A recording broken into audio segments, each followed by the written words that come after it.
Hey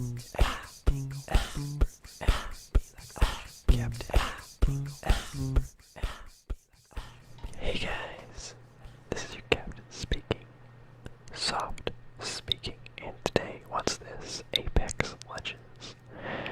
That's right, the new Battle Royale game by Respawn Entertainment that came out of friggin' nowhere. Now, if you had told me that Respawn was gonna just go ahead and ditch the old Titanfall 3 thing and make a Battle Royale game, I would have been like, please God, just let me die now. But what we got is a very, very, very good game, polished and intuitive in classic Respawn fashion. This is a clip. Oh, look at that. This is an old clip. I mean, how old can a clip be from, the game that's only been out for 4 days, but I wanted to get you a full gameplay, and this is a pretty good win from yesterday, 2 days ago maybe. I'm now level 26 in this game, with a lot more than 34 kills as Lifeline, but this is a good, interesting game to watch, so pre-record. I'll do some more live. I feel pretty confident playing this game live for you guys because I feel like I'm a lot better at this game than I am at Fortnite, so I don't feel like I will be embarrassed for how I play. So this game came out of nowhere, pretty much was not even announced, it just kind of dropped and it hit, what was it, 1 million players within 8 hours and then 10 million players within 72 hours, so it's gotten very popular very fast.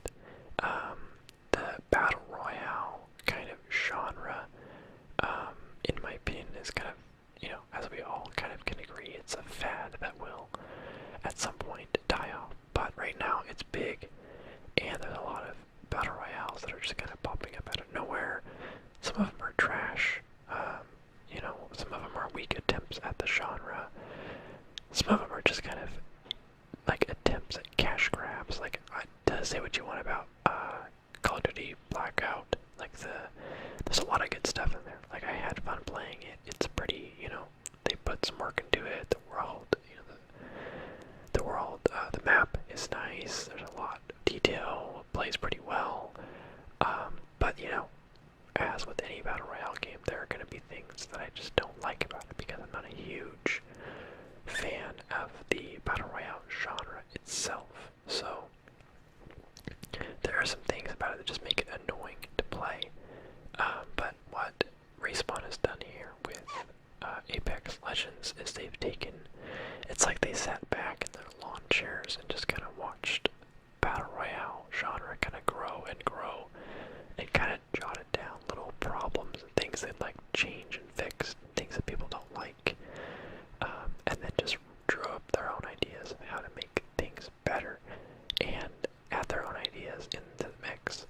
And that's what this game really is. It is, the Peacemaker is my favorite shotgun. It's probably my favorite gun in the game right now. That's what they've done here, is they've taken the genre and just taken it up a notch. They've taken not all, but most of the things I find to be annoying about playing a Battle Royale game, like your team getting killed early on, for instance, and them just having to either immediately leave or just watch you play the rest of the game.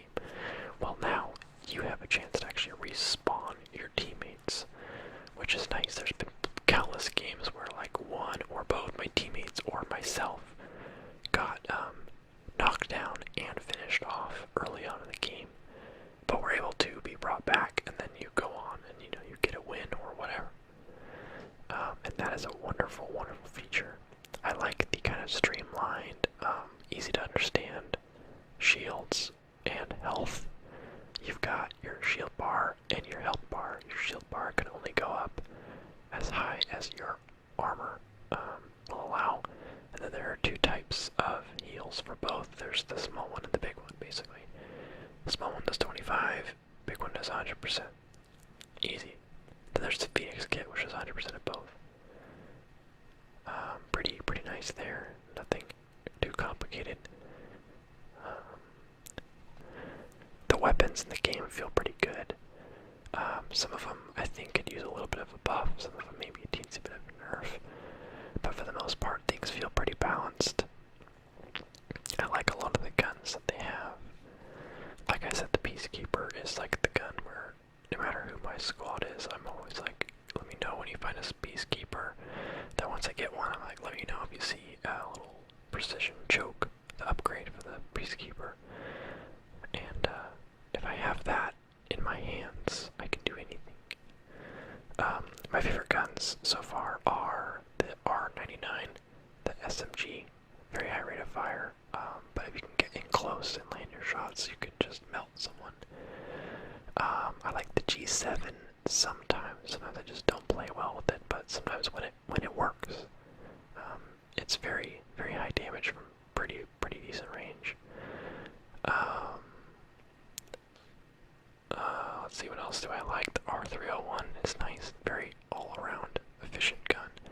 You can do damage at pretty good range with it, but it also works. You can play it like it's an SMG, like it does a lot of damage up close to. The guns I do not like are the Mozambique and the triple take. I didn't like the double take in Titanfall 2, so no surprise there. I'm also not huge into the Predator, the gun that or the Prowler, the gun that I just dropped for the alternator, which I'm also not a huge fan of, but I don't know if I knew that at this point. But my dream loadout is R99 with Peacekeeper, and you think, hey, those are two very close quarters guns, why would you do a thing like that? Well, I tend to have squad mates, my friends and or randoms, that like to get in these long range little battles where they're shooting at each other and throwing grenades across a long distance, and I find myself most efficient close quarters, so I'll get the R99 and the Peacekeeper, and I'll just run in, usually, flanking around while they pick at each other, and then you walk in there, you unload a full clip of the R99 into whoever pokes out first, and then you just go to town with your Peacekeeper and finish off everyone. And that's been a pretty much rinse and repeatable strategy for me, so I like doing that. If I want to be less aggressive, I'll play R301 plus Peacekeeper, or G7 Peacekeeper, or Spitfire Peacekeeper, but no matter what I do, there's always a Peacekeeper, as long as I can find one, I don't like the EVA 8, the semi-auto shotgun. It just does not do enough damage to keep up. It shoots a lot faster, but I feel like DPS wise, it's like way lower than Peacekeeper. Some surprisingly good guns. Wingman is a great gun. Even the RE, there's the joke right there. Yes. The RE45, the full auto pistol. Do not underestimate that thing, especially with an extended mag. You can do very, very good damage, and it's surprisingly accurate too. Shoots very fast.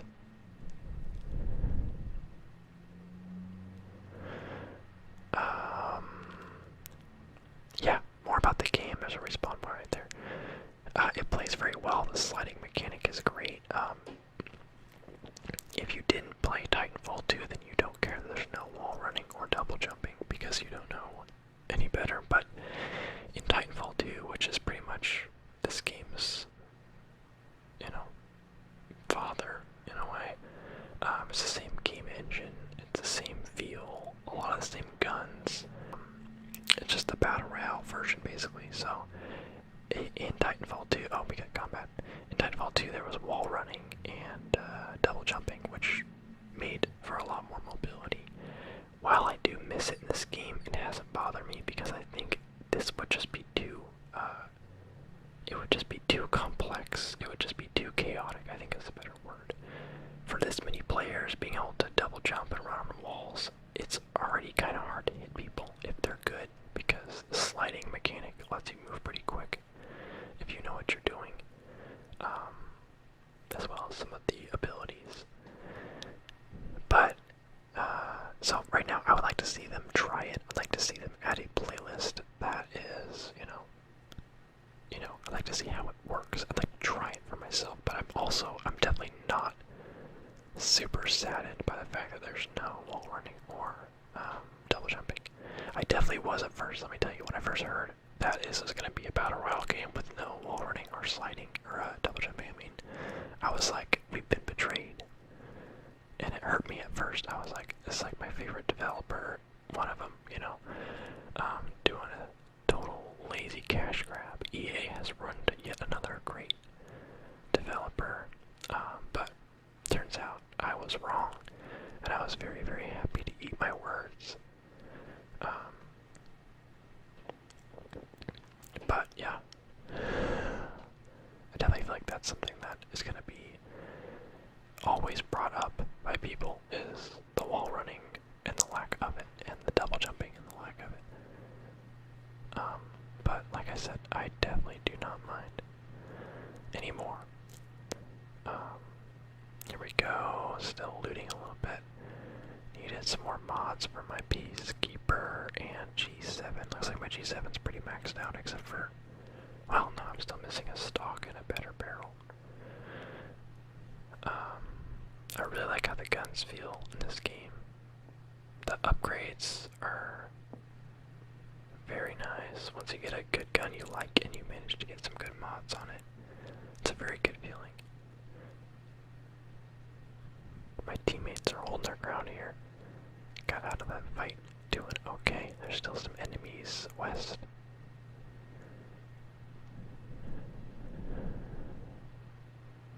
Oh. There we go. See, the G7 is working for me this round, but it doesn't always work like that. There are some times where I just cannot land my shots because there is bullet travel. It's not, it's fast, but there's definitely bullet travel, and you don't always, it definitely doesn't feel like a gun that should have bullet travel, but it is, and thank goodness that it is. Otherwise it'd be OP. Here I am doing my flank, kind of avoiding the airstrike. Making sure I can get them down, or get them down for the revive. Uh-oh, too late, partner. Panicking right there. Whew. He can take so much damage. Surprised he took as much damage as he did. Teammates are still alive, another squad down. Finally some better armor. Yay! Some upgrades for my guns. There we go. Not bad. So we got 5 squads left, 14 people. And we're at, what was that, 7 kills. Kind of marking some stuff for my teammates here. I really like playing Lifeline. And if you have a good team, and they give you their ultimate accelerators that they find, you can get your care package like a couple times, like early game, which is really nice because I feel like most of the time your care package will have better armor in it, and that's a huge deal. Sometimes we get lucky and find armor just on the ground or in, supply boxes, but I feel like most of the time we get just bad luck and don't find any armor, and care packages really help with that. Where are you at? There you are. Pathfinder.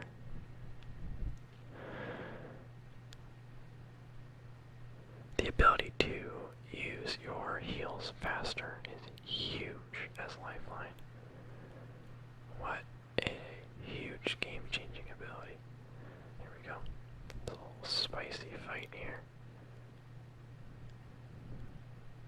Being able to slide and heal at the same time is incredible. I love being able to do that. Just sliding in general is fun. You get a good hill. You can slide into a fight, out of a fight, doesn't matter. It's very fun to slide. And my recommendation to anyone wanting to kind of improve their game in this game is change your control setup they don't let you map buttons, but there is a setup called Evolved, which changes your, and this is me talking as a PS4 player, a console player, but it changes your jump to your left bumper, your tactical to X, and here's the big one, your slide to clicking in your right joystick, so R3, which is the same stick that you aim with, so you can potentially aim and slide and aim and move and turn and aim and slide pretty much effortlessly, and that is a game changer for mobility right there. I'm sliding and aiming. I never had to take my finger off to slide. That's huge. And that was my control setup in Titanfall 2.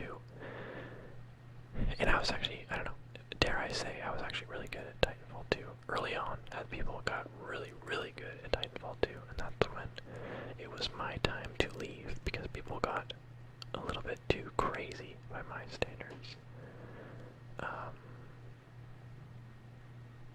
So if I was to go online and try to play Titanfall 2 right now, I would just get absolutely annihilated.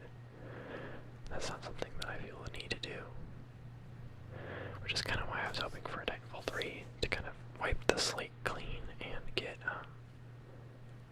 like that. He's just sitting there and I'm just using my little accelerator, taking my sweet time. Where, see, like, this is what you don't want to be. You don't want to be this guy. This team, it's 2 squads left, you and another squad, and they're totally split up, attacking us one at a time in, like, totally undefensible spots. Like, rip, dude. So now there's one guy left because his teammates were idiots, or maybe he's an idiot for not going with them. I don't know.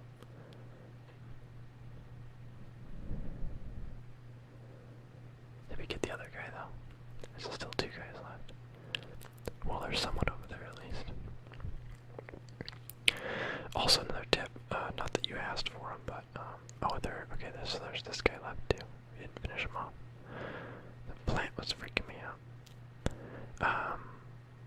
What was I gonna say? Oh yeah, grenades, throwables are really, really, really good in this game. The arc stars, I like to keep, I don't know, 4 on me at all times. You can throw them super far, you can see exactly where they're gonna land. They explode pretty quick and kind of stun your enemies, they do good damage. That's usually the first thing I'll do if I happen upon a squad that's like looting or reviving each other. They don't know where the grenades came from, they just know that they're there, unless they saw you throw them, of course. But if they don't know you're there, you chuck some grenades in there, you do some damage, you kind of confuse them, and then you go in. And that's, sometimes you'll even knock 1 or 2 with the grenades you threw. I found that people don't know what to do. The arc stars the arc stars explode fast enough to where people don't have that much time to react. Whereas the frag grenades, I feel like you have a full like 3 seconds to like get out of there. Here we are looking everywhere for the last guy. We're obviously not concerned about losing, but healing items take half as long to use. And I'm Lifeline. I wonder if those 2 things stack. I still don't know the answer to that question, because it takes 2 seconds as Lifeline to use a shield cell. Would it potentially take 1 second? Can you imagine? And then the full shields, the shield, whatever you call it. Trash. The shield batteries, those only take, what, 6 seconds to use, 5 seconds to use as Lifeline. They take like 2 or 3 seconds to use to get full shield. That's insane. There's the last guy over there creeping. See, in a weird kind of way, I think he could have revived his teammates, right?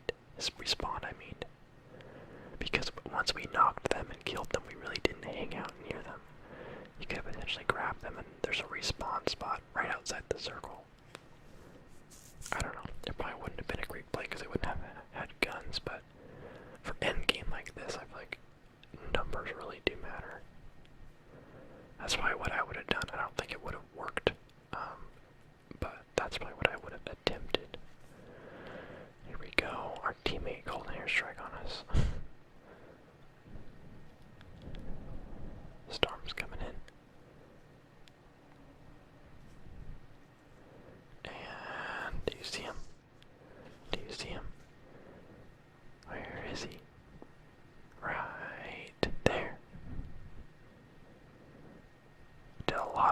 just took out all my shield. Did like 160 damage right there. And then what happens? I get real cocky. Slide in. Miss. Miss. Get downed. And finished off. And then we win. Kind of hurt to die at the very end, to the very last guy, but it was just because I wanted to get a cool final kill and managed to mess that up. But GG got the win. Let's look at the scoreboard here. 11 kills, 20-minute game, almost exactly. Teammates got 3 and 1, 15 kill game, pretty good. I've been playing a lot of Lifeline. I've been trying to practice with the other characters as well, but definitely so far kind of been a Lifeline main. My second favorite probably being Pathfinder, followed by Bangalore, Mirage. Honestly, I like all the characters so far, except Caustic just doesn't fit my playstyle. He's very, very defensive, very useful when his abilities are actually in a situation they work well in. He's very strong, but I'm always kind of the rusher, kind of the aggressive player of the group, and Caustic is more defensive and kind of area control. So I like all of them except for Caustic, and I really haven't played much Wraith because there's always somebody else who wants to be Wraith, so I will allow them. Yeah, so Lifeline main because honestly my favorite ability she has is probably being able to heal faster. There's so many times where I'll just straight up heal myself in the middle of a fight because I can. Also, I knew this was going to be a good game because I found a Peacekeeper and a gold 301 in the same room, and I like the gold 301. Like, any gold gun is like, whew, but I do not like the 2x scope or whatever that massive scope is on it. I pretty much will go 1x scopes on anything except for, like, I'll do the 1x, 2x on my wingman, the one where you can switch between the two, and I'll do it 3x on a sniper sometimes. So having a, look at that massive, like, sniper scope on that thing. Here, bring it back out again. I don't know. So I'm pretty sure I swap it out for something eventually, because it might be gold, it might be fully kitted, but it just is not my type of gun. So I think I passed it on to someone else. But here we are, my team out here, getting in a fight over here. This is a 10 kill game, and I tell you this now because, not to spoil the ending or anything, but because there isn't that much, it's a lot of looting. Like, I go down right here, and so you think, oh great, this guy's trash, but it picks up, and that's the reason why you're here watching this. Just a little rough beginning of the game, it happens, but managed to find the Peacekeeper, which is part of my ideal loadout. My ideal loadout really is Peacekeeper with a 301 or Peacekeeper with a R99, honestly. And that's why I say I'm usually the rusher of the group. Because those two guns together, you can melt people in a 1v1, even a 1v2. I've worked in 1v3s. Because when you're close and you have those two guns, you can just destroy people. The issue there is that if someone's like at medium to long range shooting at you with a longbow or a G7, you have to like get to them, you have to rush. You can't not. I can't remember if he gets to a teammate right now. No, I don't think he does. So teammate times out. He honestly could have gotten to him, but we won't harass him too much for that. I'm over here like, please revive me.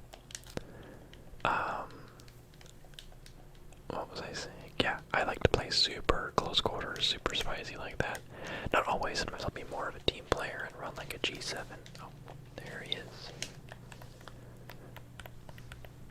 I love when the decoy actually works. It's a good feeling. But yeah, G7's great. The Hemlock single fire is an underrated gem, I would say. Guns that I just straight up don't really like are, well, obviously the P2020 and the Mozambique are more or less trash. at least the P2020 you can actually do enough damage to kill a guy with it. Mozambique, it's like don't even bother, just like lie down and let them kill you. It saves everyone a little bit of time.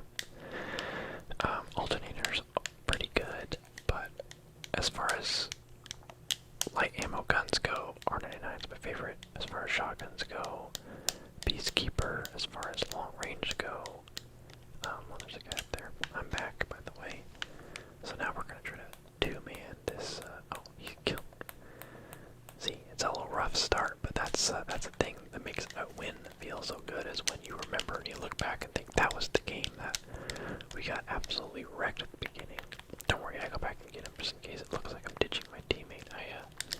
I had to go find a weapon, and I had to go a little bit further than I would have liked to get one. And then, of course, I found a Mozambique. At this point, I was just like, alright, well,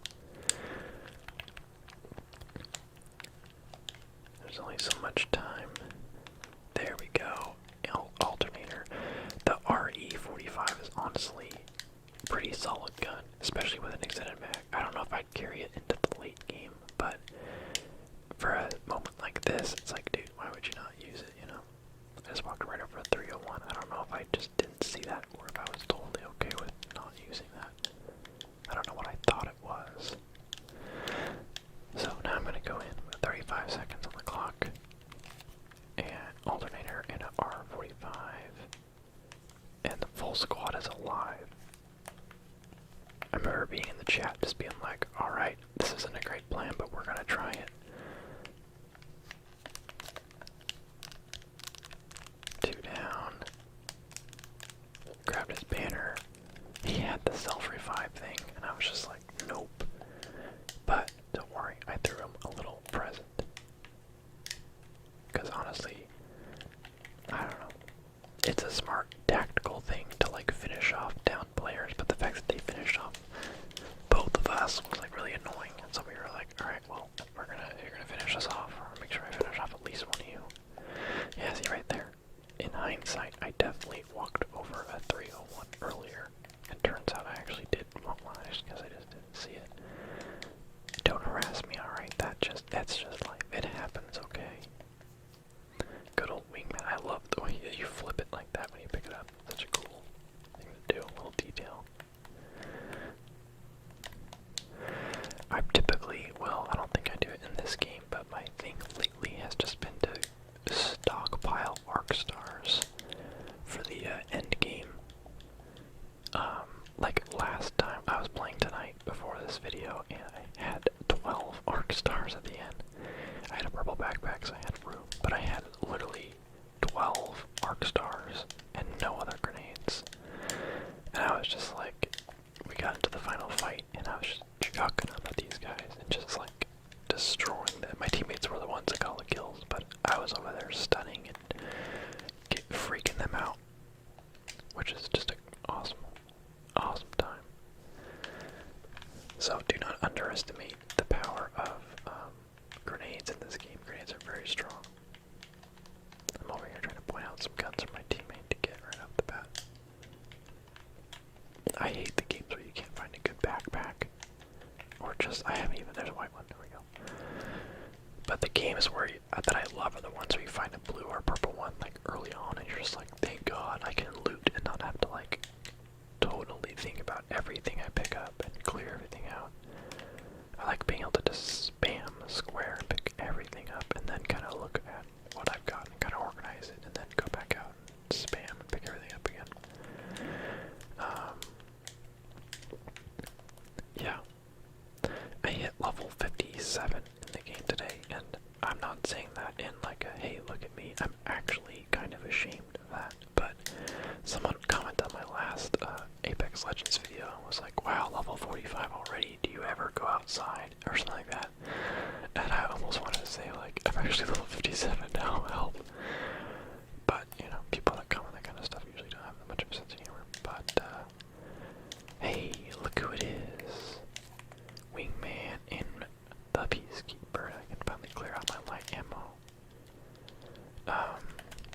But yeah, I've been playing a ton of this game. I had 3 days, when this game came out, I had 3 days off in a row. My fiance was out of town. and it was raining, and I was like, I'm gonna play this game all day long. I don't care. And I'm happy with that. I don't feel like I wasted time. I feel like I love this game, so.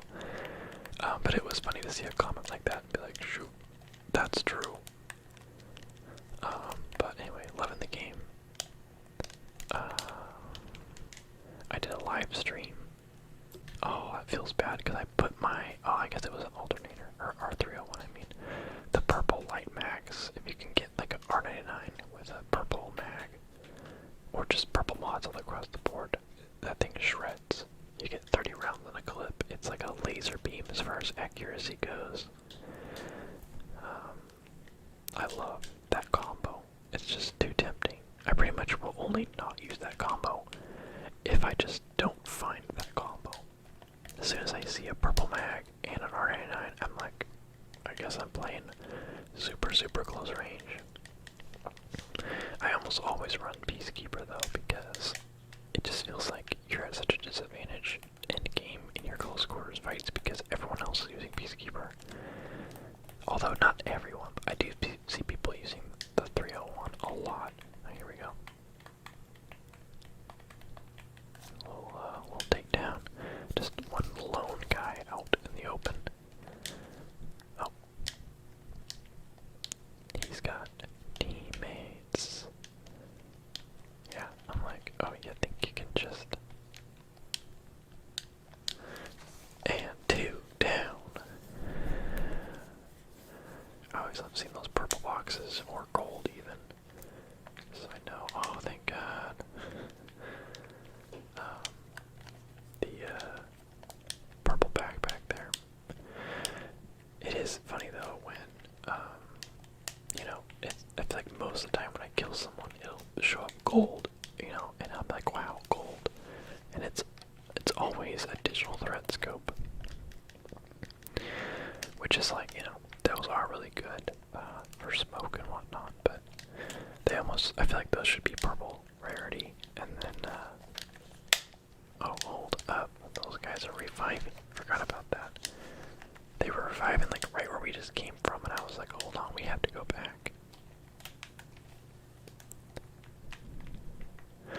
That's one of those temptations that I can never resist, is knowing when a team is respawning a guy, because that's like such a vulnerable spot, because it usually means it's either one guy respawning 2 teammates, or one guy respawning, you know, one teammate and the other teammate's off doing his own thing.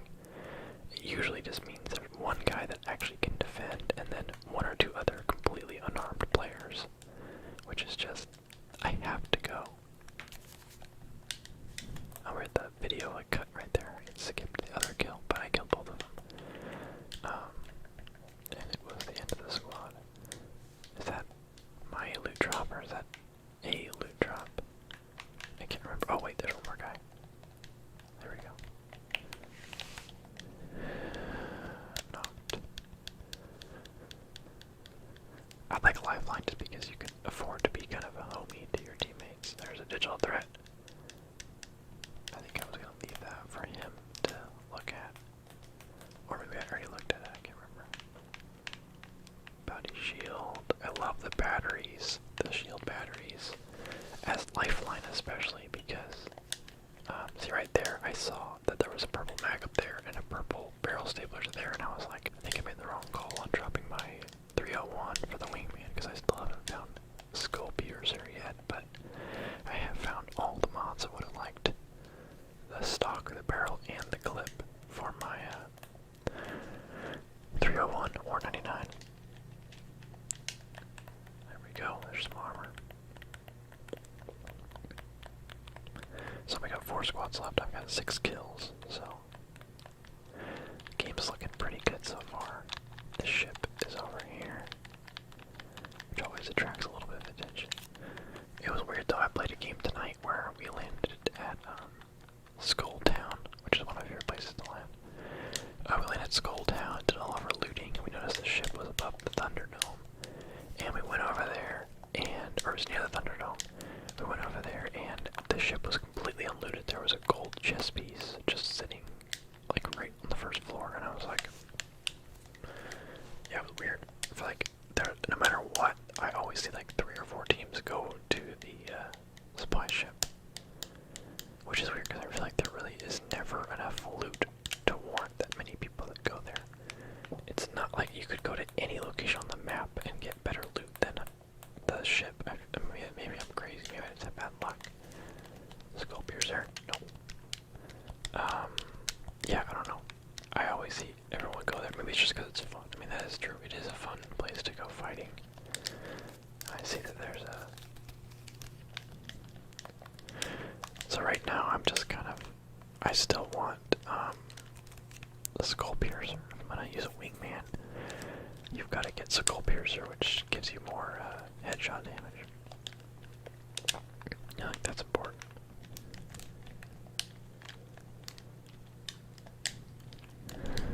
Three squads left. There's another light magazine.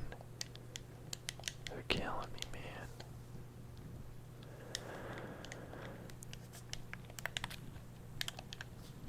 I like this spot right here as a landing spot. Oh, people. Just miss a couple shots. Oh, there's people over there too. Forgot about that. Also, an important, like especially as Lifeline, you can afford to do this, what I'm doing here.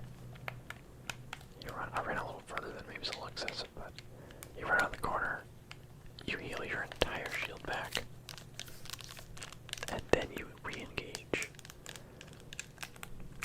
I'm still looking for skull piercer. I'm like, come on. There we go. Knocked one. Knocked. Oh, that was both. Kill the champion, and I'm the new kill leader. You shouldn't have.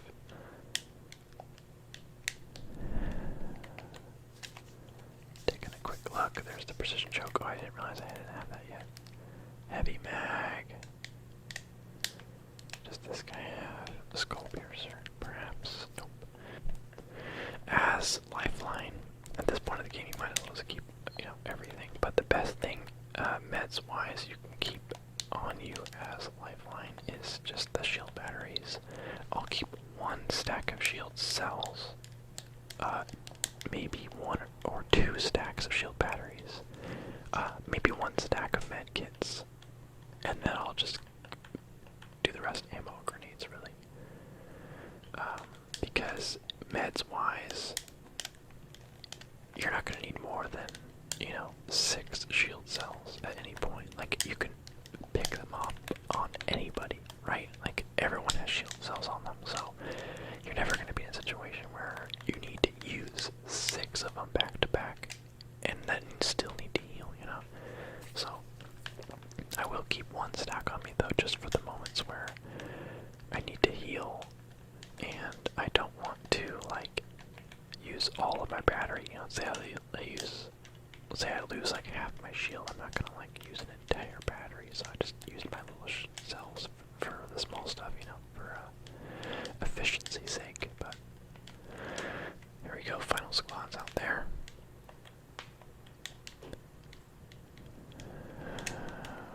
Got the gold helmet. My favorite gold item's gotta be the, well, hard to say, the knockdown shield is a cool idea. The whole self-revive thing. I've just never seen it actually work out. Like, I've gotten a couple times, teammate have gotten a couple times, enemies gotten a couple times. It just takes so long to use, and it should, because it's way OP if it was easy to use. But I've just never seen someone pull it off without someone hearing them trying to do it, or seeing them and just finishing them off, It would be nice as, like, as sniper, I guess. You could be sniping someone in a sniper battle, and if they did manage to knock you, you could just go behind cover, revive yourself. The issue is, for me, I'm always in close quarters fighting, so if I get knocked down, I always get finished off unless my teammate finishes them off before, which just doesn't happen, So, here we go. Found the last team, did a ton of damage to them. I don't know how. Oh, that was embarrassing. I didn't realize. I did so much damage to that guy, but then I just missed like 5 wingman shots at him. And then I think they ran in the tunnel.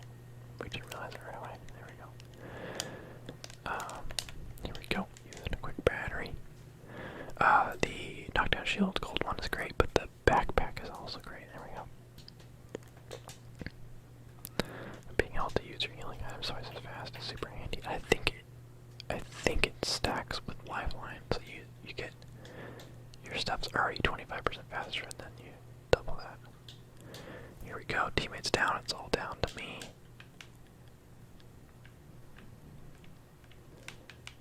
What a good combo. The Peacekeeper and the Wingman. Match made in heaven. 2 body shots for 40-ish, which means he's got like literally 5 health left. There we go. Knocked him. Right, there we go. Going back in. Healed up. Knock him down. Gonna go ahead and reload, I guess. Reload twice. Finish him off. They were just like, I don't know. That was not a great place to go for your end little defense there. Is that behind this, like right in front of the storm, behind a little pillar. You know, I was like, they panicked and went there, but I was like, that was easy because they boxed themselves in. Anyway, there's a win for you. 10 kills, 1,777 damage, and yeah. In this game, land at bridges and things get real spicy real quick. I found a purple backpack right off the bat, which is always a fantastic thing. Honestly, there are games where I'll just find, sometimes I won't even find a white backpack for a while, and it just sucks not having any space because I like to hoard things, and I always like to carry a ton of grenades and heals and ammo. And if you can't find anything better than a white backpack, you just have to make so many sacrifices the whole time, and it sucks. So, this whole intro fight here was just insane. I got knocked down pretty early on, but I got gotten back pretty quick. Got a melee knockdown, which always just feels really insulting to them. And then my teammate comes up with a P2020, drops him, gets the revive. I think 3 different squads, well 4 including us, went here. It was just like, you can't hear obviously, but there's a lot of fighting going off to the right there. I've only got 11 bullets for my hemlock, which was a bad feeling. Got some more ammo, got a helmet, shield battery. I don't typically use the G7 or the hemlock, so I'm using them out of sheer necessity in this at this point, because that's just what you gotta do. There's a gold death box right there that I neglect to actually open for longer than I should, but you will see the wonders that are inside soon enough. I really should use the G7 more every time I use it, just because I have to. I'm always surprised at how much damage it can actually do. Look at that, 60 on a headshot, and its fire rate is insane. But I don't know, the single fire, like semi-auto, like look at that. That's what usually happens. That's why I don't use it, because I'm just garbage at aiming with it. Like shoot like a full clip at him and not land any of my shots. But whatever. At this point we're both just like, how are we still alive? And now like the town's pretty clear, so we're like confident that we are going to survive, you know. There's the Bloodhound. And then he kills, there was a Caustic he killed at some point, I can't remember. Oh yeah, there we go. Peacekeeper baby.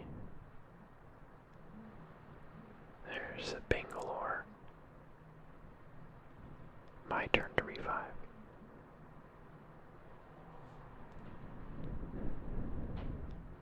I love playing Lifeline. You can revive with such like more confidence, because if they come at you, it's like, oh, I got a shield, so what are you gonna do? Also, I've taken to like Peacekeeper with Lifeline's great, because you can revive people in super sketchy situations when you know there's people like looking at you and coming towards you. Look, gold knockdown shield lets you self-revive. But there have been games where I'll self-revive, or revive a teammate as Lifeline with the shield and have them come at me, and then I'll leave the revive and just shotgun them in the face and then go back to reviving. Because you can drop your shield at like any second, just letting go of revive. And people aren't always expecting you to do that. So I oftentimes will throw down my little revive shield while I revive someone, just to kind of bait them to come towards me, and then I just drop it down and they don't know when I'm going to, but I do. So use that as a tactic as well. That shield can be very well used for aggressive purposes, not just defensive. So we're up here. I just saw an enemy up here, obviously. I got the wingman and the peacekeeper. I love using the wingman with just the red dot for like kind of close quarters. I'm a console player, so I don't get to really use it as a sniper like they do on PC. I've watched people play on PC, and the wingman is just like everyone uses the wingman because it just they're so good at aiming with it, and it's just like a mobile sniper rifle. But not I. But I'm very much enjoying this game still.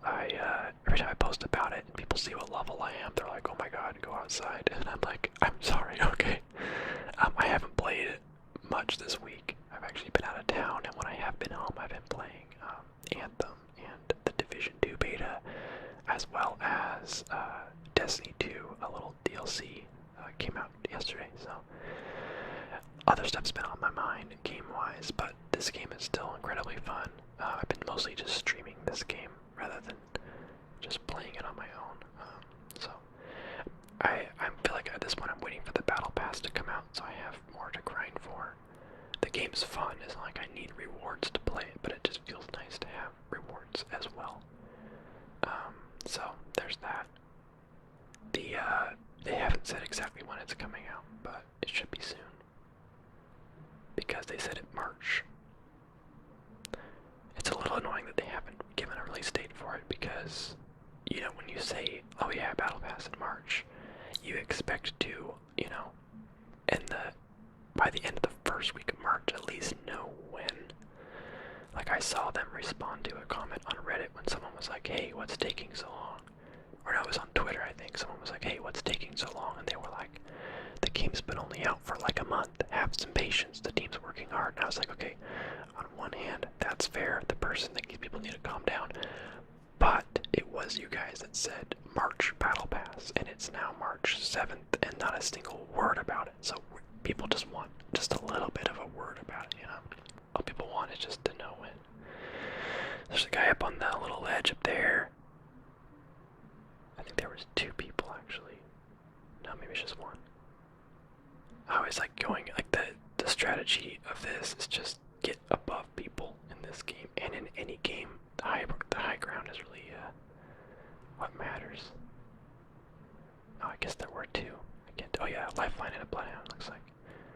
And then my teammate comes up, knocks one, I knock the other. And that was the champion. The Lifeline was the champion.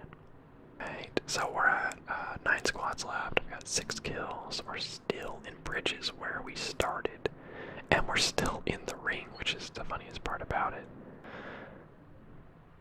There we go, landing some shots. There we go. That's all you gotta do is land a couple shots. Sometimes that's the hardest part. It's just landing some shots. Still 1 guy left somewhere. Oh, there you are. Freaking Wraith. There we go. Another squad down.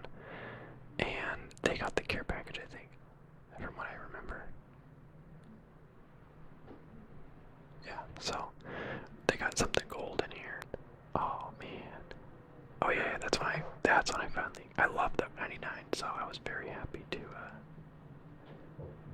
okay, put it on there. There we go. Yep. Get some more light ammo, man. Nope. Come on, pick up the ammo. Do it, I dare you. There you go.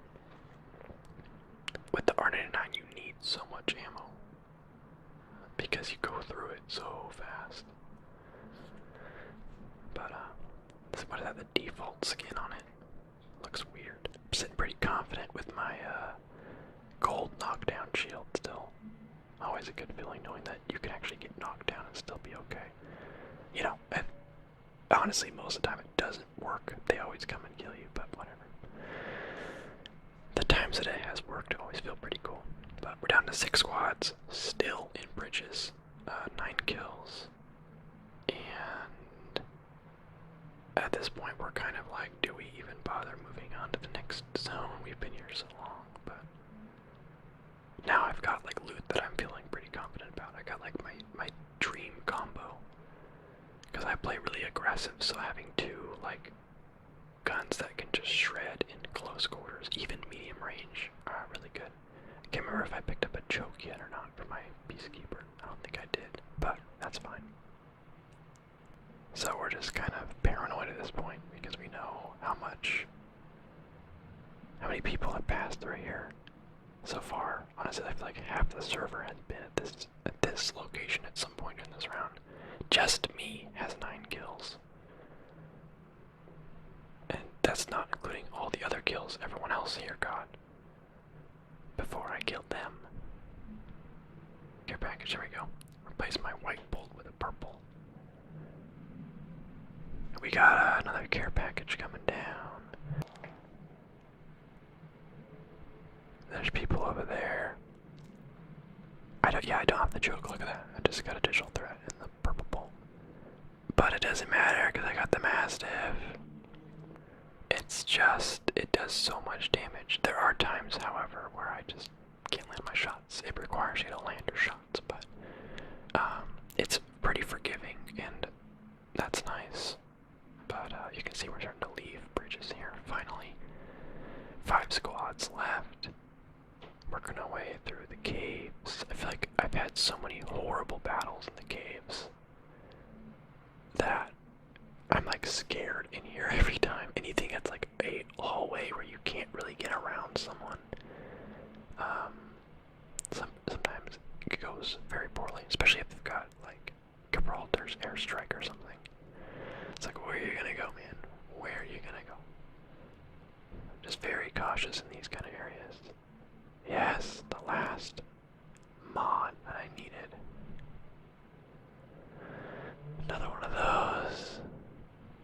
At this point of the game, I usually like to have way more grenades than I do. Arc stars particularly seem to be the one I have the best time with. Oh, we got enemies. Lifeline, see that laser beam of a gun. So I think at this point I go around. Because these hallways are just a bad time. So if you want to have a good time, you have to be the one that sandwiches them in the tunnels, not be the one that gets sandwiched. So teammate is doing some damage. I think he finished him off, I guess. Yeah, it looks like he killed the other one. My flank was too late. Purple backpack. Maybe we'll find a choke, I can't remember. Arc star. Yeah, I don't need that many shield cells.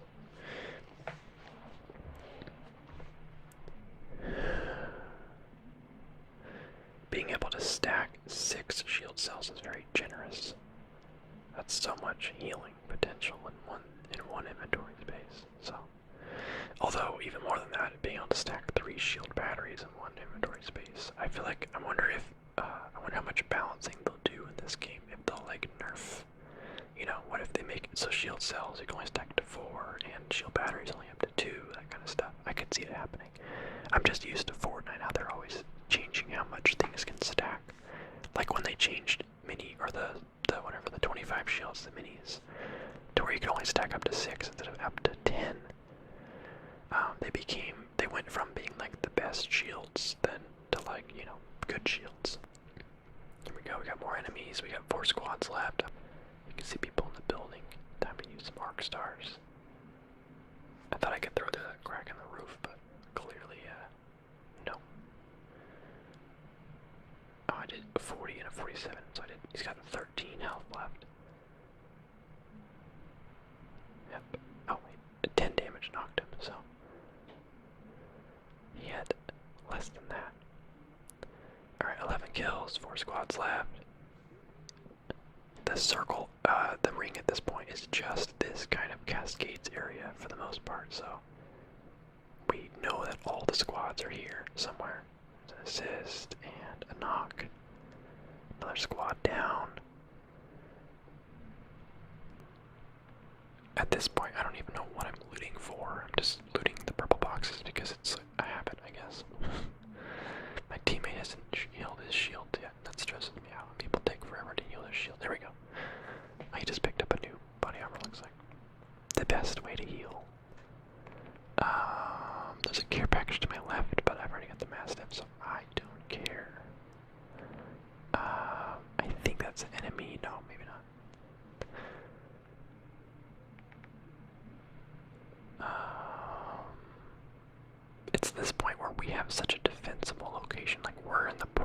situation right now. But it's like, do you just want to hang out the rest of the game and then just mop up, or do you want to be aggressive? And I always want to be aggressive. So at this point, I'm looking for more grenades, I think.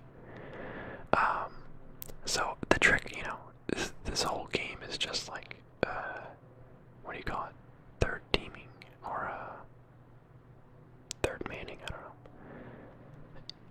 At this point, like, the strategy, the undeniable successful strategy of this game is just wait for two teams to be fighting and then just jump in and be the third wheel. The murderous third wheel. There we go, people out there. I always feel better knowing where they are. So it looks like 2 guys, maybe 3. But so at this point, the strategy, the winning strategy, is wait for the other 2 teams to engage and then kind of move in, or just chuck grenades in the mix. But I always get antsy the longer I sit somewhere. So right now I'm like, we should go down there. We should ride the zip line and just go grenade crazy. So there's a care package. I wonder if I can hit them with an arc star from here. I can't remember if I try or not. Arc stars, you can throw them really far. Oh, we got enemies somewhere. Or I think he was saying he might have seen an enemy. I can't remember if there really was one. I guess not. But storm's closing, which is good news.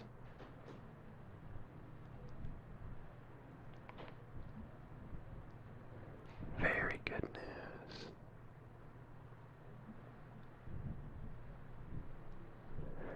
Oh, yeah, at that point you always hope the circle is going to be on you so that you don't have to move anywhere, but it just happens to be like the furthest, most inconvenient point. But that's how you know that the teams are going to engage at this point, because you know the team off to my right is going to have to move, and I think the other team is in the last circle, so they're just going to stay. So now I'm like, alright, time to go artillery.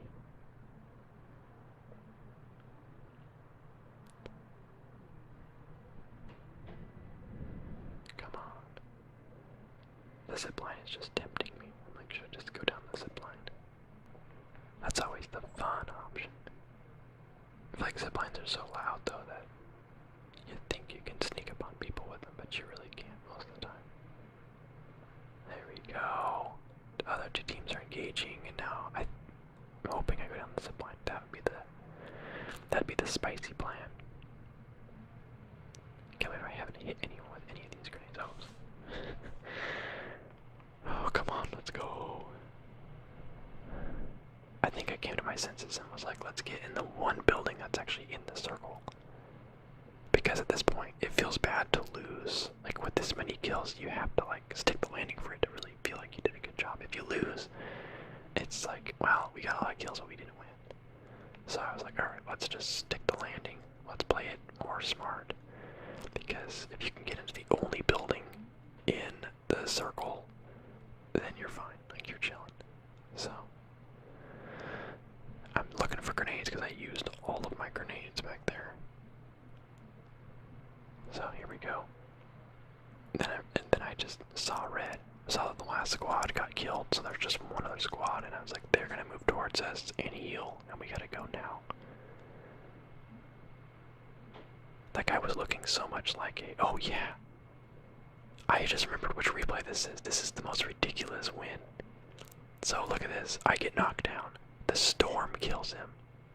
And we won the game. We were both knocked down, but because I had the gold knockdown shield, it didn't put me to dead. It gave me the opportunity to self-revive, which means when he died, he didn't have that opportunity, so they lost and we won. But technically, we all 4 got knocked down there, and he knocked me first. Whew, yeah, I forgot that's what the replay that was, man. I loaded into a game of Apex, and it only gave me 1 teammate, so duos confirmed anyone. It's happened a couple times to me where it just, I guess, can't find a 3rd player, and it's just like, oh well. So me and this guy have actually a pretty good game that was full of laughs and tears and moments of bonding.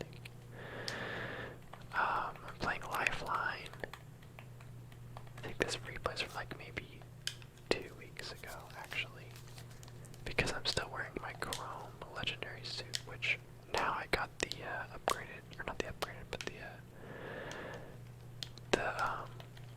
other version of it was being sold in the little item store.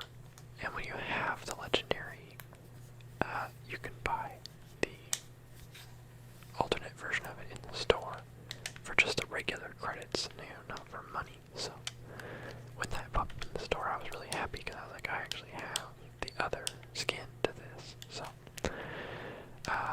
it's kind of like a brown, like leather-looking jacket and stuff. It looks cooler than the chrome one. The chrome one's nice and all, but whatever.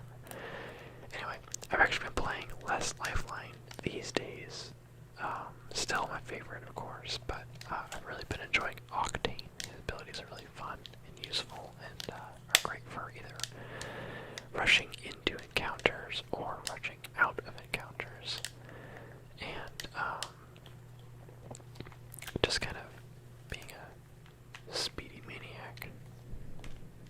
So I have been thoroughly enjoying playing as him, as well as I've been playing a lot more Mirage and playing a little bit of Bloodhound. I think my least played legend is probably Wraith, and I think that's half because I just don't find her abilities that. Oh, there's a blue backpack. Go back there, you idiot. Oh, I didn't notice that when I was playing. There was a blue backpack in the room. Dang, I still don't even have a white one right now. Let's see how long it takes me to find a blue one or better. I don't think Wraith's abilities are like all that interesting. As far as fun goes, I don't know. Oh wow, look, a white backpack. But I think the main reason why I don't play Wraith much is just because that's what everybody plays. And I have kind of a vendetta against Wraiths just because it's whenever I have a random teammate that's Wraith, they're always jerks. Like, they're always tryhards and scream at you when you know, if you get anything better than them. And I had a game with a guy who was like just a very average player, but he had like 2,000 kills with Wraith. And every time we got in a fight, he'd be like way off in the distance shooting with his G7, and then I'd be up in front with my R99 like doing all the damage. And if I ever killed anyone, if I ever knocked anyone, didn't matter if I did 199 damage to him, he'd be like, oh my god, you stole my kill. And not like just casually, oh my gosh, you stole my kill. Like, he was livid. He was just furious every moment. He made sure to call us, me and the other teammate, idiots pretty much at every possible moment about everything that we did. And then he ended up getting down first, and then I got attacked while reviving him. And we lost the game, and I actually was happy to say that we lost the game because I don't want to give that guy a win because he's garbage. Anyway, so I don't know. I have a lot of bad experience. Every bad experience I have with other players, it's a Wraith. It just seems to be the streamer main, which means all the tryhards that aren't streamers are trying to copy the big streamers and play Wraith. And I'm like, dude, there's actually some other really good characters. Don't feel like you have to play Wraith just because that's what everyone else is doing. Anyway, that was a little Wraith rant for you. But yeah, Lifeline's my favorite. Octane's great. I do enjoy Bangalore.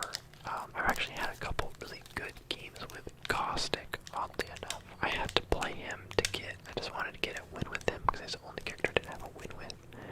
And I actually had a couple really good games where I went like 8 or 9 kills and like had some fun with his gas traps. So I don't know.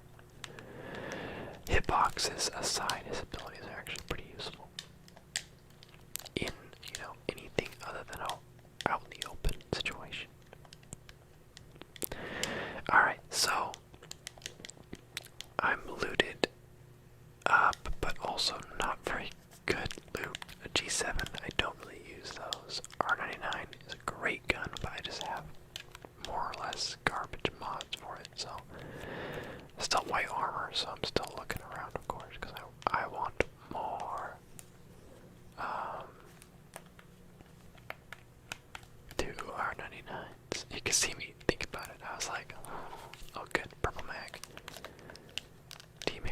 steal a chest piece until I realized he already had one. Do I still have a white backpack? That makes me so mad.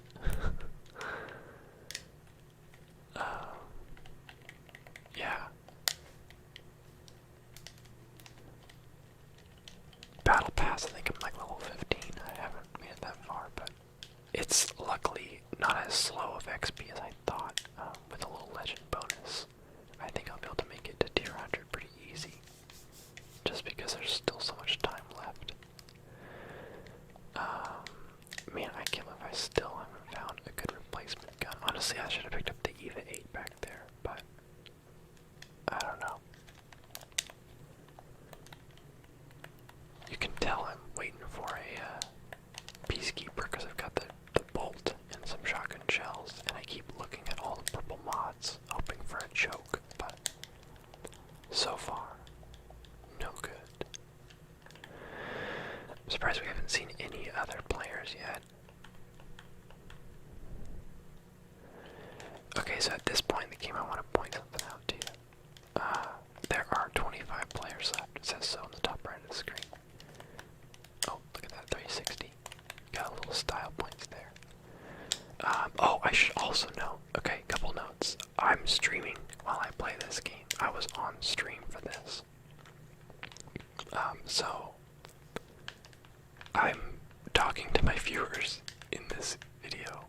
And there's a couple points that I remember were kind of funny. We'll get to those, but anyway, so this is a video from when I was streaming. Secondly, 25 players left, and I end this game with 12 kills. So I have 0 right now.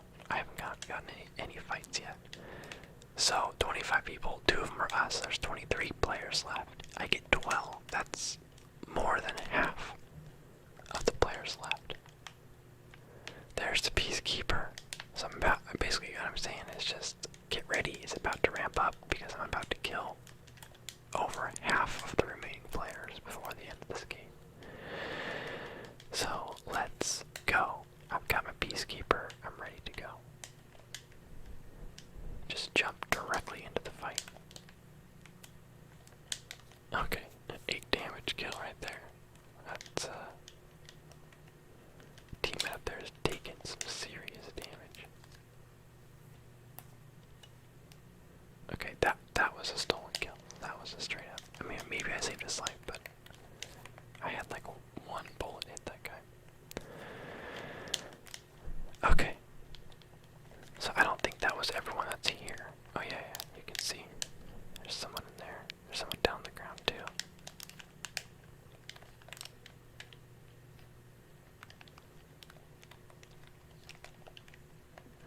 There's a caustic in there. Surprising. Alright. They're all just scattering around. I love throwing grenades at those windows. People don't expect it.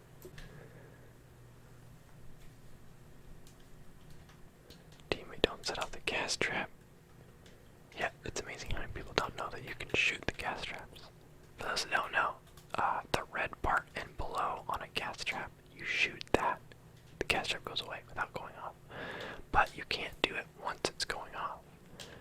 So when he put it on the stairs, we could have just like shot it away, but since my teammate went up and set it off, we had to wait for it to go away on its own.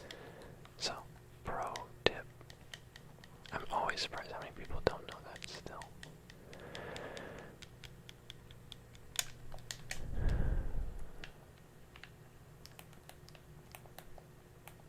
Alright. So that's just still 2 kills. Okay, I almost killed everyone. I forgot I already had 2 kills, so I get 10 of the remaining 12.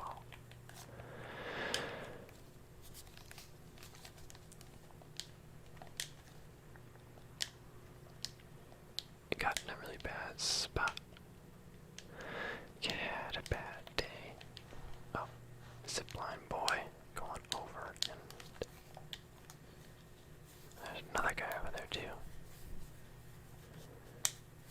My teammate's just hiding underneath. He's like, I don't got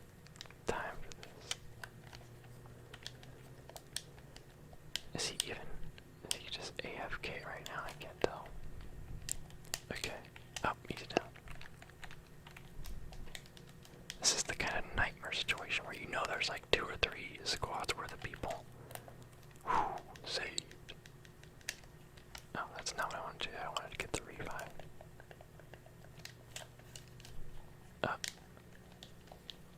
Wait, okay. Shredded. I'm like, gotta get off the ground. Honestly, being below the buildings like that is just too spooky for me. And he's down again.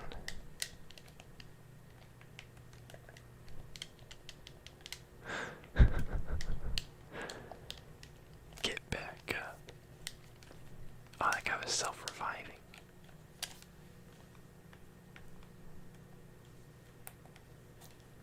Oh, the gold. Wow, he had I forgot about that. He had the gold knockdown shield and the gold backpack.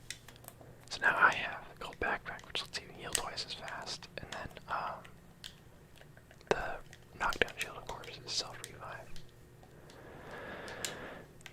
So I've got a pretty good deal. I just realized how much ammo I was gonna need. I like that the faster healing applies to ultimate accelerants as well. It's real nice. Alright, 4 squads left. This game ramped up really fast. It went from a lot of people to not a lot of people. Imagine that.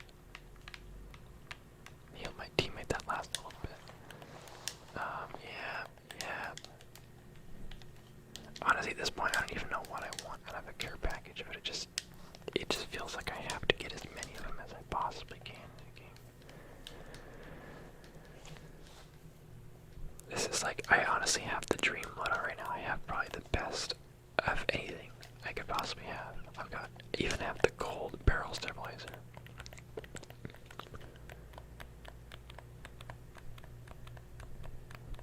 Let's go for the flank. Guys up on the ridge. Maybe my teammate and I were such a good team because he was just so good at being the kind of clueless distraction. Oh, wrong button. I think I thought I had another grenade.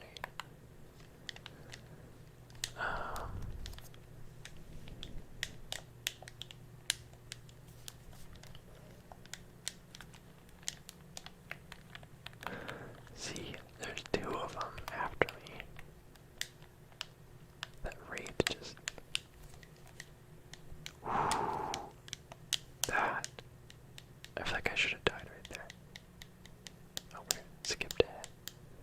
So I grabbed the teammate's banner. Storm's moving in, and honestly, I probably should have waited to respawn him. But... Oh, wait. What the heck is there a caustic up here for? I should have waited to respawn him. I just didn't expect there to be more people here. 173 damage with a melee takedown. Just to insult him. I know there's one more guy somewhere too, which is super stressful. At this point, look how close I go to dying. Okay, actually, I forgot. I do die right there. But I self-revive because I know that if I had to let myself die, there's a chance that I would get actually killed, and then he wouldn't, I'd lose all my loot, basically. I didn't trust him to actually get me up in time. So this is where it gets kind of funny. A teammate, like an idiot, goes back for his stuff. I don't think he realized how much damage the storm did. I don't know. He was just blind. He was just blinded to logic by just the sheer amount of boxes of purple and gold loot down there, which is fair. There's this very tempting, so he goes down again. And this is where my chat and I are like, should I go back for him? Should I just leave him to die? Like, is this worth it? And then I was like, man, he's gotten this far with me. We've had a solid game. I've already revived him like 10 times. It feels like I can't just stop now, so I go all the way down. And I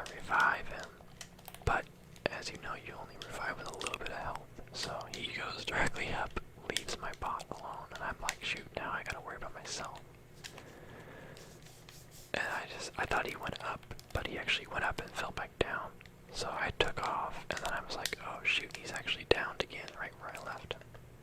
So at this point, I was like, no, sorry teammate, I'm not doing this.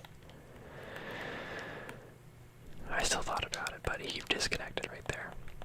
I think he felt bad, and he was like, didn't want me to come take that risk again for him, so I'm sorry I couldn't bring you to the end with me. But now it's me and one last squad. So things are about to get real spicy. And it's in kind of a weird ending spot. It's like these random buildings in the middle of nowhere and the forest. It's very non-urban, which makes me always a little bit more nervous because I like having buildings to jump on top of and like lots of cover to work with. Whereas this, you know, the next circle may or may not be on those buildings or not. So it's kind of like, are we going to be fighting out in the middle of the open? Are we going to be using trees as cover? So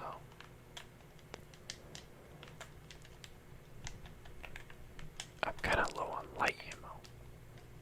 Just knowing how fast you can go through it with this gun. 100 extra bullets is really not that much. I don't know why I keep checking all the mods, like as if I don't already have everything. Yeah, see, next circle's out in the open.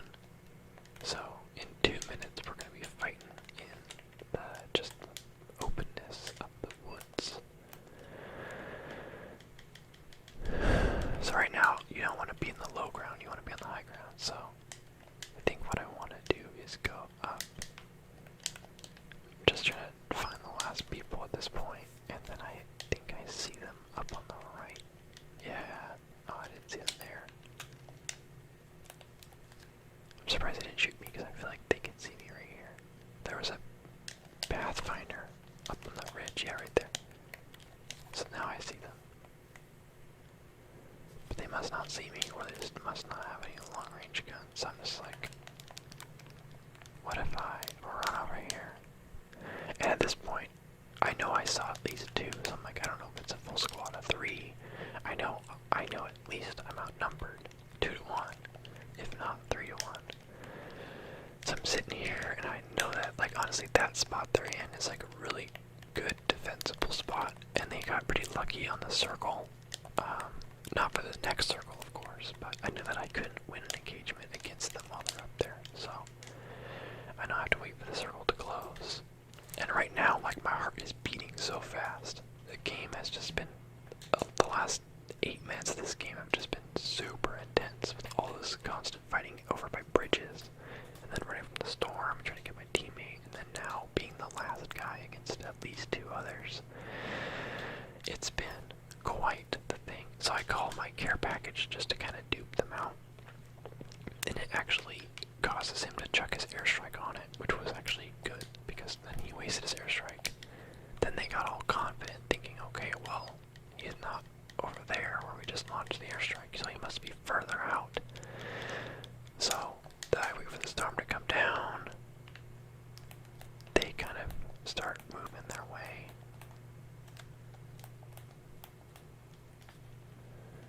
Bangalore moves to the smoke, and then Pathfinder makes his own little zipline. He jumps down below, which is good news for me, so I can take out Bangalore while he's down there.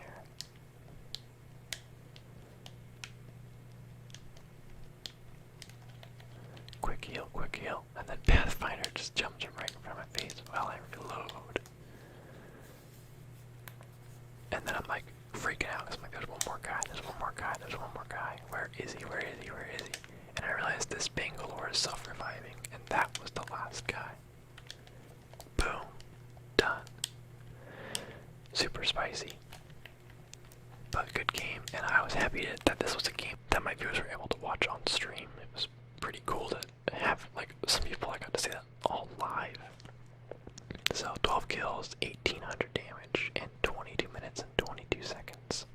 I revived that guy 3 times and respawned him once, but I couldn't quite get him to the finish line. In this one, I had 2 just really solid random teammates headsets. They were both friends from what I could guess, and they were both just really fun to play with and really attentive, and they revived me a couple times during this game really well, and even in like risky situations. So had a great game with these guys, ended it very well, and we'll get to that part.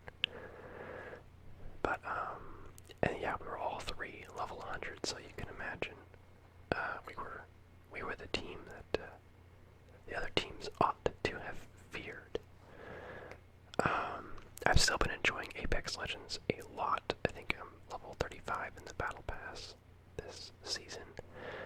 Moving right along, Battle Pass, like I said in the previous video about the Battle Pass, it's pretty underwhelming, but I'm still working through it because all you have to do work through it is to play the game, so hard to not work through it. But the game is still incredibly fun. They just did a little patch a couple days ago that adjusted some legends and some guns appropriately. I think the patch was overall really good.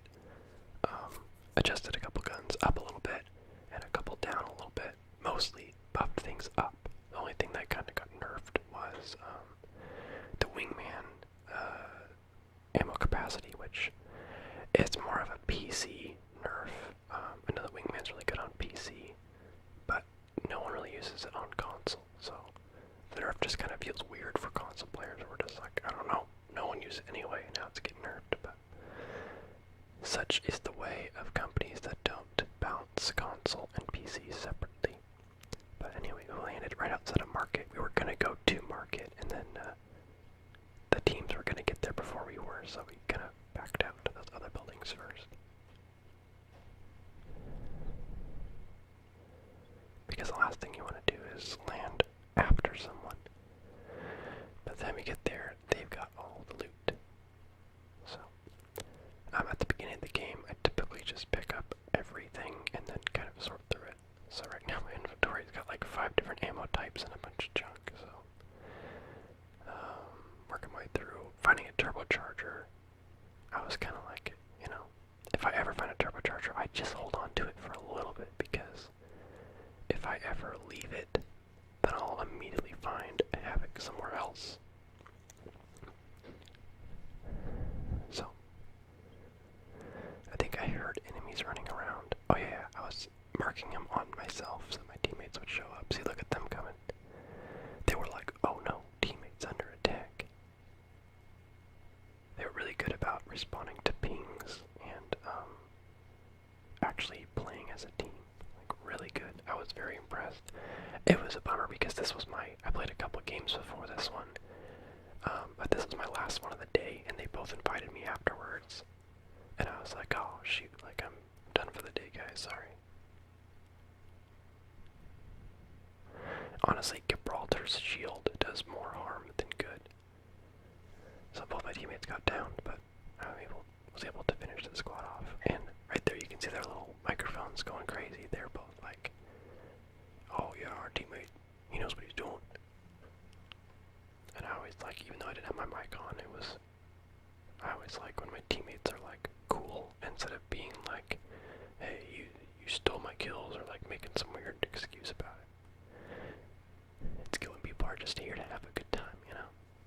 There, just gave up on the turbocharger. Oh, shotgun bolt. I've actually taken to using the 2x bruiser scope on the 301.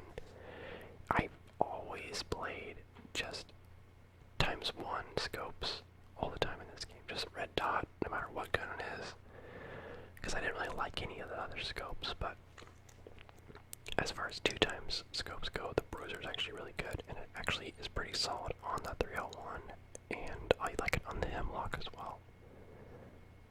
I don't like any of the long range scopes. Like if I'm playing like with a longbow, I'll still only go like 2x. There's no need to go like the digital threat is ×4, ×10. Like that's serious business. There's no reason you're gonna need a 10x scope on a sniper.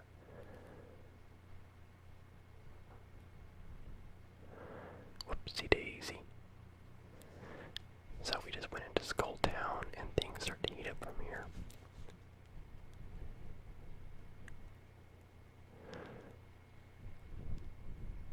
There's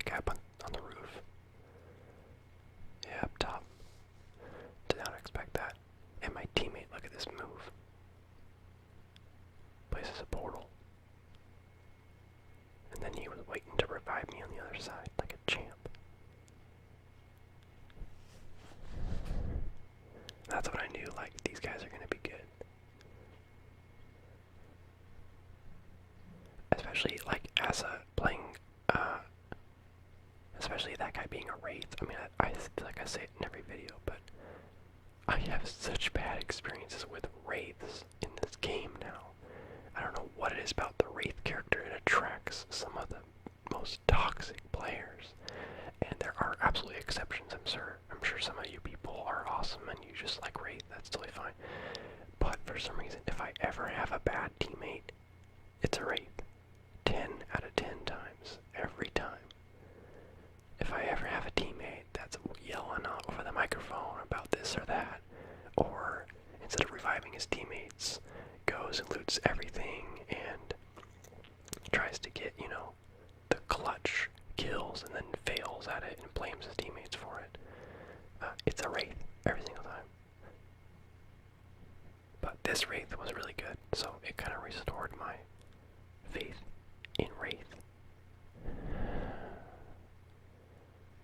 Also, there's something cool about just the plain red shader on this gun. I always use, you know, like the fanciest shader I have. Sorry, shader, skin. I'm playing lots of Destiny. But for some reason, just plain red looks really cool. Also, I didn't know you could put this up here. Kinda dumb.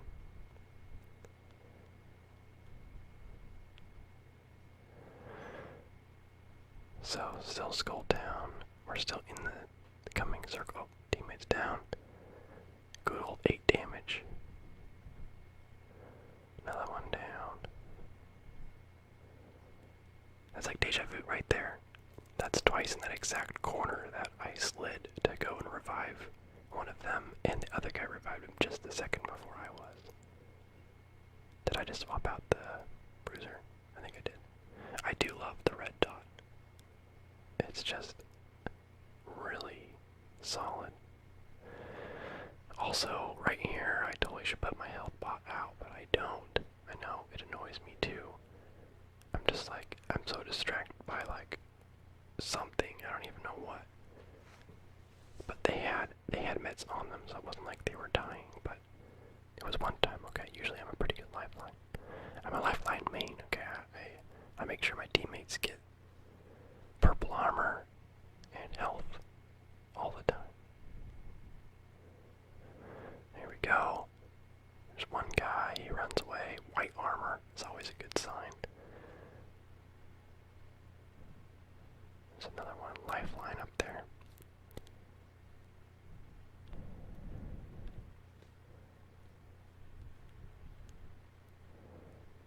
Eight damage, 32, and I got downed. I knew obviously the guy had 60 health left, you know, at a maximum. I did 140 to him. So, the teammate comes in here.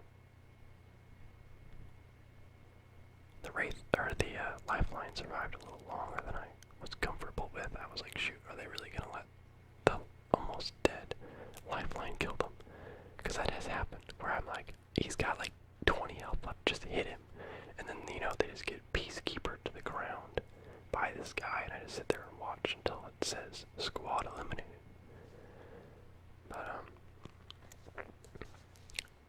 But yeah, they finished up the squad.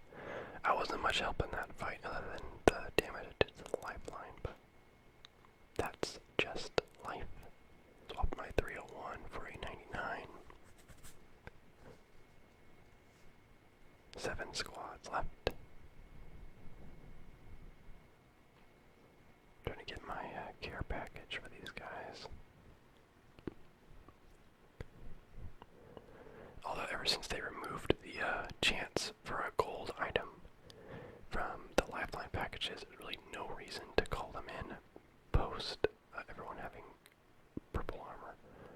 There's really no reason. It's like, what are you hoping for at that point? It's like, you got purple armor. I mean, maybe mods. You can get mods from them sometime, like if I didn't have a choke or something. But I'm pretty sure, oh yeah, I don't have a choke yet. I'm pretty sure chokes and some mods can come out of which I guess it doesn't hurt, because definitely the biggest thing you get out of the packages is the purple armor.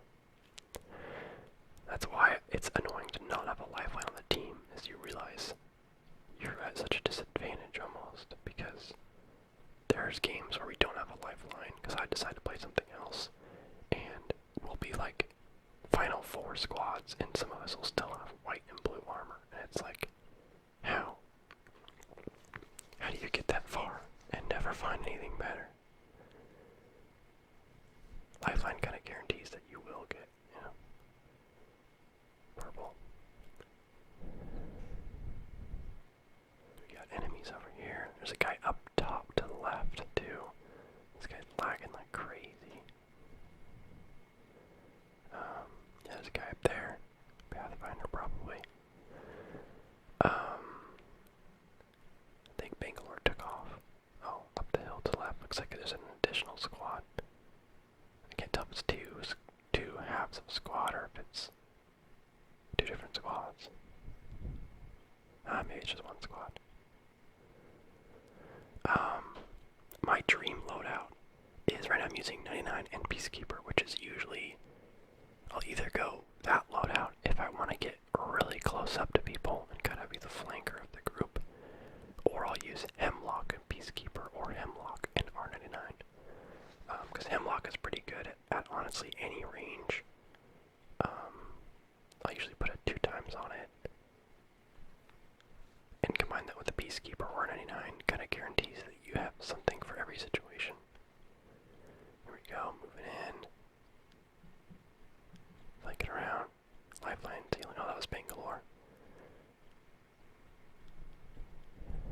This range with the Peacekeeper always makes me so nervous. Like 16 damage, 10 damage.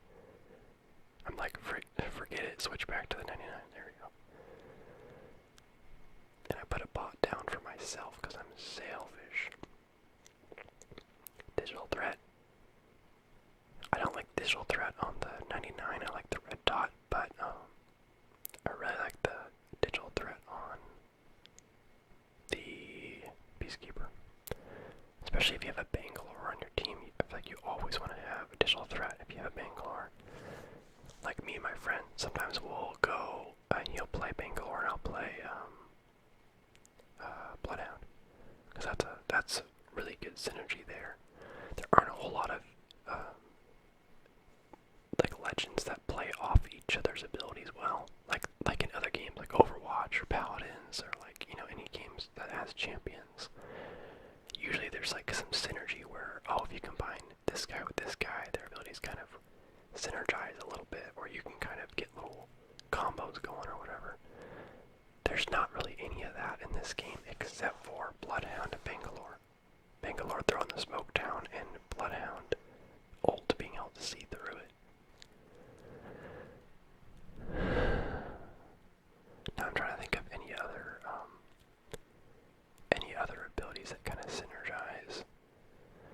I mean, just for cool parkour moves, maybe the jump pad with Pathfinder's grapple. I'm sure there's some cool things you could do with that. Alright, we're getting attacked out in the open again. I don't know where these guys were a second ago. There we go, 210 damage. I'm in such a bad spot right now. I get downed. But it's funny, when I'm shooting at a Gibraltar with my 99, I'm like, there's no way I'm not going to kill him. Like, it doesn't matter how much my gun recoils, my bullets will still be hitting him because he's just so big. Airstrike gets called in. And he comes and gets me in the middle of the airstrike. Other teammate goes down.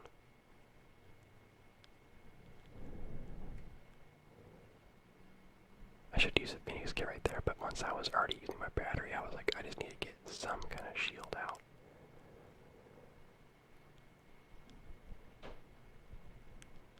And there were still enemies back there from what we could tell.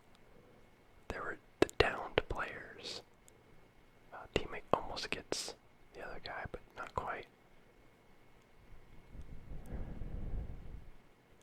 He picks him up, and I go for it.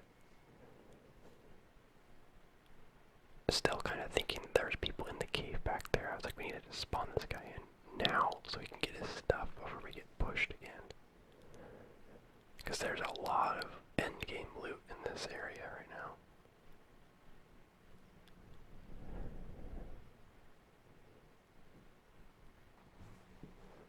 So teammate that we just spawned in goes back and gets his stuff, I believe. We're down to 3 squads left. And there I go, healing myself with my bot. I always care about, oh here we go, getting attacked. Teammate that just got spawned in is like right there on the front lines. That's a horrible spot to engage, so I was trying to get them to back up to these buildings, which they do. Because I wanted to give our other teammate time to get his own stuff back. So he's over there looting his stuff to the right there. He's got his purple armor back. And then that's when we realized the truth. That the last 2 squads were fighting in that cave instead of pushing us. Lucky grenade. Yeah, so they're all in there fighting each other, which is just a dream. When you're at the final 3 and the other 2 squads are fighting each other and you're like, oh, well, I guess, Also, that kill confuses me, because I shot his shield a bunch and then it said I killed him from bleeding out. And I was like, wait, there's no way he bled out already.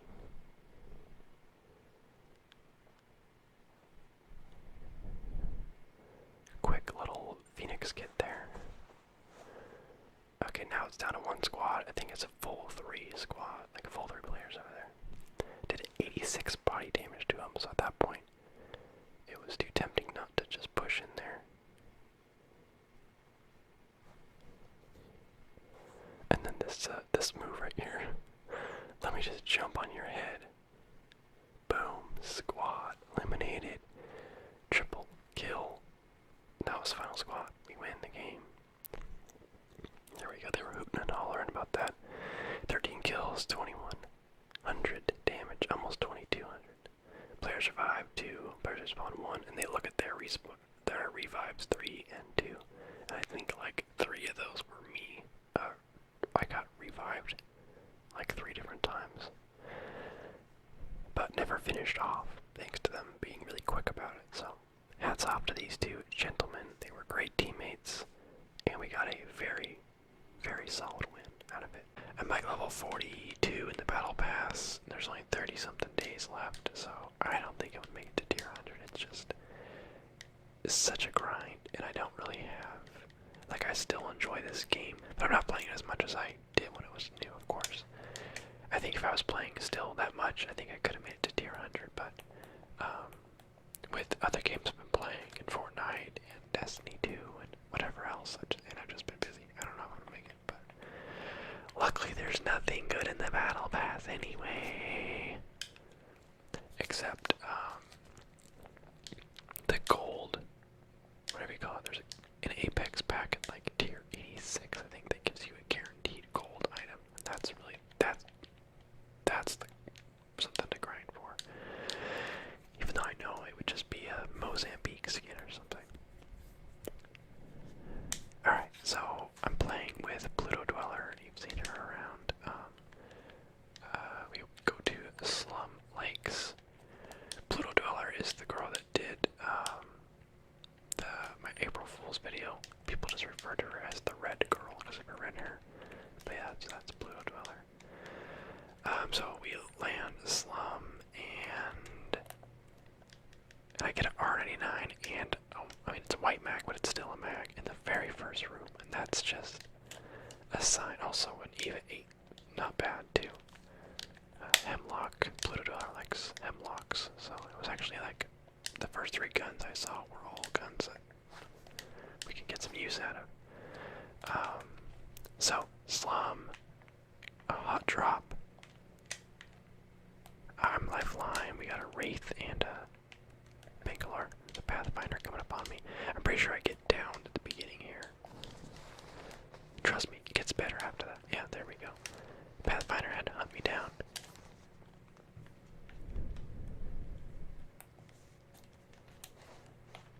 Gets knocked.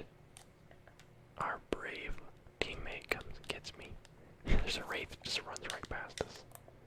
I'm like, can I use an entire Phoenix kit in the middle of this smoky brawl match? That Lifeline didn't even have a weapon. She just came in here and started punching everyone. Honestly, I love having a Bangalore on team because just having those little smoke battles just makes everything so chaotic. It's super useful too. Every team needs a Bangalore. Just like every team needs a Lifeline. There's another guy down.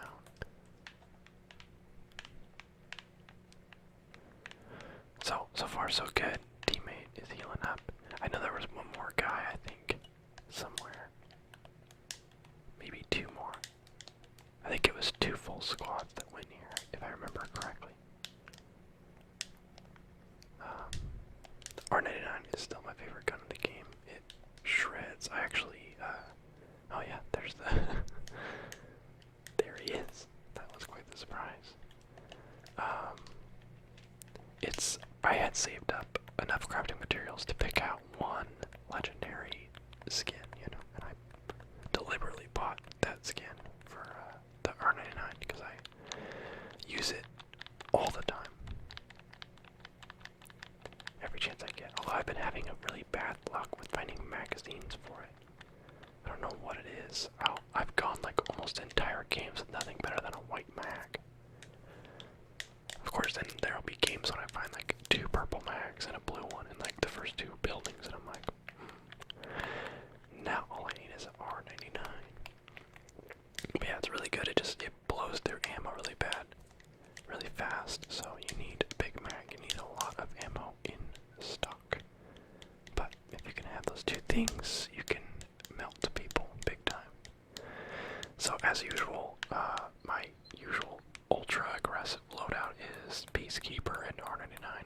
I usually leave the longer range to mid-range encounters to teammates, you know, because people always rush in this game, so I just, you know, my teammates will kind of poke at them, and then they'll start charging us, and then once they get on us, you know, that's when my time to shine kicks in. Plus, it's good for the final circle when everything is cramped and it's close quarters fights. Having two guns that do a lot of damage very fast up close really helps for that.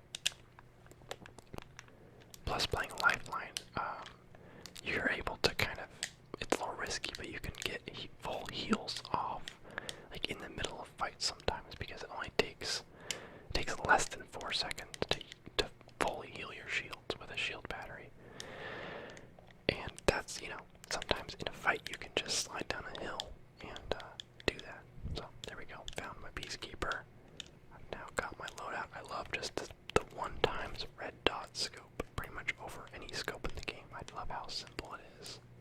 It's perfect for the R99 because it just makes your gun just a laser beam. All you gotta do is keep the dot on the enemy and then they die. It's that simple. Just click on their heads. It's easy. So it's funny, if I remember correctly, our teammate, this Bangalore, was a random. And they were like level 24, I think, but they're actually like really aggressive and actually do really well in this game. I tend to, you know, as you do, when you see a teammate that's like low level, you instantly think like, oh, you know, they're new to this game, therefore they're gonna play like a weenie or not know what they're doing. But this guy, like, you would never have known he was new to the game if he was, you know. So it's funny how being level 24 means you're new. It's like 24 should be high level, but knowing that I hit level 100 like the first month the game was out, do I have a problem, or does he not have the amount of dedication that you should have?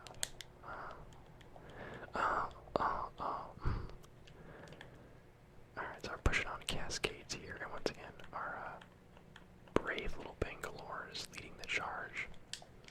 Usually, like, low level teammates will kind of wait for, like, me. Once they see I'm, like, such a high level, they're like, oh, you know, they'll relinquish their jump master to me, so I'll be the jump master and whatever. And it's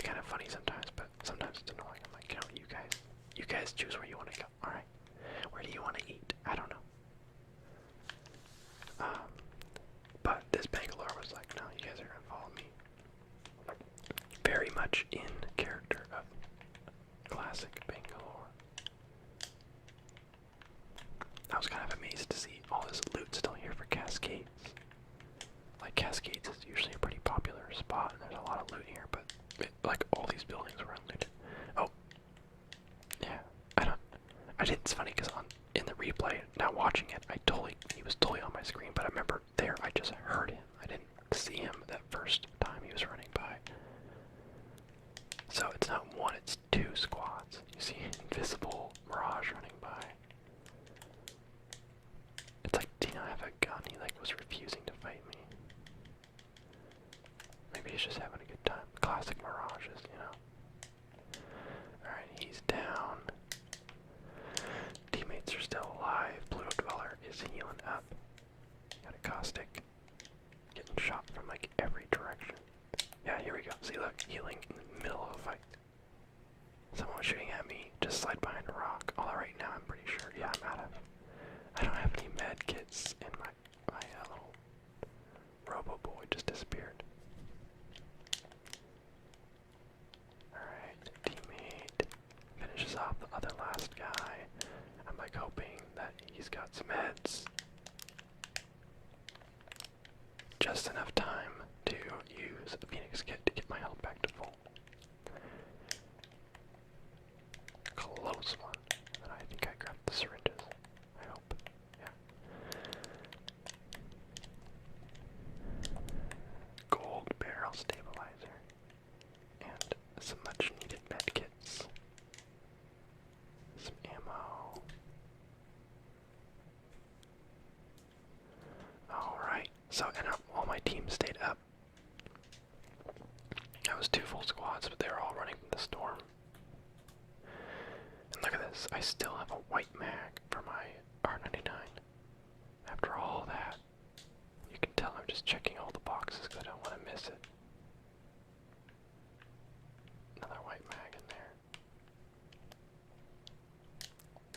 Stocking up on light ammo every chance I can get. I love playing Lifeline. There's a couple other characters I enjoy playing, but there's just something about being a Lifeline that you just feel so useful. And then your healing yourself faster thing is extremely useful as well. What am I doing? I go for that. Oh yeah. Pluto Dweller's favorite gun is the 301. So 301 and the Hemlock. So I always point them out, even if she already has one of each. I still will point them out. Okay, you want another one?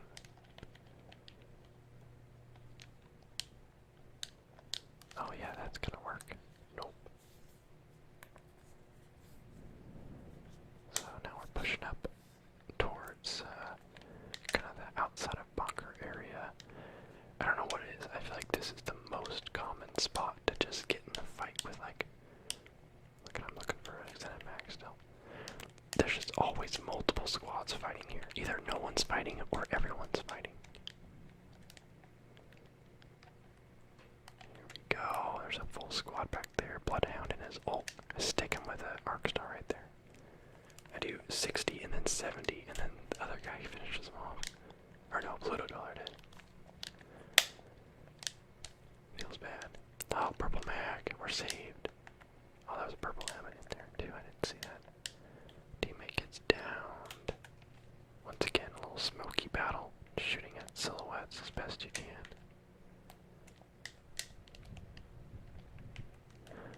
Death box is just floating around. Okay, grab the helmet, you dum-dum. Nope. Nope.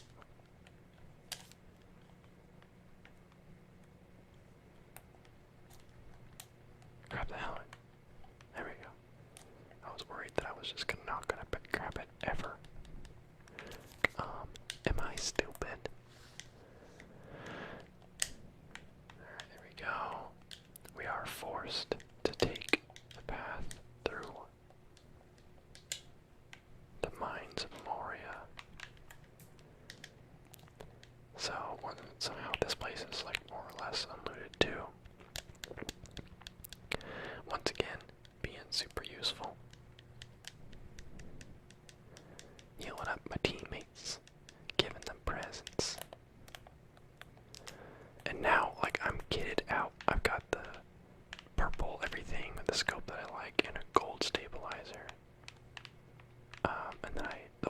missing on my Peacekeeper is a purple shotgun bolt. There we go. Purple backpack, purple armor piece for our Bangalore. 4 squads left. 4 full squads left. It's still at 12 players. I have 5 kills at the moment.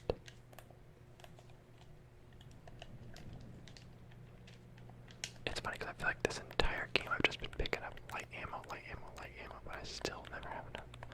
I know I gave some to Pluto Dweller a second ago because she was down to 100 rounds, but still, I just feel like everywhere I go I'm picking up like hundreds of bullets, and I still end up with like 100 left. That's the R99 for ya. It ain't good for the environment, let me tell you that.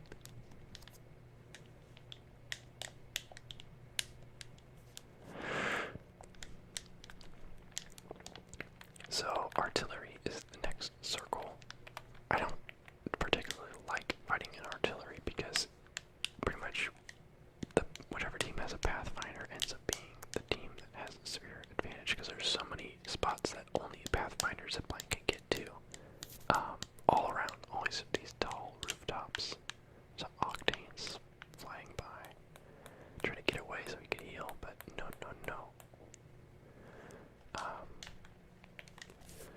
Yeah, Pathfinders get those little vantage points. And look, there's a Pathfinder there. Now, you can see his zipline up to the vantage point. What did I tell you?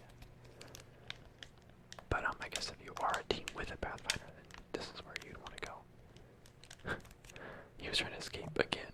He escaped right towards me. There's the purple shotgun bolt, a gold prowler, and another gold backpack.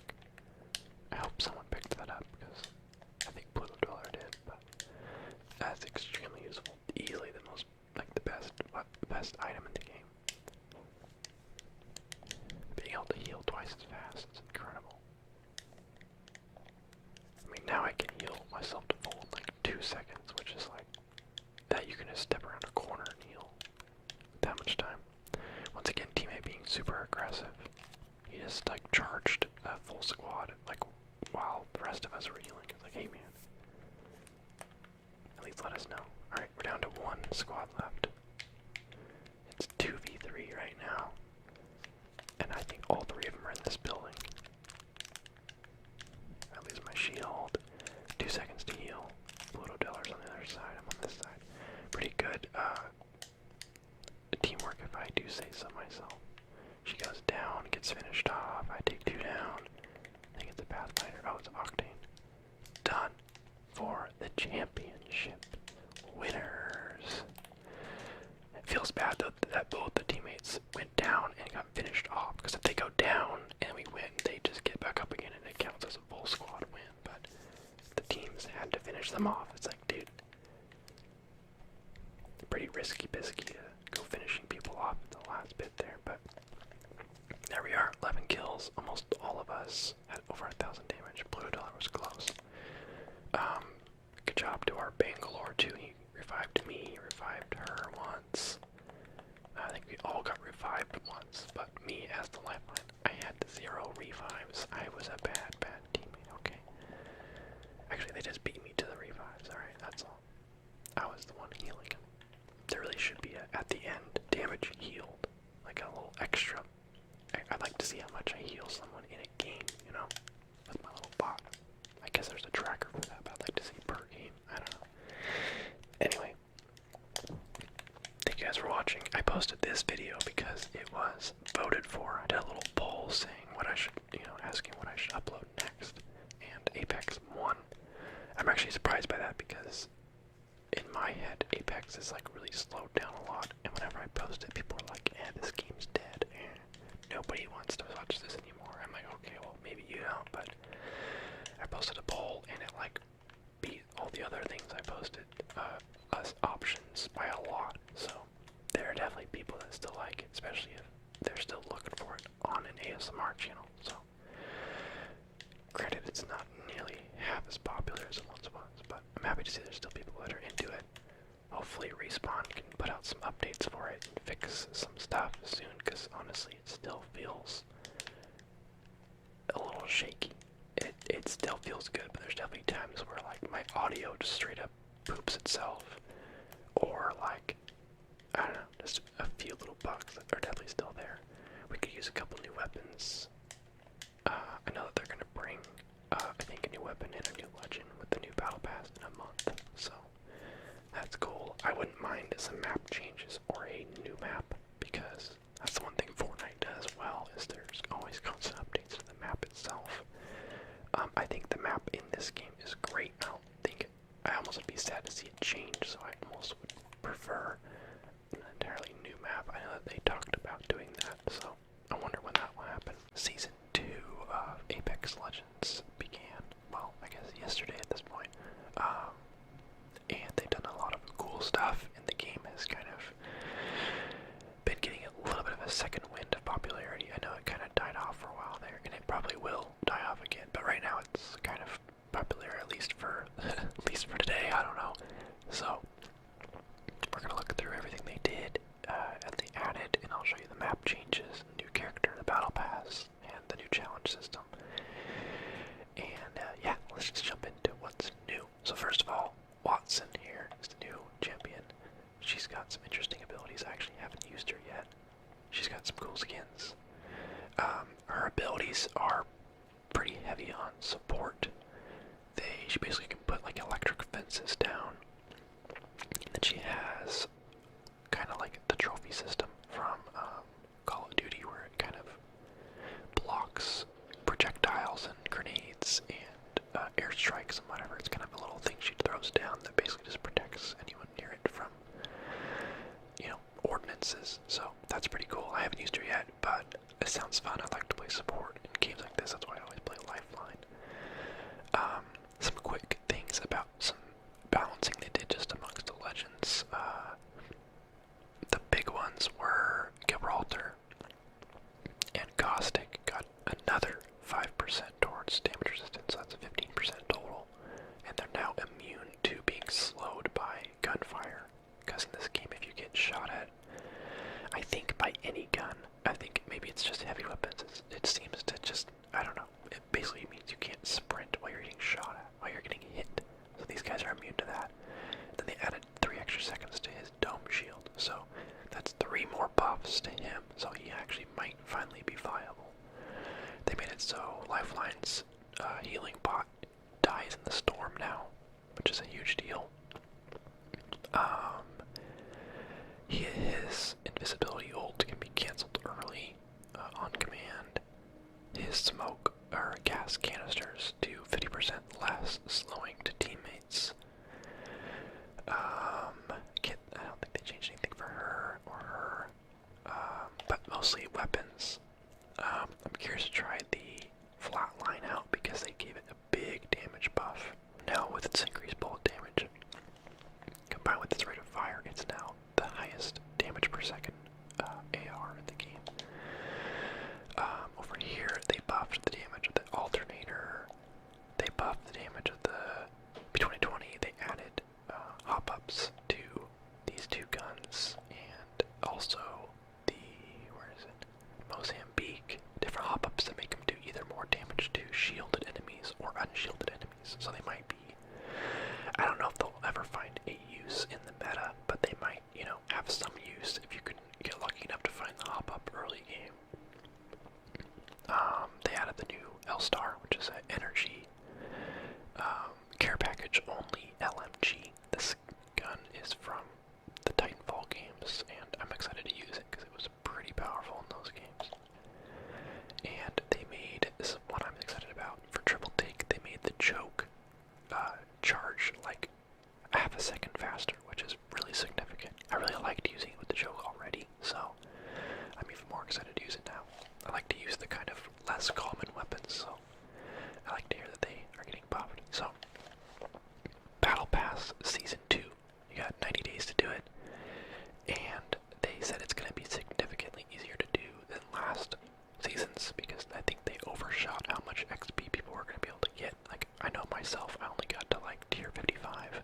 Of course, I didn't play that much, but with this season, it sounds like I'm actually going to have a chance to do it.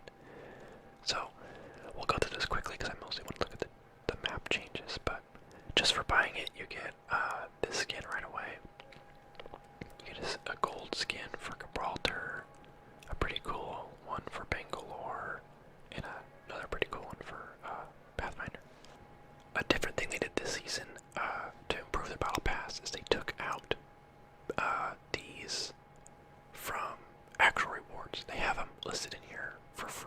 the Season 2 wins ones, but there were tiers in Season 1's Battle Pass where all you'd get is a tracker like this, and it was like, no one cares, you know?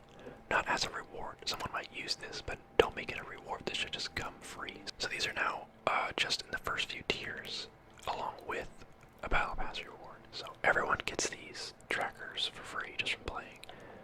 But Battle Pass owners still get something else with it. Also, since last Battle Pass, they've added new types of rewards. Kind of like how Fortnite will add, like, oh, now we have, you know, weapon wraps as rewards. You know, they didn't have back blings at first. They eventually added those. So this one they have two, well, I guess three big new types of things. They have music, which is nice. I haven't listened to any of them yet, but it's nice to have options for different music because the original can get, you know, annoying after hearing it 1,000 times, so that's nice. The weapon skins aren't reused this time. In Season 1, there were really only like 3 or 4 actual skins. They were just used over different weapons, so it was like, you'd get this skin for Prowler, and like 5 tiers later, you'd get this exact skin for like the 301. So this season, all the skins are unique to the gun, which is nice. The other new kind of reward is loading screens, and honestly, they're actually all pretty cool. You'll see them as we go along. I really like them. That was a smart addition. They have some really cool art for them, so props to that. I'm excited to get some of those. They give you a guaranteed purple item out of Tier 5's Apex pack, which is really nice. Skin for the P2020. Credits. Some banners are still in there. I know that no one really cares, but they are definitely, there's only a few of these. I think there's one per character, so it's not overkill.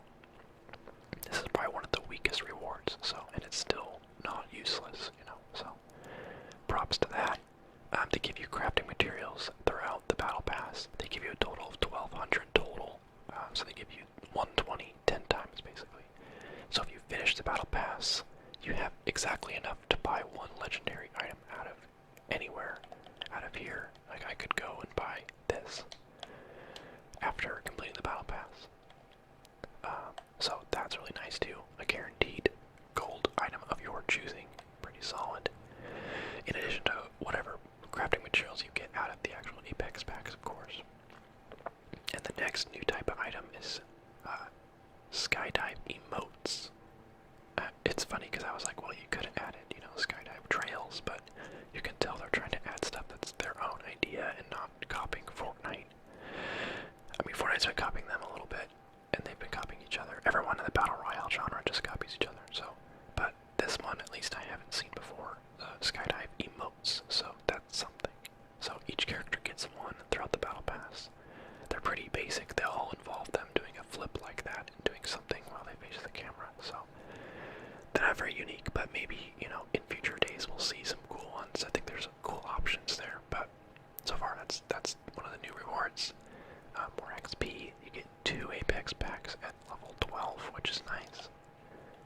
We got a longbow skin, and once again it looks, you know, unique and cool enough to the point that it's actually one, you know, I might actually use. Compared to last season where all the skins were just very silly looking and I wasn't going to ever use any of them. So, big improvement there.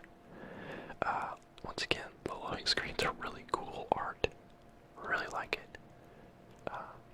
And they're all like this. They're all cool like this. You'll see some of the other ones. You also get another Apex pack there. Some more music. Mozambique skin. Another Apex pack. Look at this. Look at this page here. You get one at 14, 16, 18, 20, and 22. And these first 4 are free. So, huge improvement there. They're giving out Apex packs like crazy just to free players.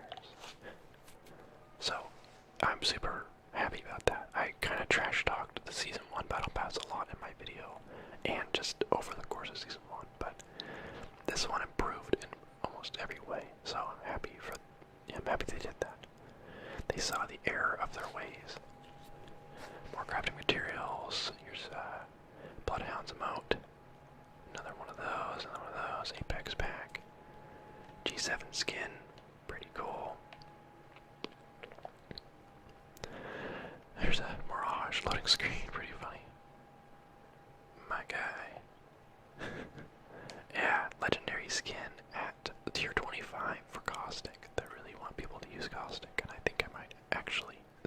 cool skin too. I like it a lot. He's not someone I would buy a legendary skin for because I just don't play him enough. But if I get one for free, then maybe I will. There's a Havoc skin, more coins, crafting materials. Here's Caustic's emote. There's a skin for Watson. I really don't care for Watson's overall look. I mean, everything's pretty cool. It's just this Buzz Lightyear looking hood thing she's got on just makes her look so weird. Like if there was a skin that didn't have the hood, I'd probably think she looks cool, but no. Every skin has the hood on. Another XP boost. Apex pack. Flatline skin. Pretty cool. I'm curious to use the flatline because it's supposed to actually be good now. And I would love to have a new gun in my like go-to loadout instead of just the R99 and the Havoc. Another one of these, pretty cool. I think there's one loading screen per legend, so whichever legend you like, they now have a loading screen. Some music. Kraber skin. One of those, crafting materials. Here's Gibraltar's. Like all of the skydiving modes are super basic. Like, you know. But actually there's one that's cool and you'll see which one it is once we get to it. Apex coin, L-Star skin. The Wraith's got a loading screen for freaking out, going all Mewtwo on everyone. Lifeline. Lifeline's is alright. There's Alternator skin. Alternator's supposed to actually be decent now, so who knows, maybe we'll use it.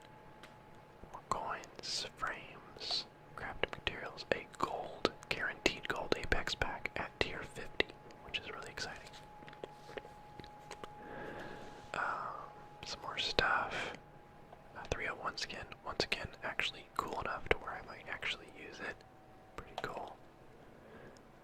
There's Watson's loading screen. I don't really know much about her backstory, I haven't looked into it yet, but that must be her dad or someone talking about something about the island. Yeah, really deductive there, huh?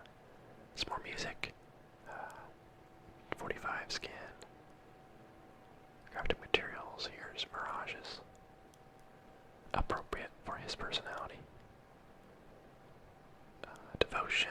Peacekeeper. Pathfinder looking for his creator. Poor buddy. More music. Hemlock skin. Bangalore. Banner. Crafting materials. Octanes. It's a little more unique, but still it's a basic flip around and then go back to where you were. More XP. And you got a purple tier Octane skin, or Alternator skin, I mean. It's got a little animated kind of lava moving through it, which is really cool. It kind of annoys me that some of my favorite skins are for Alternator, so I'm really hoping it's actually good now, because I want to use that one and the one that looks like Tron. There's an R99 skin. Bangalore, having a bad time. That's actually a really cool screenshot though.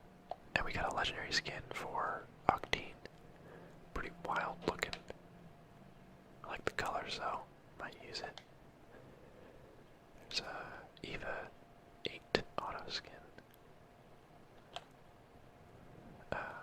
One of these for Watson. Crafting materials, Pathfinders. It's funny. Apex pack, Mastiff skin. Got that lava thing going on. Lifeline, my girl Lifeline. Healing people up in the mountains. Some more blue tier skins. Crafting materials. Watson's. Super basic. Alright, last page. I actually like this one a lot. It's a cool green. There's Octane being a goof. Look at he's like performing or something. Okay, and here's the one cool one, and of course it has to be Wraith, right? Yeah, that one's really cool. Wingman skin, banner, and then for the tier 100 you get this R301 skin. That's actually really cool. And then if you keep going, you get a gold variant of it, as well as this animated badge.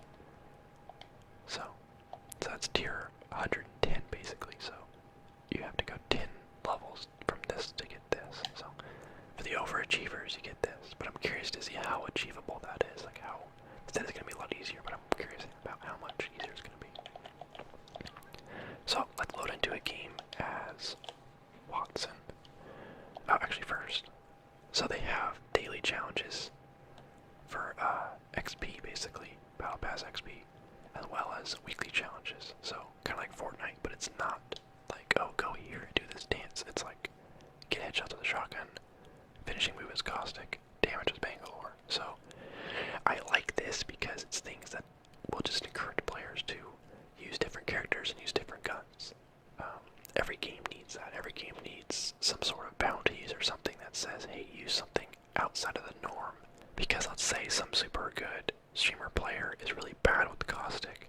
He's going to start using caustic and A, improving his game, and B, giving everyone else fighting him an actual chance. So there's less like people using the one holy loadout that they always win with. And it kind of shakes everything up and kind of levels the playing field a little bit.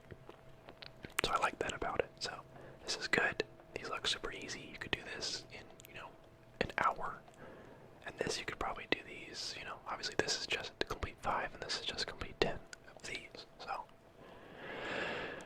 easy mode, and then you have the full week challenges, which is locational, different types of weapons, different characters, damage, opening supply bins, regenerating health, and looting legendary. These are all things that you'll just do from playing. And look, these ones give you instant battle pass levels. So 30 kills with one of these characters, or a combination of all of them, instant level. 30 knockdowns with assault rifles, instant level. Easy mode. Like that. I love this. This is great. Also, I love when things feature a certain location. That means the pit is going to be like, depending on if this is the same for everyone, which I think it is, like in Fortnite, where everyone gets the same week of challenges. That means that the pit is going to be a really spicy location to go for a couple days, and I really like that. So, the challenge system is good. Great way to progress. Great way to spice up the game. Give you some goals, because that's kind of why the game was dying off, is there was A, nothing to work for once you hit max level, and B, nothing to really do to shake up the meta or shake up your experience. It was just like, oh, you go for wins, and wins aren't very rewarding. It's like, yeah, how long is that going to keep people interested? Not very long. So I'm picking first, thank goodness. We're going to pick Watson. So, ultimate accelerants, charge Watson's ultimate completely. So you use one, you've got full ultimate. And then your tactical is the fences. And your ultimate is the electrified pylon that destroys incoming ordnance and repairs damaged shields. So that actually sounds really, really powerful. So you can basically heal your teammates' shields. I wonder how much it actually heals. So basically the campfire from Fortnite, you can heal your teammates in kind of a group setting, and it blocks incoming ordnances, so grenades and airstrikes. Okay, so right away we see that the freaking Leviathans are on the map now, and the Repulsor is knocked down and destroyed. These have been there a little while, but these little dragons are now on the map. Who's Jumpmaster? Not me. So those guys are there now. A couple different changes is Cascades is different. It's now something else. This location right here is new. The cage, I believe it's called. Oh no, that's something else. So the cage is over there. That's all new. So Bridges is gone. Well, it's kind of there, but this location is new. You got this, that's new. Containment is where Cascades was. There's a lot of map changes. Oh, looks like we're going for the pit kills. Oh my god. What a lucky landing that was. Okay, there's one. There's two.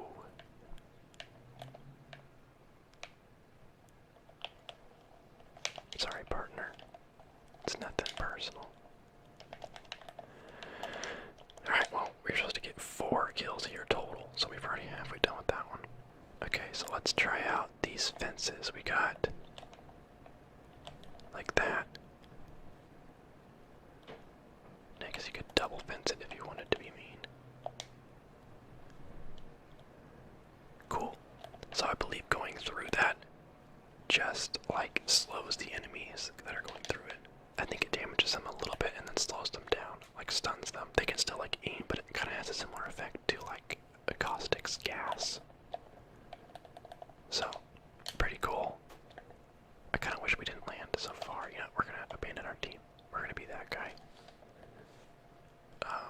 They're going outside the circle anyway, and I think they're gonna come the way that I'm gonna go anyway. So I just want to see the new stuff, and we're so close to containment that we're gonna go over there. A couple other balancing things I did is shotgun ammo stacks in stacks of 16 instead of 64. So that was a very fair balance change, because before it was like, oh, see, look, there's a extended heavy mag for energy weapons. Before you could hold basically all the shotgun ammo you'd ever want in one stack, so it gave it a huge advantage. Okay, let's try the flatline out. I'm gonna hold on to this though, in case we see a havoc. Also, I can see my fences on the map, which is kind of nice. So, since this is, well, how does this look? Yeah, okay, so it's got a pretty decent range to it. It's got two different ranges, so I wonder if the first one is ordnances and the second one is healing, for instance. Oh, we got bad boys.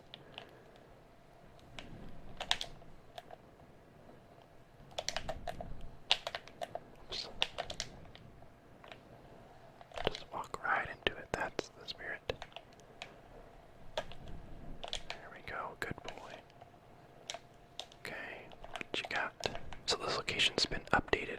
Obviously, this was, it's similar, but it's mostly updated by this containment area. So that's pretty cool. Okay, teammate's getting roasted over there. Oh, shoot. Die. Oh. I'm in the gas. Don't do it, Watson. So, pretty cool that they added all this new area. Don't do it, man. Come on, I'm trying to do a video here. You can see even that all the way over there is different. This was different. The Leviathans are pretty cool. So I was happy to see they did actually decent sized map changes. Like, instead of just doing something small. Because, this is the first time they would have done map changes, so I was kind of unsure what to expect. It's like, are they going to actually do something big, or are they going to just kind of go cheap on us? So, anyway, that's the map, that's the stuff. Watson's abilities seem fun. I'm excited to play her, and probably do a video about how her abilities work in the near future. So, Apex Legends Season 3. This is a replay. I wanted to show you guys the new stuff while also giving you guys a win. So, spoilers, we get that sweet, sweet W. But Apex Legends just entered its 3rd season, and with it has come an entirely new map, like completely new map, as well as a new battle pass and a new character, Crypto, right there. Yeah, I was impressed that they put a whole new map out there, and it's a good map. Honestly, I don't know if I like it more because it's new or because it's better. I don't know, but I've been enjoying it more because it's new / maybe better. Oh look, we were also the champions. So here's a new map. It's kind of ice and lava themed. There's 2 big city areas. There's a big exploded something out of ice. There's a train that goes around the map, which is really cool. We go to Capital City here, which is one of the more popular landing spots. Not quite Tilted Towers level, but it's definitely one of the large population dropping zones. I've been playing this game kind of off and on throughout all the previous seasons, all 2 of them. It's still a great time. I think that I'm just a little bit burnt on Battle Royale games, so I don't play it like a ton, but I do play it often. I think I hit tier 80 something last season for the battle pass. So here I am looting up. Nothing really too good yet. My kind of go-to loadout, if I have my way, is Hemlock R99. That's the dream. So every game, you see, I swap. I couldn't decide which shotgun I wanted. every game, I always have those two guns in mind. But other guns I like are the Havoc, I like the 301, the G7 with its mod double tap is actually really good now. I like the G7 before, but now it's like actually pretty solid. That 2x scope is the dream. I dropped my other one. I never get that. You pick up a new scope and it just throws your other one on the ground instead of putting it on your other one. Alright, so you see I have my flatline and my RE45. You can tell I'm planning ahead for getting my Hemlock and R99. Collecting the ammo for them. I've got the sights that I like on the two of them. But my team starts getting under attack a couple buildings away, so I start making my way that way. I'm actually surprised it took so long for us to get into a fight because there definitely were at least, I think, 2 other squads that landed here in addition to us, so. I'm playing as a Lifeline because I love playing Lifeline. Being able to heal your team and revive your team faster with that little shield wall. Your care packages are nice. Just all around great. Being able to heal a little bit faster. Very advantageous.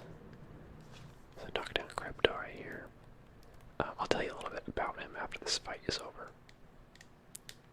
Trying to get Pluto Dweller over here. She's knocked down. There's people fighting around us. I know you can't hear it, but there's still the other 2 teams are fighting right now. So I get her up, and at this point, we're just kind of like, alright, let's back it up. And we would have just left, but our teammate gets a laser beam. Watch his health bar. Yep, there he goes. He's done. He just got laser beamed. So we're like, I was just telling Pluto Dweller, I was like, hey, we should probably like leave. Like it's getting a little too spicy here, you know. And then as soon as I said that, teammate got knocked. So I was like, all right, we'll go get him. Found some blue armor finally, which is nice. Get the quick revive. So Crypto's abilities are, he has a drone. His passive ability is his teammates can see what he marks with his drone.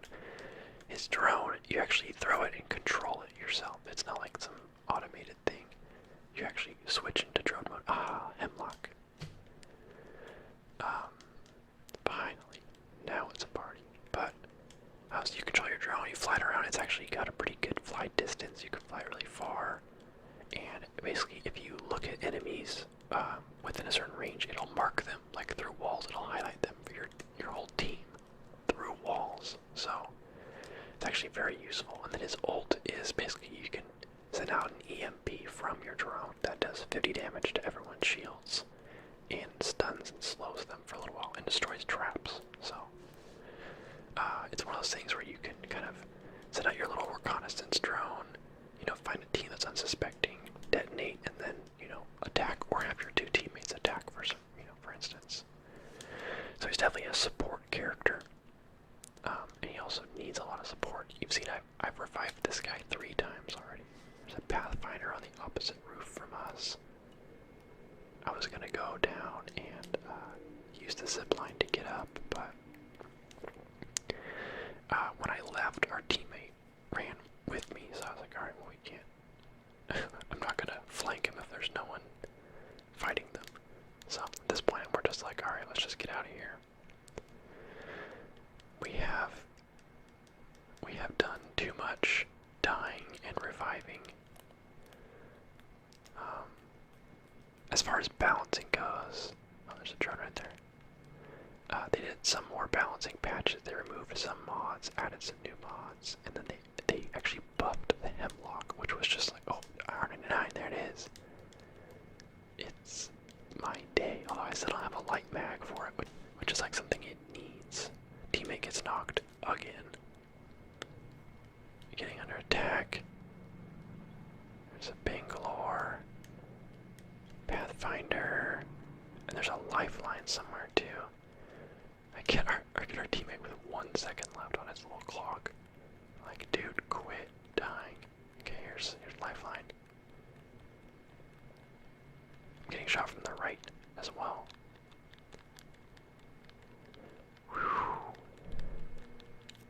there's still more people because there was someone else shooting me, so I don't think they rushed us though. I think this is a moment they totally could have pushed us and we would have not have been ready for them, but they didn't, which was nice. It's good to find some mods for my Hemlock. I found a white light mag, so it gives me 2 extra bullets in my mag, which is just great. Care package coming in. The people, I think I see them at some point. Yeah, that's right. Garbage from our care package. I have a gold helmet now, which is nice. Alright, there he is. There's just one guy from what we can see. Just running around. Looks like a pathfinder. There, our teammate just marked him with the drone. You see how we could see him for a second there? It is very useful. The only downside, which obviously it needs a downside, and that is that your teammate has to be manually controlling it, which means that he's not helping you. So he can mark all the enemies he wants, but he can't help you kill them. At least not right away, you know. The nice thing is you can set your drone and leave it. You can put it up in the air and then leave drone mode, and it stays there. It will still mark anyone that goes into its field of vision. It only has a certain amount of range, so it's not like it just marks everything everywhere, but if you angle it right, you can actually mark some people with it. As long as they don't notice it and shoot it down. It does make a fair bit of noise, so attentive players will just shoot it down, especially if it's not moving, but I like it. I think it's a smart addition to the game. I like the support type characters.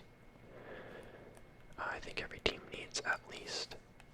I think every team needs a lifeline, honestly. That's why I like playing lifeline. If you ever don't have a lifeline, you can feel it. It's like, oh, I'm missing health and don't have any med kits or syringes. It's like, well, oh well.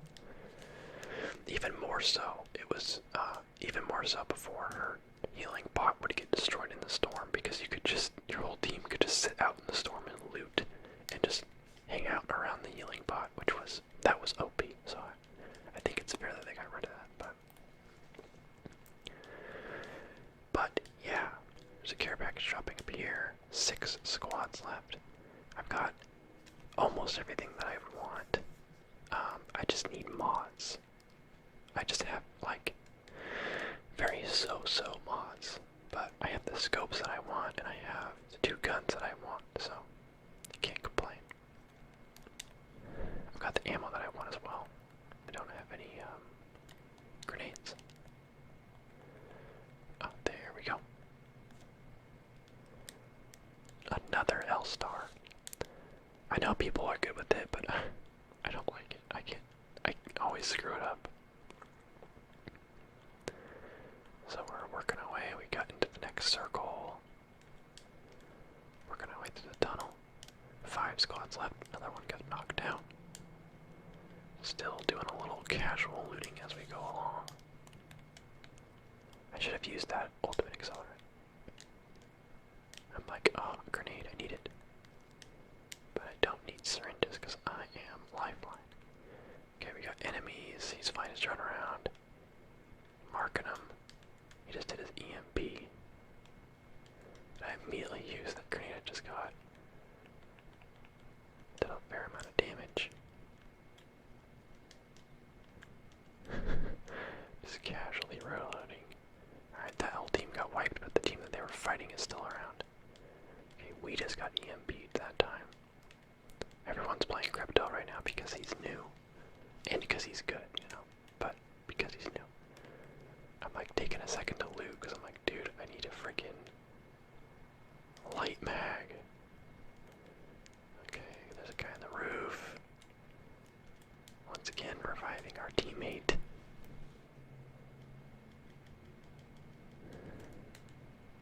Here they come. That guy's got gold armor. There's a Gibraltar and his dome shield. Just barely knocked him down. Okay, I get knocked down. Octane is the last one left. Teammate goes in there to prove himself. And he proves himself. Those are the moments when it's just like you're both down and you're like,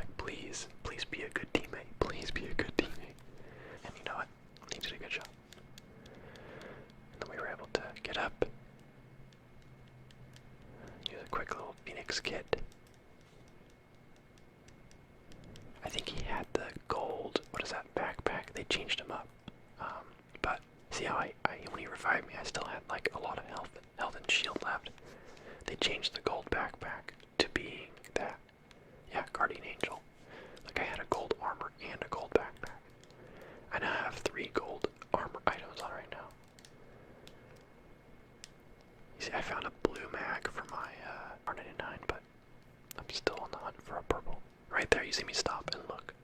That's because I thought I heard people, and spoilers, I did. Clear up some space. I realized right there that I don't have that much light ammo. But it doesn't matter because we found the bad guys. Knocked one. That was a lot of damage right there. That guy pops his little face out and it's like, nope. Hiding in the smoke. What I wish I had a digital threat scope right here. There's so much smoke. And then gas. There was a Bangalore, a Pathfinder, and a Caustic.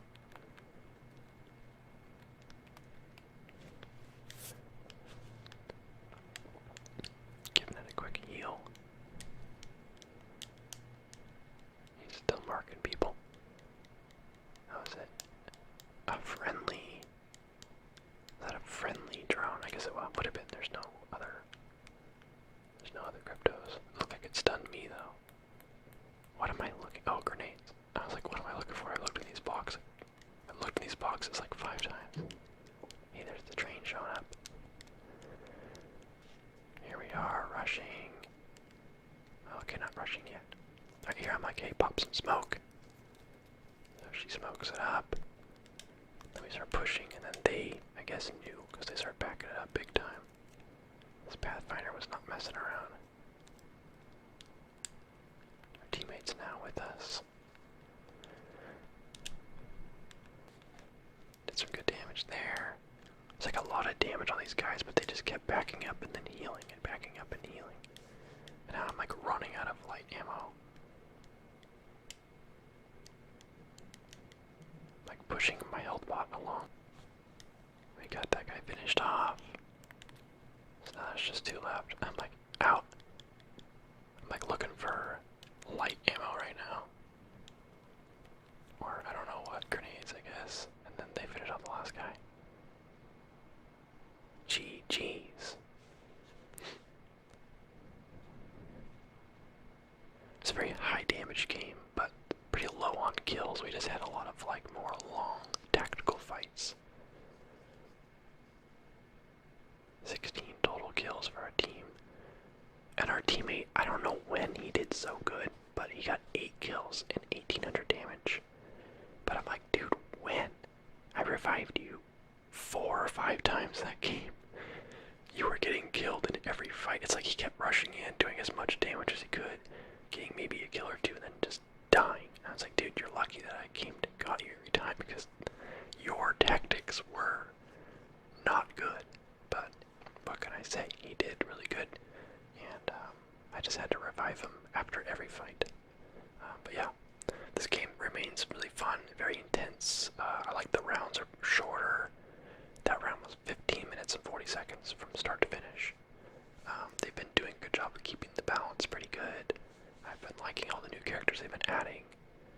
The new map's fun, so I know it's not as popular as it once was, but Apex is still a good game, and the developers have done a good job of keeping it updated, keeping it fresh, so gotta give them props for that. So anyway, Apex has had a really cool event going on. I don't have any clips that I want to share from the event, but because I haven't played that much of it, but it's been a really cool thing where they've been doing custom or special game modes for 2 days at a time, and they'd had like 7 of them, I think. And the last one I think is right now. On the last one, I think they had a solid gold duos.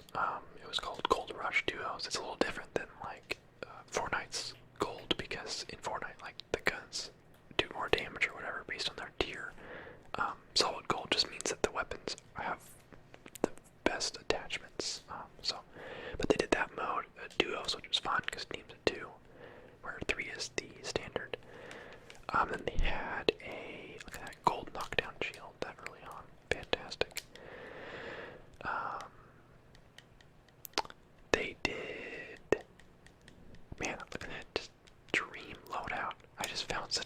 stuff this game. Flatline and R99. I definitely am looking to switch my flatline for a hemlock at this point. Although now, in the last couple times I've been playing, I've been using the hemlock and not the hemlock, the havoc and the peacekeeper. I was super into the peacekeeper when this game launched, and they nerfed it a teensy bit, and I stopped using it. It's still really good, but I stopped using it because it was not as consistent. But I've been trying to shake up my loadout and use different things. So I've been using the havoc because since there are no more energy mags, it starts with 32 without needing an extended energy mag, which is just fantastic. Did that dirtbag just steal my gold? He did, didn't he? What am I doing? Am I just... Oh, I think maybe I typed it to him. I don't remember. I started using the typing function. Because you can, like, not chat. You can just type in a message and, like, some robot voice reads it off. And I always find it really funny to, like, just say, like, rude or GG or whatever. Anyway, they had solid gold duos. They had one where you could respawn every time the storm closed as long as someone on your team was still alive. There was one where the storm was always closing, where it started out really big and it just closed the whole game to one spot, and you could see what that one spot was going to be at the beginning. You knew where it was going to close. And then there was one, it was the old map. This is my favorite one. It was the old map, but dark. So it was like nighttime on the old map. And honestly, I miss the old map. I hope that they keep bringing it back. I'm okay with them never bringing it back, like, to be a permanent option. I get that you can't really do that without splitting the player base. But I miss the old map, and I like being able to play on it. It's a great map. I think I prefer the old map before Season 2. I prefer Season 1 old map before they added, like, the containment and the cage. Like, I liked it when it was a little more barren. I know that sounds weird, but I liked when the map wasn't as crowded. And that's kind of my same thing for Fortnite, is I miss the old map not being so crowded, and then that's kind of what the appeal for this new map in Fortnite was for me, is I was like, oh, there's suddenly so much more, like, open space, and the locations are more significant because there's not so many of them. And there's more reason to spread out across the map instead of just go to, like, the two good spots. There's the hemlock. Gotta take that. You can see my, I have legendary skins for both these weapons. My A99 and my hemlock. I think I bought both of them with crafting materials. Because I figured they're like my both most used guns, so might as well get some good skins for them. But yeah, there's the event going on, which is really cool. They've been really creative with their modes. They had a mode during Christmas time where it was like a 3 teams of 3 King of the Hill type thing, where you fought over the train, and it was first team to win. I think 3 rounds that got the win, and you would respawn between rounds, which was really cool. So that was really fun.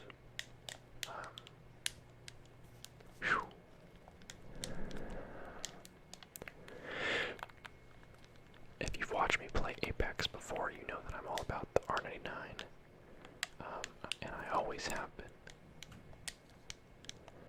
And the hemlock, I've been using it for a while now, but it definitely wasn't a favorite of mine for a while. And then when I started getting into it, it's a perfect combo for R99. Also, my special Lifeline finisher. Also bought that with crafting materials. You can tell I'm a Lifeline main. I love Lifeline. She's fantastic. It's funny because she doesn't have any, like, combat abilities, like anything that really helps you in combat. You can heal a little bit faster, but it still takes like almost 4 seconds to refill your whole shield, which shouldn't really help you in combat, but I do tend to get entire shield batteries off in combat often. So I guess it helps me in a fight, but it's funny because she doesn't technically have any combat abilities, but she's the one that I play best with in combat. So Say what you will. Oh, come on. Should have taken that scope for my hemlock. The 1 times, 2 times. I've got 2 randoms on my team. I was not playing with friends at this point, but oftentimes when I play this game, I usually play with friends. I play with Pluto Dweller usually, or just whoever else my friends list is on. There's my care package. Let's go. Pretty uneventful game so far, but I do close to 3,000 damage, I think. I know I get like, well, I won't say an exact number of kills, but I will say it's double digits. Although I'll probably put the title, I'll probably put my kills in the title because that's how you get people to actually watch your video. Yeah, let them know it's gonna be good first. But yeah, great game, honestly. I am happy to see them still working with it. The game's still a success. It's obviously, compared to, the success of Fortnite, it makes it seem like it was not a success, but it absolutely was and is. It's still very popular with their kind of onslaught of events. They've been keeping, their Twitch view count up to decent numbers. Their YouTube, there's lots of YouTubers that do Apex videos, and they're able to do channels that are just Apex videos and be able to be successful. It's still a successful game. And they were smart in getting out a new map pretty early on, and they're being smart by keeping fresh game modes and pretty consistent patches. We got a Gibraltar airstrike going off in the distance. Gotta get a sight on things. I'm annoyed at myself for not grabbing the 2 times scope earlier, because Hemlock needs some zoom to it. It does fine with the 1 times, but if you really want to make the most of it, you gotta have some magnification. I really like this again though. Looks like Tron. Making our move. Teammates are sticking with me, which is really nice. There's people up in the hill, which is usually bad news. You don't really want to engage against people that are up in an area unless you have a pathfinder that can get you up there, but obviously we don't.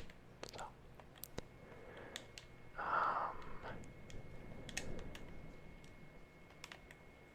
we got some people running around. I actually don't remember everything that happens in this replay, so there might be things that surprise me as well. Here we go, making a move. There's a Watson trap. Octane went down. And my teammate's also getting hit. Mirage is almost dead, but he's hanging in there.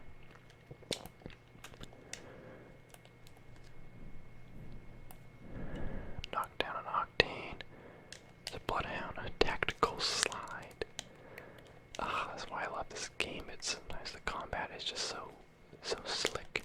It's like there's either one more guy or another team. Oh yeah, it's another team coming in. There's a Gibraltar and another Octane. My teammate's still knocked down, but luckily nobody finished him off. Kinda hurts me that I used an entire battery right there for like 1.5 notches. Okay. There's a Gibraltar. I think there's a Lifeline too. Oh yeah, they're all. Yeah, there's Lifeline. Yeah, the one thing you have to do with the R99 is you need an entire clip to kill someone most of the time, because you're gonna miss some of your shots because of how sporadic it fires. So if you miss a few shots, you've got to take your time to reload. Okay, there's the 1 times, 2 times. For your Hemlock, you dunce, pick up a scope. The one scope I like the most. Come on, there it is again. My. That's the one I like though. Yeah, there we go. At least I took that. And then hopefully I will give my, oh, there's a red dot in there too. Give my health bot to my teammates, I'm hoping. Come on, be a good life. My gosh, people out there.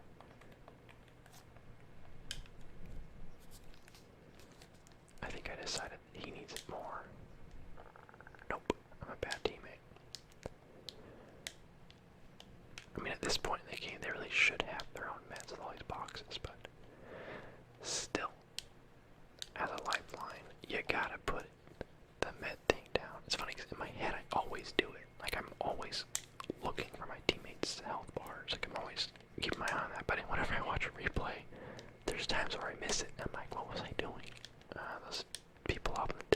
only problem with my loadout is if you get against people with lots of snipers, you really can't do much. You have to push them. Like if you're getting shot with like a long bow, you can kind of pick at them with the hemlock, but you're not going to kill them with the hemlock unless you close the gap. So right now I'm kind of, I think, creeping up on them, or at least keeping an eye out. Hey look, there's a scope I like, except I've passed like 2 of those. Okay, there's people over there. You see that crate open? So we got 5 squads left. And this is in, we're in the circle. My teammates we're all kind of spread out, but I'm just trying to make sure we don't get, like, surrounded, you know? I'm trying to make sure that we don't get snuck up on from multiple angles. I'm trying to watch the entrance to this town that they aren't watching. Also, I always play, I only bring 1 stack of shield cells. I don't know why. Because I always want to have more ammo than shield cells. And a stack of 6 shield cells is only going to recharge your full shield 1.5 times through before you need more. So I always just take 6, and usually I'm fine. Almost always, that's significant. That's enough. Because every time I kill someone, they always have shield cells, so I just go back up to 6 after every kill. But I guess watching me, it's kind of like, bro, you should have more shield cells. Right now I only have 3 because I just used 3. But you do what you gotta do, you know. Don't waste any space. So we're pushing this team from the behind. He's trying to run. I think it was Pathfinder. Gotta get those reloads in. There's a Bangalore. Knocked. Oh, killed one in the smoke. I can see legs running around, but oh, here we go. 2 kills in the smoke. Make sure you finish him off. There's Bangalore. Teammate got that one. At the gold knockdown.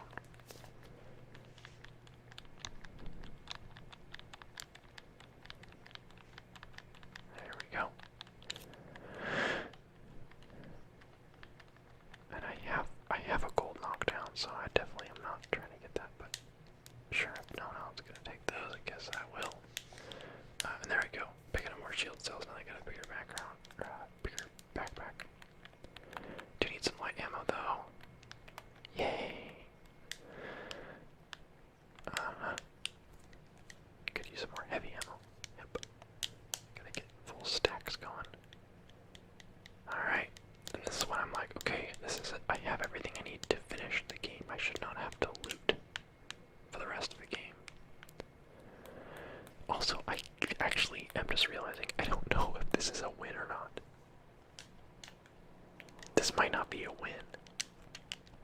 I'm kind of remembering which this is a wild game that you're about to see. If it hasn't been wild yet.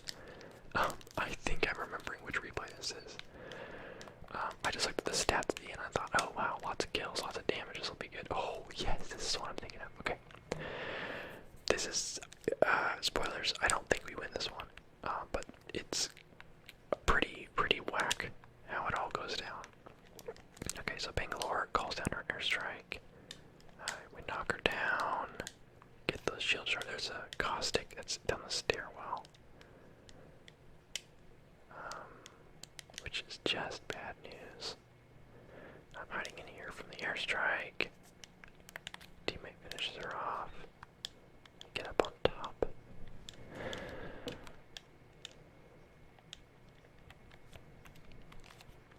The smoke, or the gas, is so, like, effective.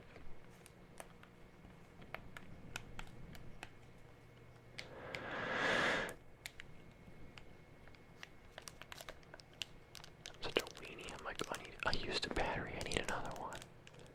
Gotta have 6 at all times. Okay, there's Pathfinder down. Gotta make sure we finish him off. Grenade.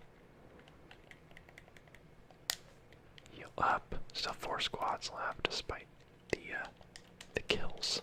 The caustic is still down there, I think. Teammate's making a move. He's got a peacekeeper. Oh, maybe that's. Oh, there's a creeper. There's a gold helmet.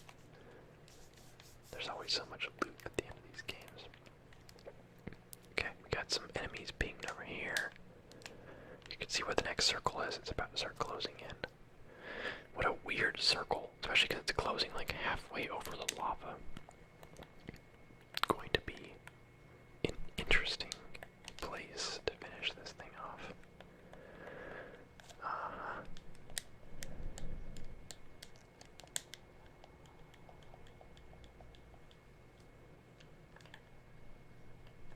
There's another gas trap. Honestly, a good caustic is like pretty scary for this final part of the game, especially when there's one building involved. Because if you can gas up a building, that's like, what are you gonna do? Okay, here comes everyone. We got a gold armor guy. I unfortunately have no grenades, which this is the situation you want to have grenades in. Okay, teammate, making me nervous. Okay, going inside to dodge the airstrike. There's a guy, a Lifeline just hanging out in the corner. Phoenix Kit. Our Octane is finished off. I don't know how he got on the roof though. We got enemies on the roof. Did not mean to fall right there, but. Okay. The gold armor Wraith is down. Reload battle. Frantic shooting. Okay, then teammate knocked down the, here we go, I jumped into the lava. Because I knew I'd have enough health. Both teammates are down. Still 3 squads left, there's still enough people out. Didn't have time to wait for my healing bot, so I used a med kit. Switch back to battery though. There we go. Okay. Balloon is just barely in the circle. Circle's about to close. Going up. Man. Oh, got a kill from the balloon. So this is where it unfortunately goes whack. Oh, but look at this final thing. I should have just jumped. I shouldn't have. I should have just literally jumped off of the edge. I see him. Yeah, he kills me.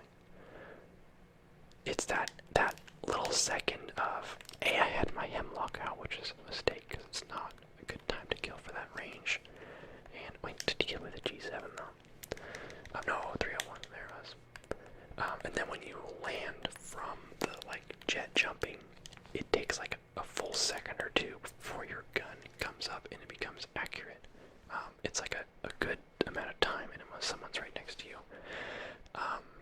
bad time. So I should have, in hindsight, just jumped. I hoped. Well, I don't know for sure if I would make it if I had just jumped off the tower and just let fall. I would still have to wait the time, but I would have had time to switch weapons because I would have had my gun in my hand. So that's the difference. But what a wacky end to that game. 27 damage shy of 3,000. I have yet to break 3,000, but man, if I come within 50 damage a couple times. 13 kills, 17 total squad kills. I'm not gonna say I carried my team, but you know, my Mirage did a good amount of damage. And honestly, Octane was competent too. Everyone was good. It's when you get to the end where someone got revived 3 times and still had no damage and no kills. It's like, well, did you really contribute to the team? Not really. The new season of this game, Season 4, comes out in 2 weeks. So I kind of wanted to do this video to kind of remind people that this game exists, / I still play it and I still really like it. So I'm excited for Season 4. We get a new character. I'm assuming a new gun or 2.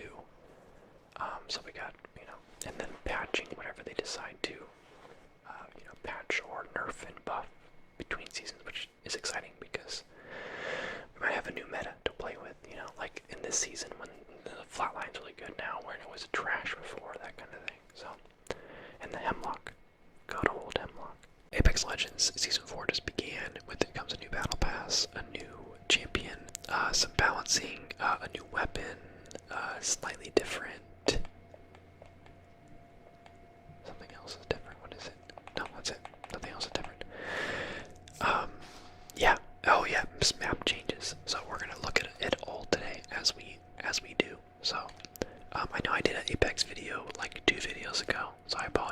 two so close together. I try to space it out usually, but I have a Modern Warfare video I'm going to be posting. I was going to do it today, but I'm going to post it on Saturday because I'm playing with ASMR Gaming News, and we're going to post our two videos at the same time, so that'll be on Saturday. So, yeah, which I think is going to be tomorrow when I upload this. Anyway, let's check this out. So, my favorite gun in the game, I should say one of my favorites, is the R99, and I was super happy to see this really, really, really clean looking skin for the R99 as a tier 1 reward. The skins here are all kind of, I keep trying to rotate it, but you can't hit the screen. The skins are all kind of just okay. They just look like slightly different colors, except for this one. This one's more of a, I don't know, this one's more unique than the other two, so that was cool. But really, the skins in this game don't really matter as much because you don't really see yourself, but they're still neat to have. It's more about gun skins, I feel like. So, this is pretty standard. I'm not going to take very long on the battle pass because it's pretty much the same idea as last year, where it's a certain amount of skins, a certain amount of packs, and that sort of thing. So, really quickly, some packs. You get your gold, your legendary guarantee pack at tier 5. That's a big change because before it was like tier 70 something. Tier 5 is like you're gonna get it, so you're gonna get a gold item no matter what, which is nice. This top free thing is just all the season 4 win trackers for all the heroes.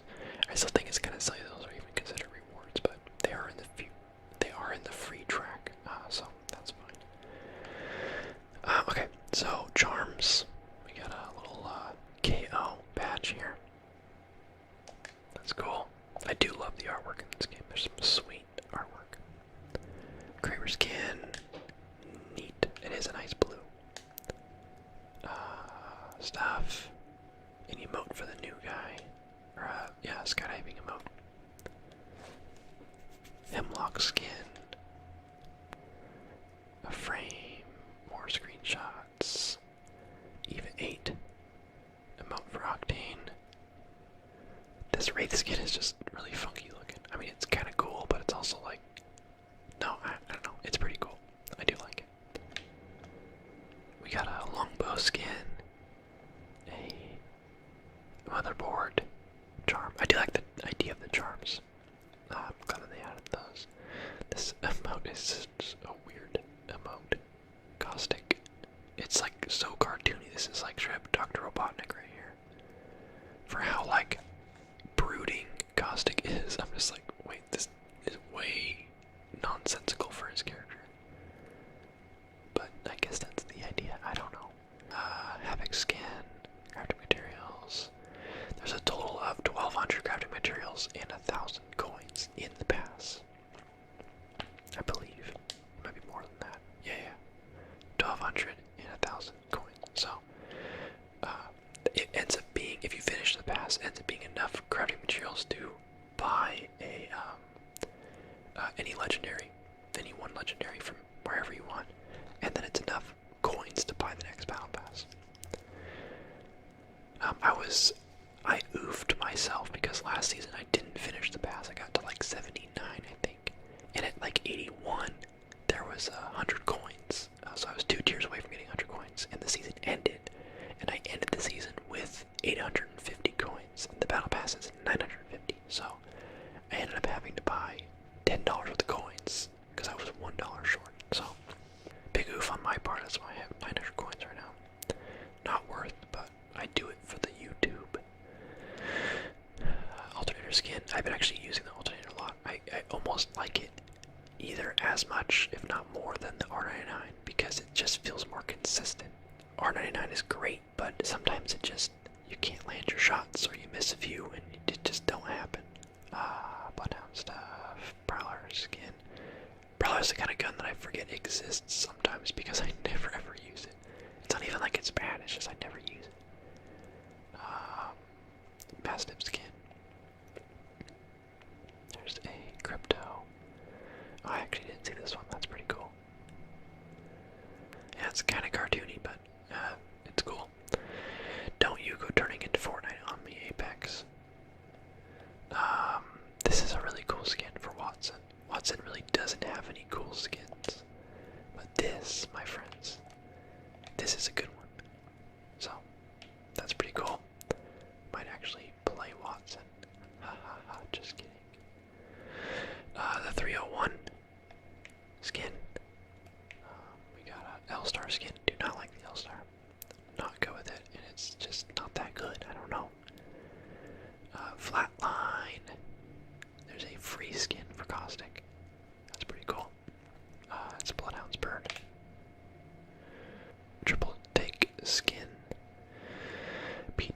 skin. There's a guaranteed purple Apex pack with a 7% chance of a legendary at tier 69. Nice. Some music. There's the new sniper, the Sentinel. It's a cool skin for it. I don't know if I like the new sniper or not. I have yet to use it much while charged up because it costs an entire battery, a shield battery, to charge up. And it only gives you a few shots worth. And a battery, like batteries are a rare commodity. Like they're very, you don't want to just go shooting them. But I haven't seen how much damage it does when it's charged up. There's a devotion. That's actually a really cool skin. G7. I do like all the skins. They're all pretty like mechanical and simplistic. They're like basic colors mixed with like metallic textures. Nifty. Yeah, there's another one. Mozambique skin. Oh, missed this.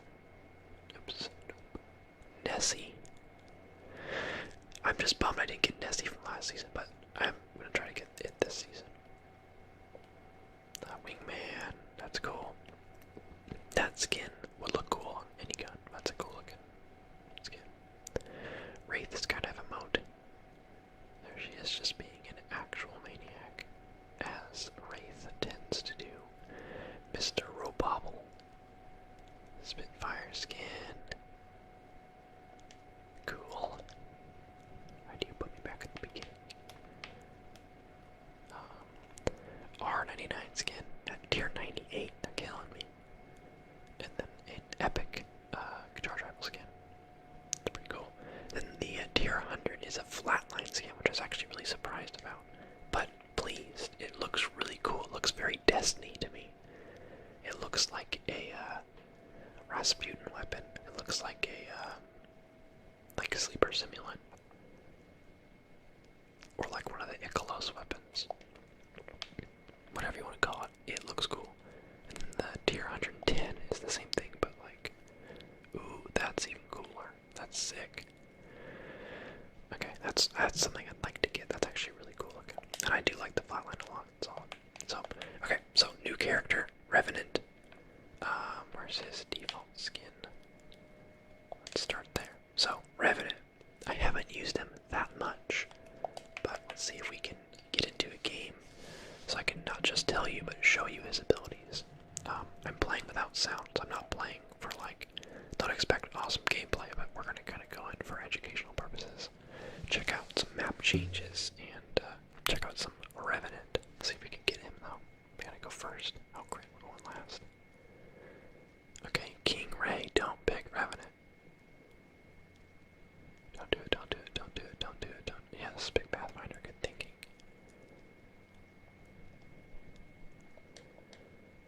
Okay, we got him.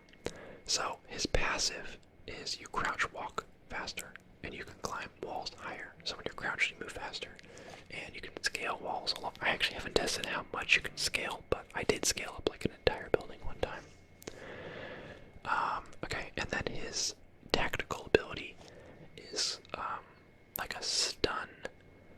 It's not a stun, it like stuns ability, so it's like you throw it and it damages people near it, and it also locks all their abilities for a little while. And then his ultimate isn't that great. It's a nice idea, but it just doesn't last long enough. Let's go to the new location, because I'm the jump master and I get to choose. But there's a new location over there called Survey Camp, and then the capital city has been ripped in half. And then there's a new location over here called Harvester, which is pretty neat. Oh, my vibrating controller is on. Hang tight. Vibration off.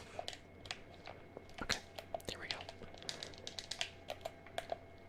Okay, so his tactical. You throw it, pew, and people near it take damage, and their abilities are locked. It's a little hard to like use in like land. I mean, it's just like a grenade, I guess. But if you can get it, you know, if you were able to like lock a Wraith or a Gibraltar from using their abilities, like that's pretty solid. You know, like it's a big deal. To, you know, prevent a Gibraltar from using his airstrike on you or escaping. Okay, here we go.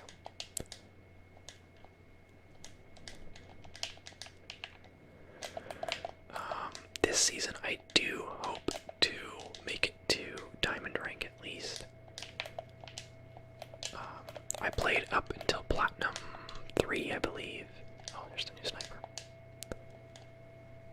We will use it so that you can see.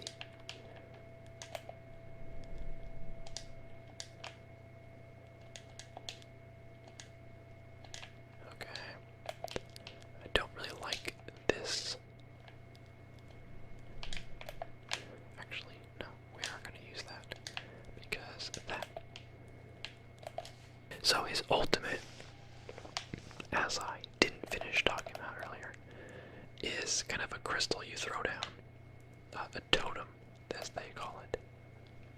Like that. And then if you die while your totem is active, instead of dying, you will teleport to your totem with 1 HP left. It's like a get out of jail free card where it's like, oh, you thought you were gonna die, actually. So you can teleport away from the fight, you know, and escape. There's people over here getting respawned. Let's see if we can not die. And in order to do that, we're going to shoot. Okay. I'll use my tactical again, I forgot. Boom! Okay, so this sniper does 68 to the body. As such, oh, he knocked my teammate. Oh, there's no door on this side. That is an enemy. Where'd he go? Okay, boys, I got your back. Freaking bull. Okay, so let's try this out. No, stop. Just tap it. Okay, so I'm charging my sniper with big boy damage. It consumes a entire. Okay, stop. Okay, I won't.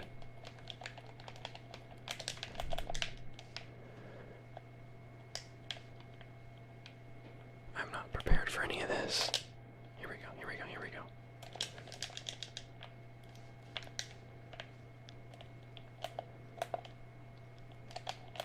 Wait a minute. Wait a minute. Why is Wraith knocked down? There's another Wraith. Yikes. Die from the thingy. No. Okay, well, we died. Hiplock, let's go. Extended mag, let's go. Already died. This is my loadout right there. Done. I need nothing else. Okay, there's my faster crouch speed. Purple bolt. Okay. Okay, so what's a good thing to test on? So like this wall. Oh, it's like, let me do that. How about this wall? Okay, well you saw you can't get on there, but you saw how far it went up. I think they're just drowning me in weapons and ammo that I need. If I could just get an extended light mag, that would be great. But the speedy crouch walking is actually really good. I don't know. Maybe not. Maybe good isn't the right word, but I feel like it's really, I don't know, effective. Because you're a lot quieter when you're crouching, and you're a little more accurate when you're crouching. Okay, so the city is split in half into Fragment West and Fragment East. Someone's been through here. Because there was no light ammo near that gun.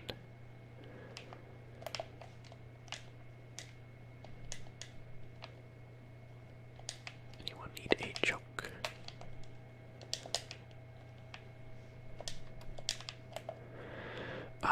And there is now a great chasm between the two sides. Oh, there's people over there.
always rush as soon as I hear that sound, though. Which, in this case, might be a good thing. Okay.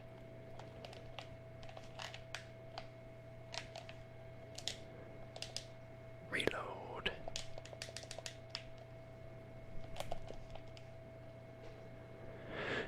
We're actually doing A-okay. Hey, that was that. Nice, nice, nice. Okay, that was our teammate's thing, so we will not loot him. We'll get him back before he pings his banner like crazy. But yeah, this guy's ult, it seems like a nice idea where it's like, oh wow, you can like die but still get to live. But I think that they're gonna have to balance it because right now, I think that they made it pretty weak on the short timer of it because they probably just didn't want it to be super OP, so they were like, let's go on the safe side and you know, make it weaker than stronger. And then they kind of overshot it, or undershot it rather. So that's my theory. So I do expect them to you know, buff it a teensy bit. It just needs to last a little longer. That's all, because it's just like, it's a strong idea, but it just, oh shoot. No. Come on, I just saved both you guys, now it's your turn, alright?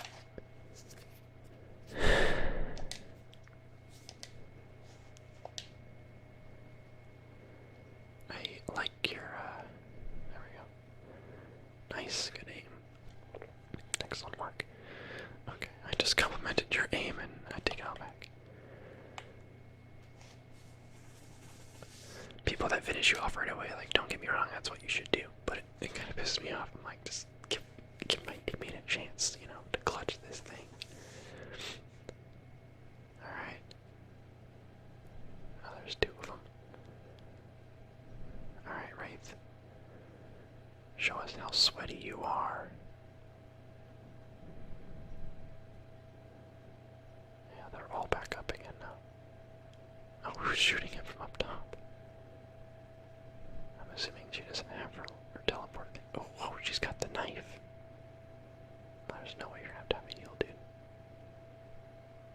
Well, you technically did have time to heal, but it wasn't the right move.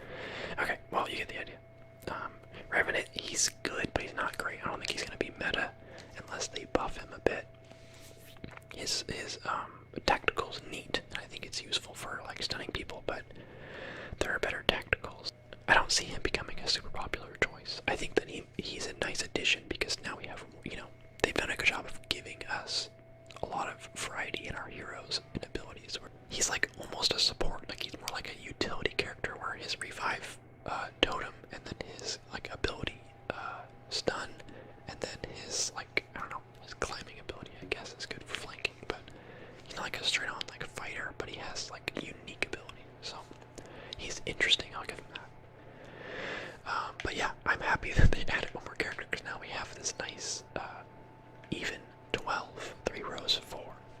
Because before it was like an awkward like empty space here, so thank goodness. But yeah, he's cool. He's not gonna be a big pick of mine. My top 3 right now are these 3 right here. And none of them are even unlockable characters. These are just OG characters. Gibraltar, Lifeline, and Pathfinder. I'm playing more Gibraltar than everything else probably right now. In fact, I have a gameplay I'll probably upload a little later of a win on Gibraltar on this new season. So, and I think I get a couple kills with this airstrike at some point. So, shows off the strength of Gibraltar and his new shield, bubble shield, where he revives people in it faster. Is really useful and heals in his bubble faster. He's like starting to become like a lifeline, but with more combat abilities. So, this game is my most kill game of 15. I've gotten 14 and 13, you know, a good number of times, but this is the only time I've hit 15 kills. And I was playing Watson of all characters. Now Watson's like good, but she's more of a defensive character, so it was funny that I got 15 kills. Like the one in every 100 games where I actually play Watson. I never play Watson, so I'm playing with Pluto Dweller,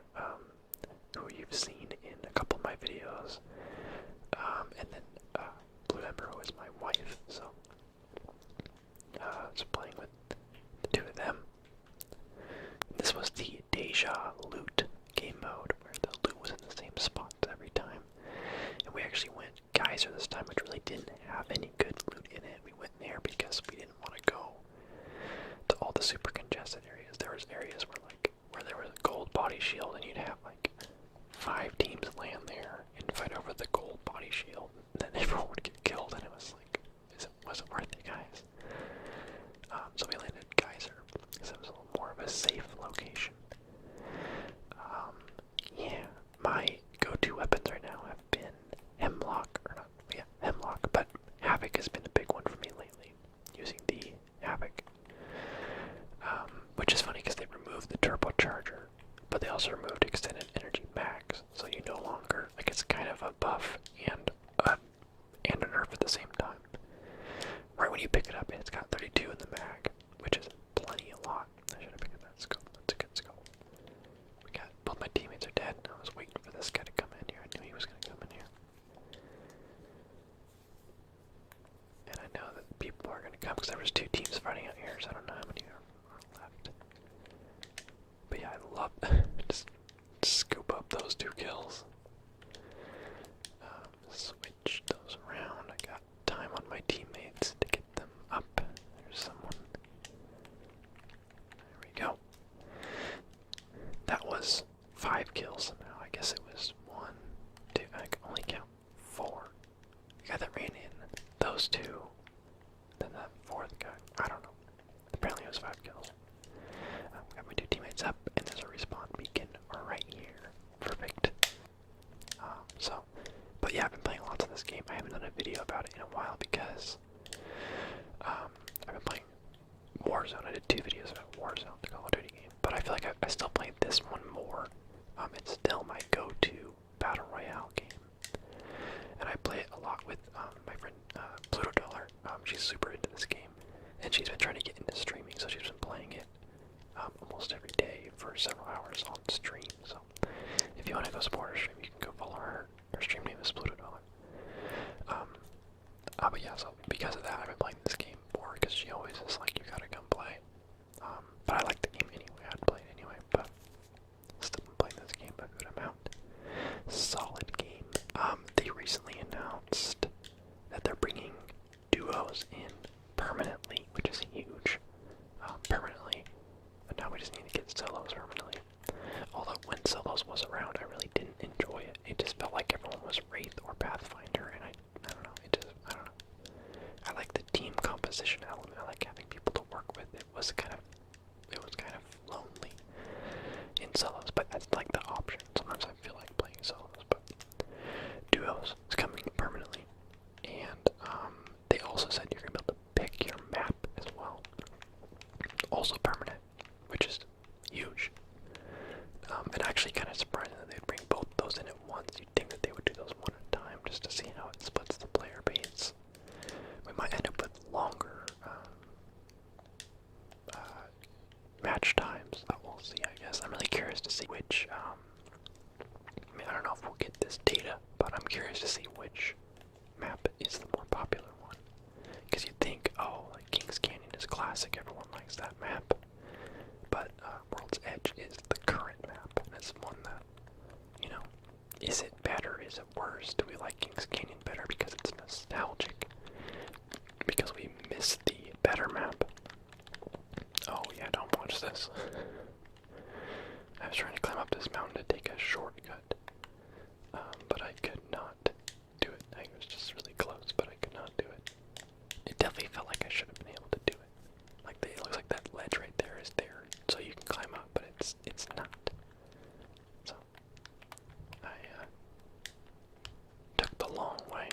And what's funny is I thought it was up here, but it actually was down below anyways. I didn't have to go up at all. I always gotta do at least one dumb thing in every high kill game, don't I? There's a bloodhound to see how fast it kills him from full health. 204 damage. Like nothing, man. There we go, got a gold backpack. Bad scope. Energy ammo. The only problem with using Havoc is there will be times where you just can't find energy ammo. Like, it doesn't, like, no one uses energy weapons. Because, I mean, people use the L-Star a surprising surprising amount. I'm super bad with it. I think it's a bad weapon, but the amount of times I've been killed by it show that that might not be entirely accurate. And now the triple take doesn't use energy ammo anymore, it uses sniper ammo, so really the only two energy weapons. Yeah, and the devotion is a gold weapon, so that doesn't have ammo, so it's really just Havoc and L-Star. And people don't carry those two weapons around very much. I do see Havocs every now and then, and L-Stars every now and then, but yeah, there's times where I'll loot like 12 boxes and find no energy ammo. Okay, we got people up above. There's a bloodhound that just scanned me from somewhere. Someone is somewhere. I'm trying to make sure I actually remember to use my electric fences because they are very handy for making people go through the right doors. There's a Bangalore just hanging out in the rafters up here. I think she quits right away too. Ding, yep. Then there's a Gibraltar somewhere too.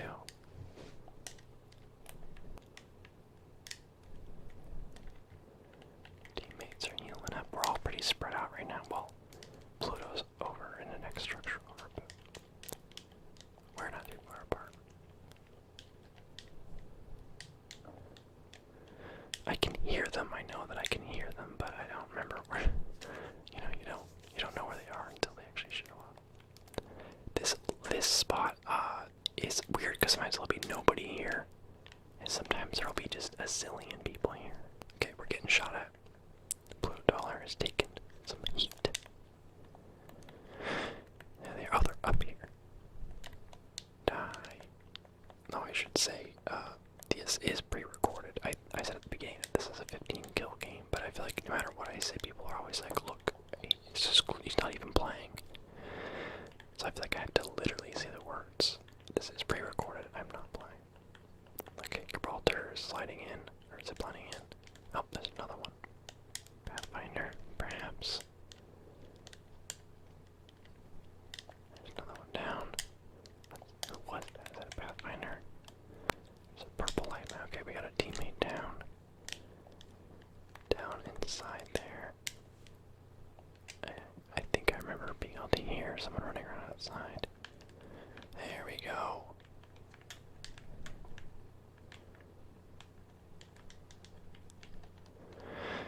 Come on in here. There we go. It's a Pathfinder, I think. No, there's a Bangalore.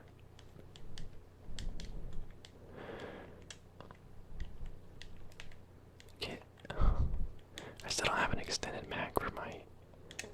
Wow, look at that shooting. Yikes. I still don't have an extended mag for my hemlock after all this time. And it hurts. If you're wondering why I don't get that revive, I think it's because there were still people around and I was like, you guys get it? Oh yeah, there she is. There we go, jeez. There's purple armor on the ground. And I think I'm in the looks for more energy ammo, because I'm always in the looks for more energy ammo. Yay, heavy mag, finally. Energy ammo, about 80 rounds. Pretty much used all my ammo back there. So I'm at 12 kills, 6 squads left. I think I got like 6 kills in that fight. They just kept coming, man. Yeah, I'm looking for energy ammo. Pro mag, yay. Look at all these gold boxes. There's people on the roof over there. Do I want it? Do I want it? No. The Evo shield is such a distinct trade-off. It's like, oh shoot. It's like the ultimate test for me. I'm like, do I want... Oh, here he comes. Like, do I want to take a chance and see if I can level that armor up to where I can get, more health? Or am I going to die somewhere along the way? And the answer usually is die somewhere along the way. But man, if I can get that armor to red armor, that is a fantastic feeling, my friend. Okay, we're still getting shot at from way out there. 4 squads left, 13 kills. many meds, so many shields, and no energy ammo. This is the life of a Havoc user. Also, I lots of time will put the 2x scope on this gun too, but I didn't want to have the 2x on both. But its little select fire laser beam is like not bad. I would use that more often if I didn't have a hemlock. Like a good setup would also be Havoc with the 2x and select fire, and then maybe like the R99 or the Peacekeeper as more of a close range, because Havoc is pretty accurate at a long range. Honestly, I really like it at any range, except for like sniper range, obviously, but it just does good damage.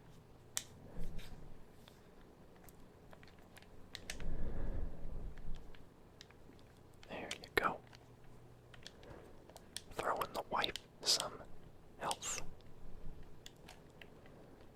So we got 4 squads left.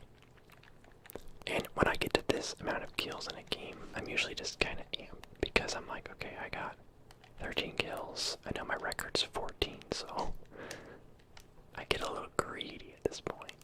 I'll take the shield battery. Good boy. Yeah, it's a little hard not to. We're really spread out, though. It's kind of my bad. I kind of took off. But, you know, like I said, getting greedy. See people down below. There's a lifeline.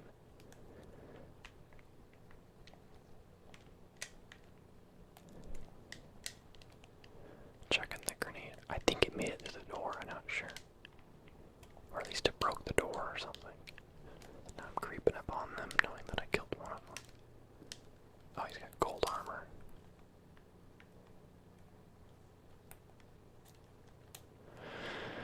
Honestly, when you see that gold armor, it's like, yikes. I actually thought for sure I was gonna die right there. Because if they had pushed me, then I don't think I would have been able to hold on.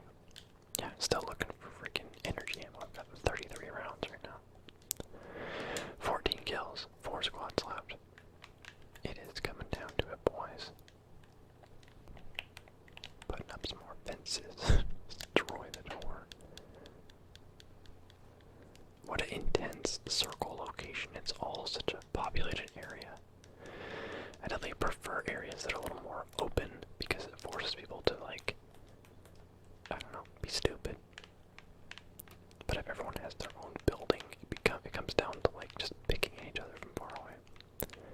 It's right there. I should have just switched with the R99 since ammo. But I like the Havoc so much. Okay, we got people out that way. We got people over there. Oh, I don't have enough. He's still looking for energy ammo. And it's starting to look like I'm never gonna find it. Oh, teammate got killed. Up above. No energy ammo. Both teammates are down. I know it's come down to. Oh, look, 60 rounds. Hallelujah. Okay, teammate up top. 2 people down below me, too, sounds like.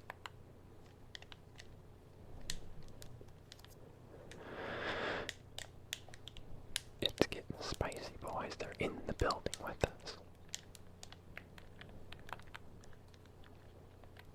I remember saying right here, like, I'm gonna use you as bait. I apologize. There we go. There was still one more in here, too.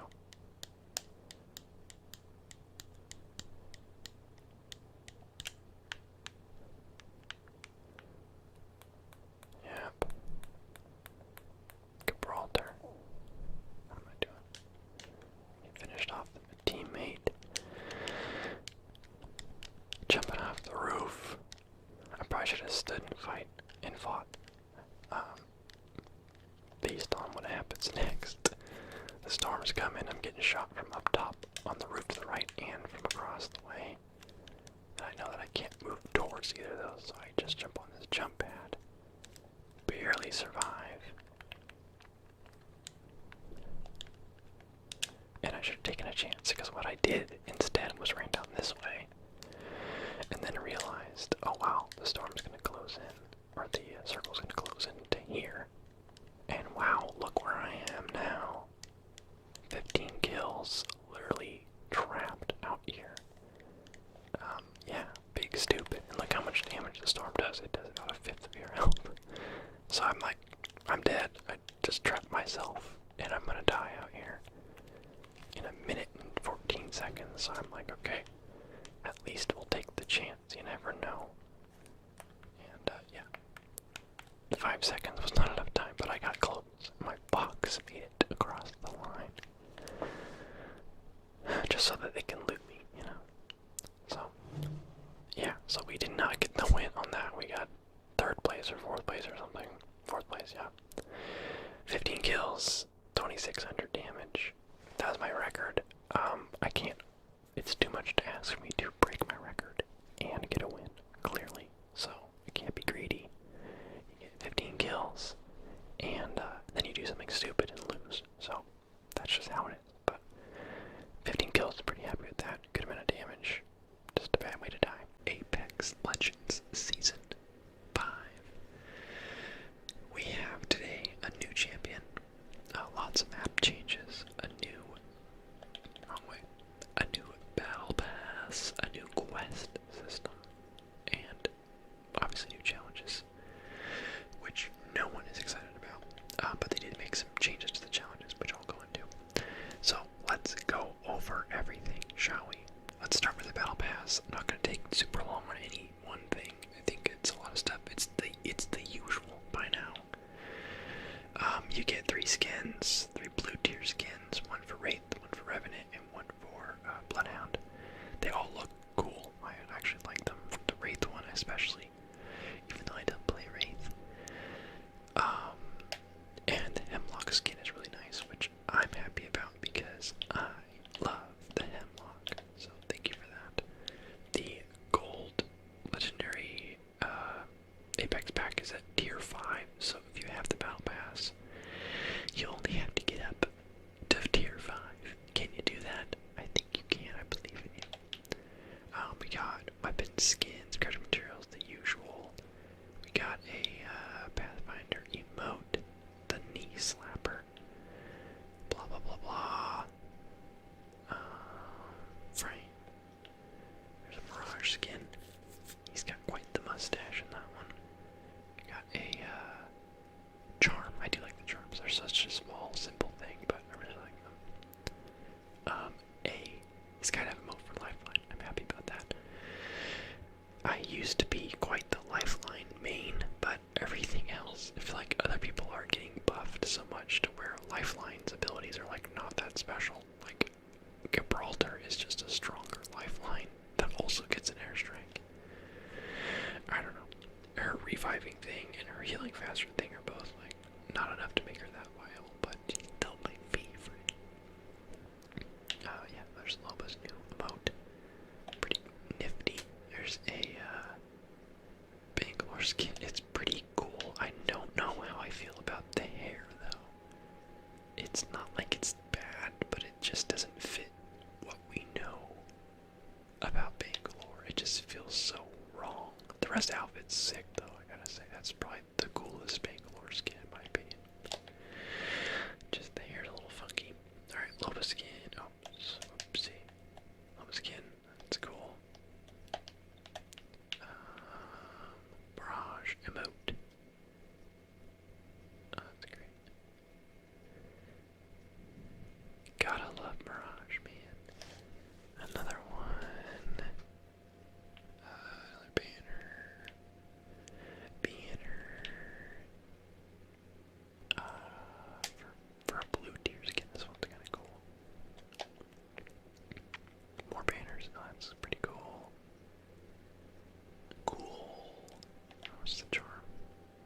What's all this Indiana Jones stuff, huh? Neo.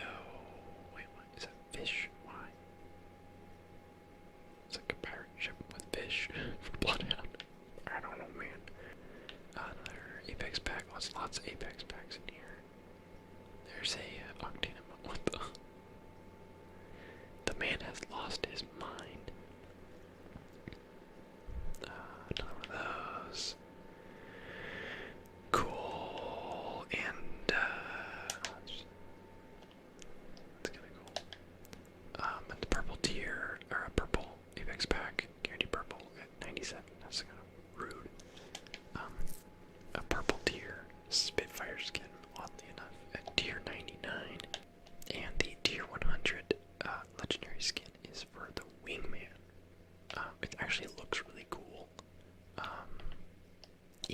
you slice it, and the animation for it is pretty cool. How it like opens up. I think things kick up the side too, don't they? No, maybe not. Did I imagine that? I don't know. It looks cool. It moves around. So that's pretty cool. I don't really use the wingman. I'm a console player, and I'm just bad with it anyway. So, yeah. Okay, quest system. I don't really know how to explain this. It's a little complicated, but basically, you need to collect treasure packs in any mode. Well, duos, trios, and ranked. So any mode that's not like an extra mode, I assume. They have super high drop rates. That was my big concern, is that they're gonna be rare. I found 4 in one match one time. So yeah, you're gonna get one in your first game. If not, if you don't get one in the first game you play of the day, then you should get one in the second. The drop rate is very high. You can only collect one a day. So if you've already collected your daily one, then ping it for a teammate if they haven't. But they're so common that I'm sure everyone will have, like, after the first game. After 5 days, or after you collect 5 packs, which you don't have to do on the same day. You can skip a day and get the one. It works that way. Every 5 packs, you can begin a hunt, which is like a PvE mission that you can play by yourself or with your friends. That's gonna go for the week, and then it will stay around. Blah blah blah blah. There are 9 of those, I believe. Yeah, there are gonna be 9 hunts. So 5 packs, 9 times 9 hunts. That's what this treasure pack reward thing is. So there's 1 of 45. I got my first pack. So over the course of the 97 days of the season, try to play 45 of those days and get the pack. And then this over here is also unlocked by getting packs. And this is just kind of story dialogue. But this right here is the hunt. So there's 0 of 9 I haven't done it yet. So once 5 days have happened and I've collected 5 packs, I'll be getting the hunt, which will give me an artifact, and the rewards will be a new weapon charm, a piece of a mysterious artifact, in the next chapter in the story of the Broken Ghost.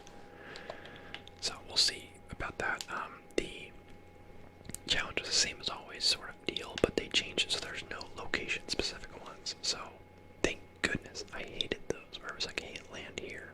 That one was actually the easiest one. It was like, hey, do 200 damage in the dome. It was like, no one goes there, and if they do, they either get killed or run away or something. Okay, let's jump into it. Actually, first, before we do, Loba. I had saved up crafting materials to buy a legendary skin for her when she came out, and that's why I've got one already. She's got some cool ones. There she is, standardized. Let's let her do a game of duos and see if we can get her. Me first, me first, me first. Yes. Sorry, bud. Okay, so her passive is, it's a little glitchy right now. You can see purple tier and gold tier things through walls from a pretty good distance. Your tactical is you have a little teleporter disc you throw out, and when it lands, you teleport to it. You'll see what I mean in a minute. Your ultimate is a store that you drop down. It's like a little beacon, and then it basically, within a pretty large area, all the loot, ammo, guns, everything shows up in it, and you can go and you can pick 2 things. It's like being a kid, like you can pick out 2 things, or you can have 2 pieces of Halloween candy. So where are we going, dude? Why are we going there? Neither of us is caustic. I'm gonna go right here. This is for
repositioning, I see, like that, but everyone can see you do that, and then they can see a big blue line go from where you went to where you ended up, right? So it really ain't that strong.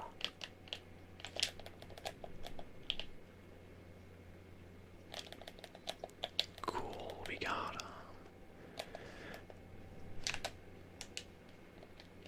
Okay, let's use this and this because I have something I want to say about both of these. Also, teammate, he's fine. He's good. Oh, did someone have sniper ammo? Yeah. Okay, get the crap out of here, dude. So once we get over here, I'll show you her ultimate. I don't want to use it over here because there's not enough loot. The nice thing about her ultimate too is that it finds loot that's in death boxes, that's anywhere. It scans for all the loot and you can grab it from the shop thing. Dang, his teammate getting shot.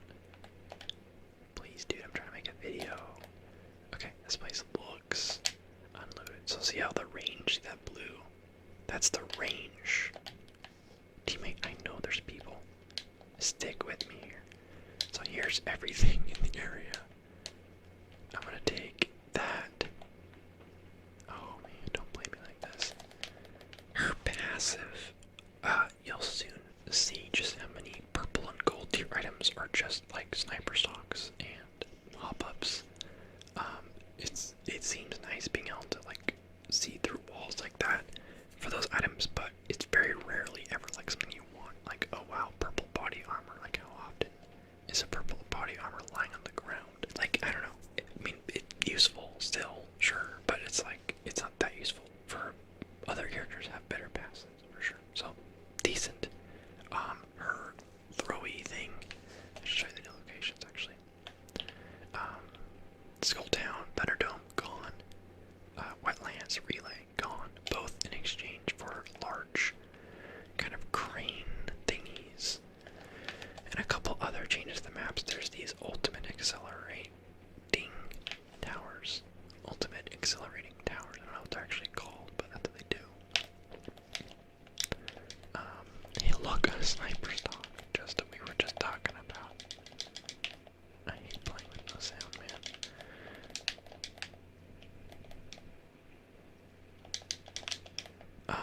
Yay.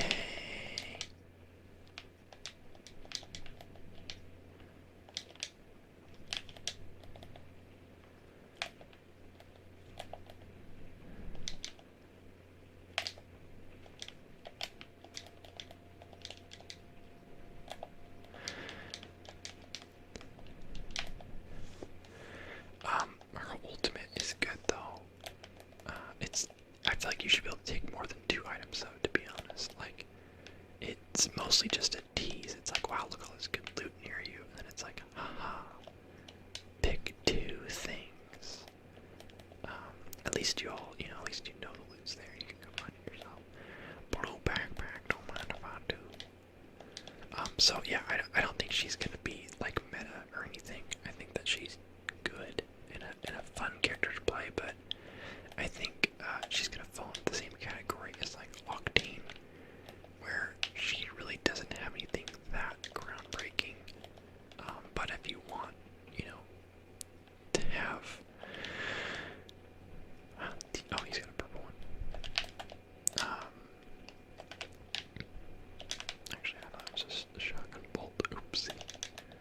But I don't know, if you want to shake things up, you'll play her every now and then. Like with the Octane, it's like he's not good. Oh, gold backpack. He's not like top tier. He's largely considered bottom tier, but not because he's like horrible or anything.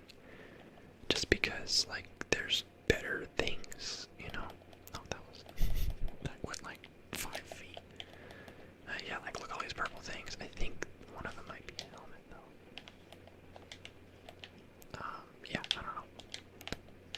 Okay, other changes. Mastiff is now a big pickup. It's a nerfed version. It's still strong, but it's not what it once was. Or it's not the same level of boom boom as the previous version.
So smaller changes.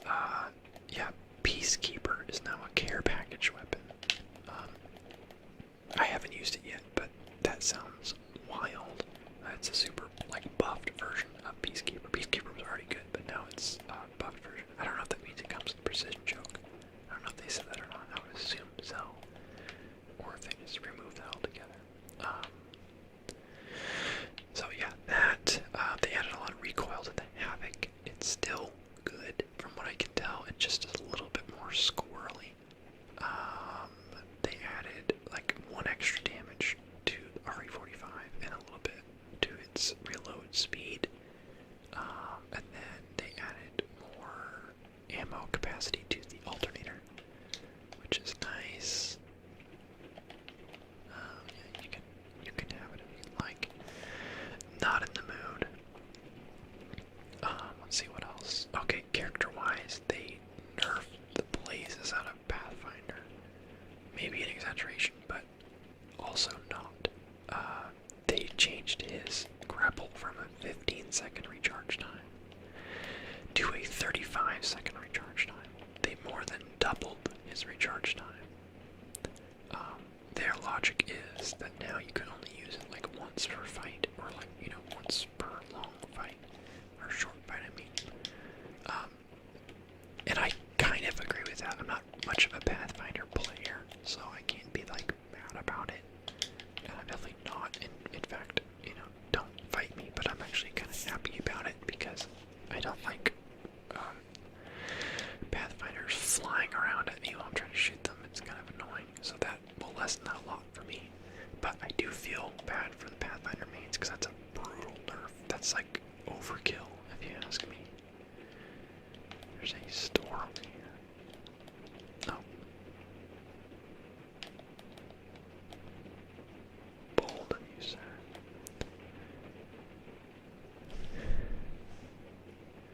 So you can use enemy markets too, if you so dare.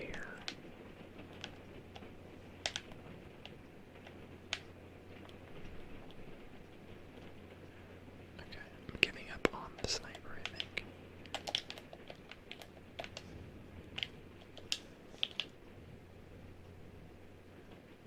I don't know which one of these guys I'm shooting at, but it ain't that one. Okay, this is the part where I was gonna say, this is the part where I don't know if they're coming after me or if they're gonna give me time. Garbage gameplay, I apologize, but that's not the point of this video. You guys have seen me play, so I don't have to feel self-conscious at all, right? Because I'm playing with no sound, right? You guys know that. Big disadvantage, right? I'm not self-conscious. So they nerfed Pathfinder by that, which was a lot. They buffed Mirage a ton. Well, after playing him, I wouldn't say a ton, but a lot. He now goes invisible and makes the teammate go invisible when reviving someone. So you're both going invisible. Fantastic. Beats Lifeline's shield wall, in my opinion. Going invisible is more effective than having a one-sided shield. Well, yeah, unless they already know where you are, so they're situational. Anyway, he now goes invisible while at a respawn beacon, respawning someone. And then his tactical, his decoy, you can now send it out, and you can now push a button to control it. And then once you activate that, it mimics whatever you do. So you basically can control your decoy, and they last for a full minute now, but you can still only have one at a time, which is good. So that's really strong. And then his ultimate was changed. In my opinion, I don't know if it's better or worse, because now you only go invisible for like a second.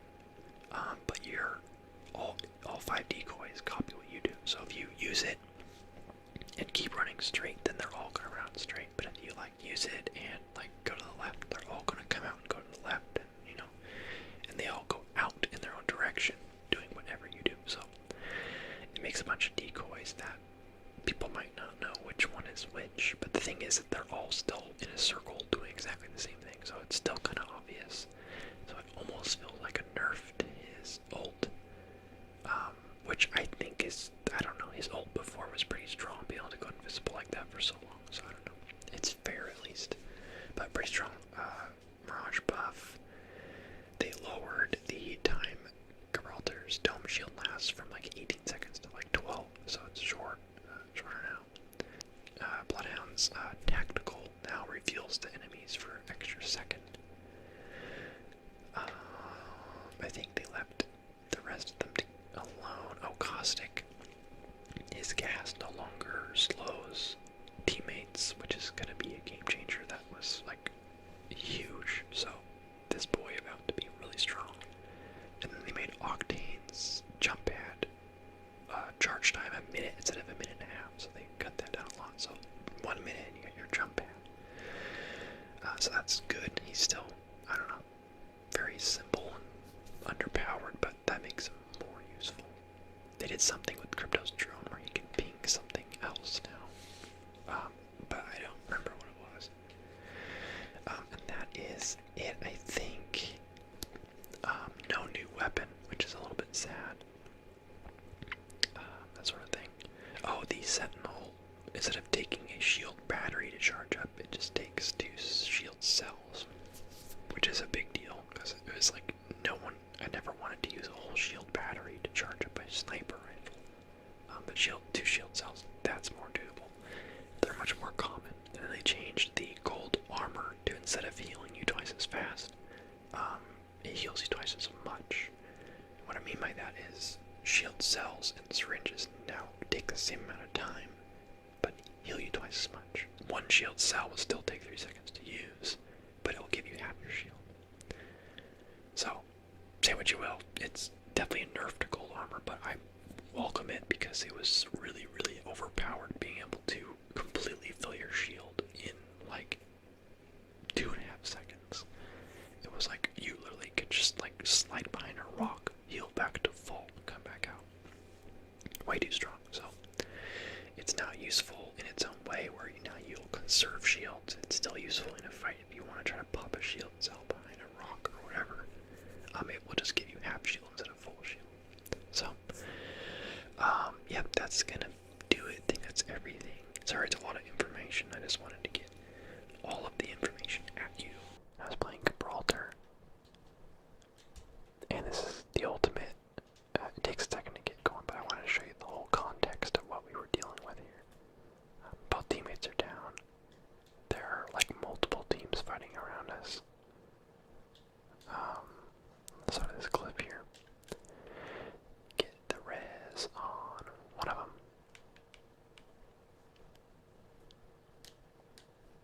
There's a Wraith over there.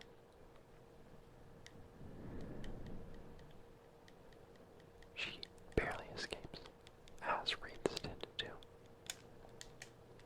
I'm like almost out of ammo with my Havoc as well. Both teammates are still downed.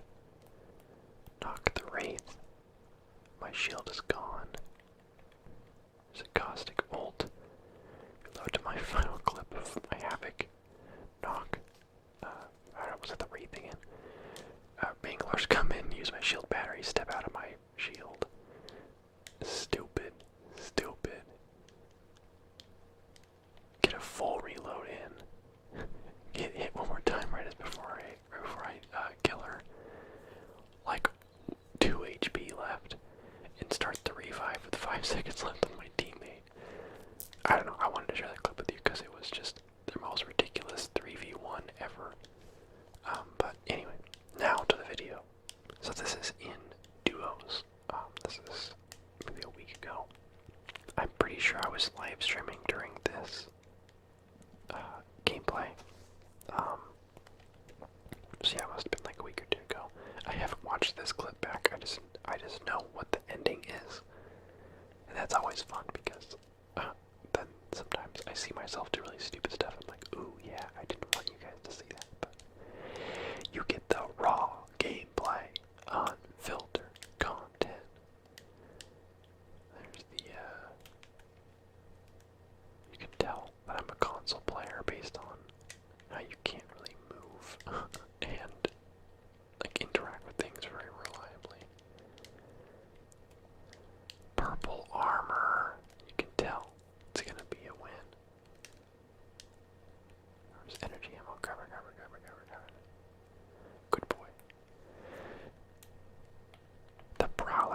honestly shreds, especially early game, because of how reliably you can, I mean, late game too, but it does damage so fast that like I feel like I feel like I missed shots on that person and I still was able to kill them in like a second and a half, or like a second. Okay, so me being the one with purple armor, I'm obviously gonna get a little aggressive because you gotta. Someone on the roof. Teammates taking mega doo-doo damage. I hate people run like that. I mean, sure, it makes sense, you know. If you're against a guy with purple armor, then you probably should, you know. Early game, you probably should be very cautious, but man, I just wish they'd make it easy on me. So there's people back there too. You could use that Phoenix. So someone finish them off. Or I guess they just blood out, yeah. I don't know. I think that was everyone. No, there's people over there, it looks like. I'm just desperate for ammo most of the time. It's early game like this. My Havoc's fine, but Prowler, I need some help. Oh, there's two people way over there. Oopsie doopsie.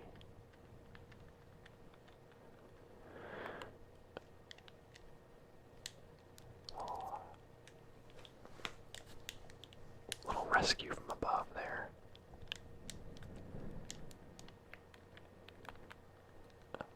The sting.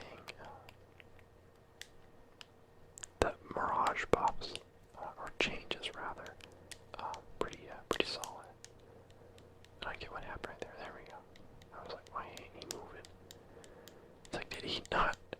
I mean, I guess he was maybe going for the res, but I'm like, did he not, like? It was like kind of a waste of an ult, you know? Like, even if he was able to revive his teammate, which I think he was, it's like, don't. Thanks. It's like, don't use your ult to try to revive your teammate while I'm looking at you, you know? Not a great use of it. You could easily have gotten away and, you know, attacked me in a different way from a different angle or something. I was able to get some heals here. I feel like I keep picking up heavy ammo, but in really small increments where I just still never had enough. It's funny that I'm playing Bloodhound in this mode, because I feel like it's funny that I'm playing Bloodhound in this match, because I really don't, like, I like Bloodhound, but I really don't play Bloodhound, like, ever, it seems like. Once again, I like Bloodhound, I just never really play Bloodhound. It's nice that there are so many characters now, because back in the early days, there was just the 6 free characters and the 2 you could purchase, so your options were, you know, especially while you didn't have credits to buy the other 2, which was, it took a while, starting from 0. Back then you just had Bloodhound, Gibraltar, Lifeline, Pathfinder, Wraith, and Bangalore. And out of those, you know, you would end up trying them all out because there was only 6 of them, and then you'd eventually unlock 7 and 8. But now there's what, like 13 characters?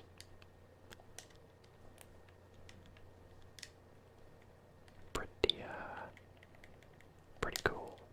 I like it though, it's a pretty good model. It's clever, you know, having champions and abilities in a battle royale game. And they've done a good job of keeping abilities interesting. Like, Loba is very unique. Like, her black market ult is very unique. You know, teleporter, it's not like a teleporter is anything new to a game, but the whole stealing loot from far away, or, you know, picking up loot from far away, is kind of a cool thing, you know, in a battle royale game especially. I know I like to use Loba and just put her ult, like, right on the, because you can see the range on it. I like to put her ult down on the ground, like, right next to,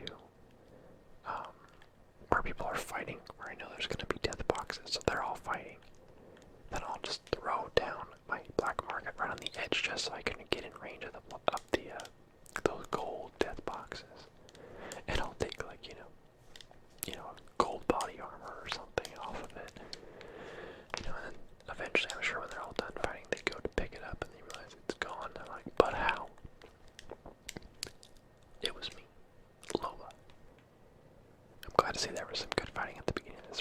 sometimes I'll like play these clips where I get like all of the kills in like the last 2 or 3 minutes. So like the whole game, I'm just like, wait for it. It gets good, trust me. And like I feel like everyone's bored by the time, you know, we actually get the good stuff. The people in the house, people outside the house, looks like. It's one of those bad teammate moments where, you know, should have gone up and helped. I thought that they. Okay, here we go.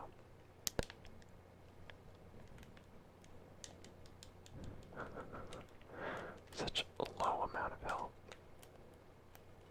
Healing on the roof.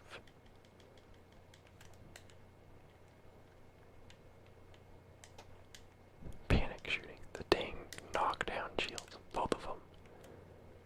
And then and Bloodhound trying to like climb the wall. I'm like, bruh. There we go.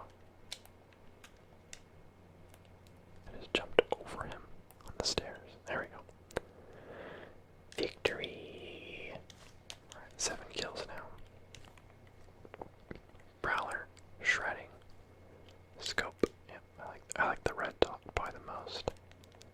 I mean, I like the digital threat more. For a while there, honestly, I don't know what was wrong with me, but I really didn't really care for the digital threat for a long time. I don't know if they changed it at some point, but it always would make it like, I don't know, I think I just got so used to the, whatchamacallit, the red dot that the big reticle on the digital threat was just too much, but I think I was focusing too much on the reticle itself and not just like point and shoot at the big red shapes, you know. That's the trick, guys. Point and shoot at the big red shapes. Alright, so we got 8 squads left, and this is duos still, so 8 squads isn't 8 teams of 3, it's 8 teams of 2. You know, provided of course there's no one dead, which it looks like there are, because it's 14 players left. 14 players that are gonna die. Looks like there's a thermite grenade going on over there. 3 hostiles detected. I prefer the 2 times bruiser scope on this gun because of how squirrely it is. They added a bunch of recoil to it with this season. It's still very strong, but it's definitely harder to control at longer ranges, so you can see me trying to. But it's definitely not doable, especially without longer scope. I mean, not that it's impossible, it's just a lot harder to do now. My god. Sitting in there, being a dum-dum, not watching both ways. Just getting all the loot right now.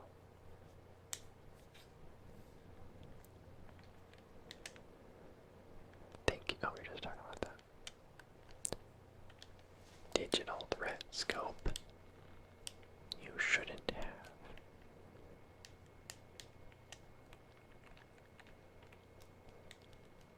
I was like, nah, you can have. Still kind of hurting on energy ammo. Not bad. We got 120, but I'd definitely like to have a little more than that, so I'll take a second to look around here. But people don't carry energy ammo. It drives me bananas. Because people just don't use energy weapons. I mean, your options are very limited with energy weapons anyways. I don't really blame them. But the Havoc is so good, you know? Because I figured if I can't have more energy, might as well have more heavy. We got 120 energy, 240 heavy. And the hopes is just that whenever we kill someone that they've got more ammo for me. There we go. Pretty good on loadouts. We got the purple mag for the Prowler. Yeah, it's like the L star is good in the right hands. I can't.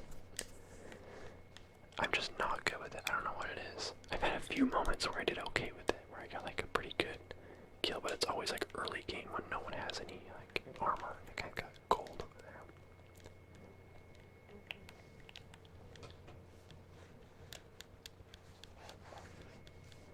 You can see the people sniping on the ridge back there too, or from the building maybe. Looks like So we're right in between two teams. So we're like, we gotta get the heck out of here. I thought maybe there was someone in here, but looks like not, I guess. So we're just inside the circle. So we're actually on the very edge, which is kind of what you want in this case. So you only have to watch one direction.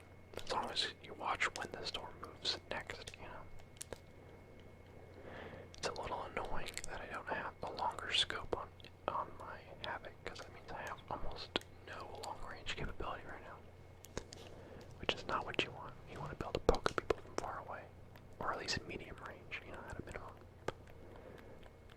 There's people over there.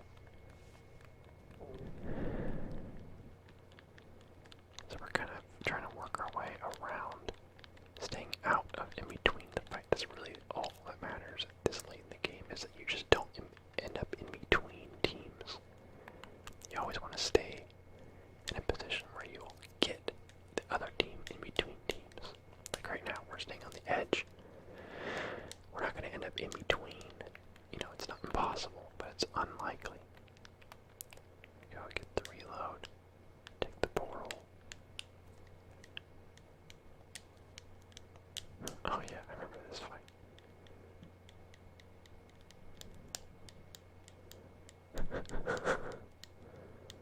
I don't have select fire still.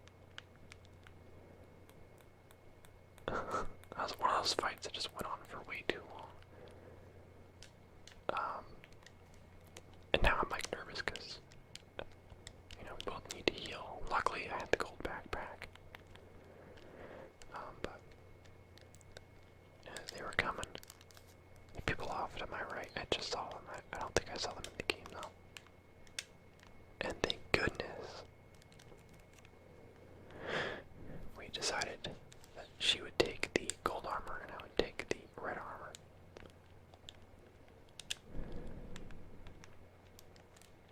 Okay, I could have sworn I run past. Did they really just run past, or did I just imagine that? Am I losing my mind? There we go, there's the scope. There's the scope, and then select fire, which I put on my Havoc. I honestly prefer the Brawler though, without select fire. I will use select fire sometimes, but the burst, it's easier to control for me, where you can just do like a quick double burst on someone and get them almost entirely dead, unless they have great armor. Then you'll need a third one, but I really like the reliability. It's pretty easy to land a full burst, or two bursts back to back, whereas select fire, you know, you might end up spraying a little bit, wasting ammo or whatever. So we got 2 other squads left. I have 11 kills right now, which means, spoilers, I get 2 more. There are more death boxes over there. It's the point of the game where we just have everything we can want. She's got gold armor, I've got red armor. There we go. There's the other team. They're outside the next circle. Actually knock one with the Havoc. See how nice that scope is? I was gonna push them, but then the other team came out from the bunker. I heard them come out. And that was one of those, we're gonna end up in between the two teams if we go, so. Like we mentioned earlier, all that matters is not being the ones in the middle of the two teams. Be the ones on the outside.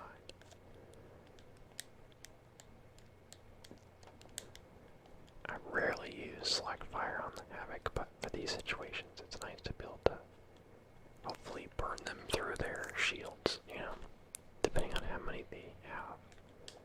You never know, they might be low on shields. I know I've gotten to this point in the game before where I had like 2 shield cells and I was like, I hope that no one shoots me. You know, it happens. So we have kind of a weird spot, but it's actually a pretty good spot. Compared to, like, you know, I guess storm circle wise. They're over there by the portal, so we're gonna keep an eye on them coming out at us. And there's the other team, which I'm checking to make sure they don't sneak.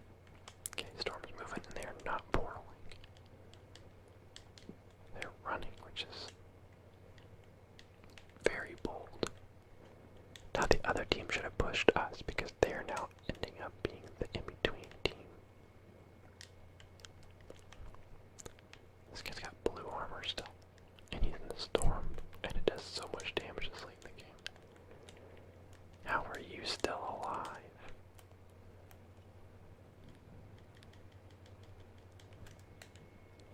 damage. Okay, yeah, the ring killed that guy. So there's 3 other people left. Teammate finished off that guy's squad. There's just one more duo. I think one of them might be knocked. Yeah, right there. He was trying to get the... I guess he wasn't even knocked. They were just like huddling. So now they're both dead. And we win. Not bad, huh? Bloodhound and Wraith getting the duo win. I find that getting duo wins is harder. I mean, naturally, because there's 30 teams of 2 instead of 20 teams of 3, right? So you're up against more teams, all fighting for the top spot. So it's definitely less common that I get wins in duos, but when you do, it's real nice. Picked Crypto, and I probably will continually pick Crypto because he didn't get a buff at all, but he kind of did indirectly, because Rampart, depending on how popular she ends up being, her walls and her turret can all be destroyed by Crypto's EMP from his drone. Which means you could have a team that's just got walls set up and turrets set up and they're just ready to, you know, destroy you with their fortress. All it takes is one EMP to take it all down. So, I think we're going to see more Crypto if Rampart becomes a popular choice, which I think she will be for at least a while. Everybody was playing Loba when she first came out, but I feel like I never see Loba now, because she's not like that good. So let's go. While I'm doing the kind of the looting part of this game, I'm gonna go through some patch notes. I actually have them on my phone this time instead of trying to do it all from memory, which I feel like I usually do. Biggest change probably is the armor. There's no more non-Evo armor. It's all Evo. Wait, it's all Evo armor. Always has been. They changed all the armor to Evo armor, and purple only goes to 3 blocks, 325s. You can see it in the bottom left. And then red armor is 4. So there's no 125 health armor. It only goes up to 100. So, but when you drop with no armor, if you do 50 damage, it puts on white armor. So you get 1 block. And then if you do like 150, you get blue, which is 2 blocks. And if you do, however much, 250, you get purple. And then you do 500, you get red. But armor can spawn as any tier up to purple. So you can pick up white, blue, and purple Evo armor and then level it up from there. Obviously, I think you saw me pick up purple Evo armor, but I can still level it up to red. So, nice. With that though, gold armor is really not special anymore. Gold, I'm hoping that they buff it, because it's just like, why would you ever use it now? It's only 3 blocks instead of 4.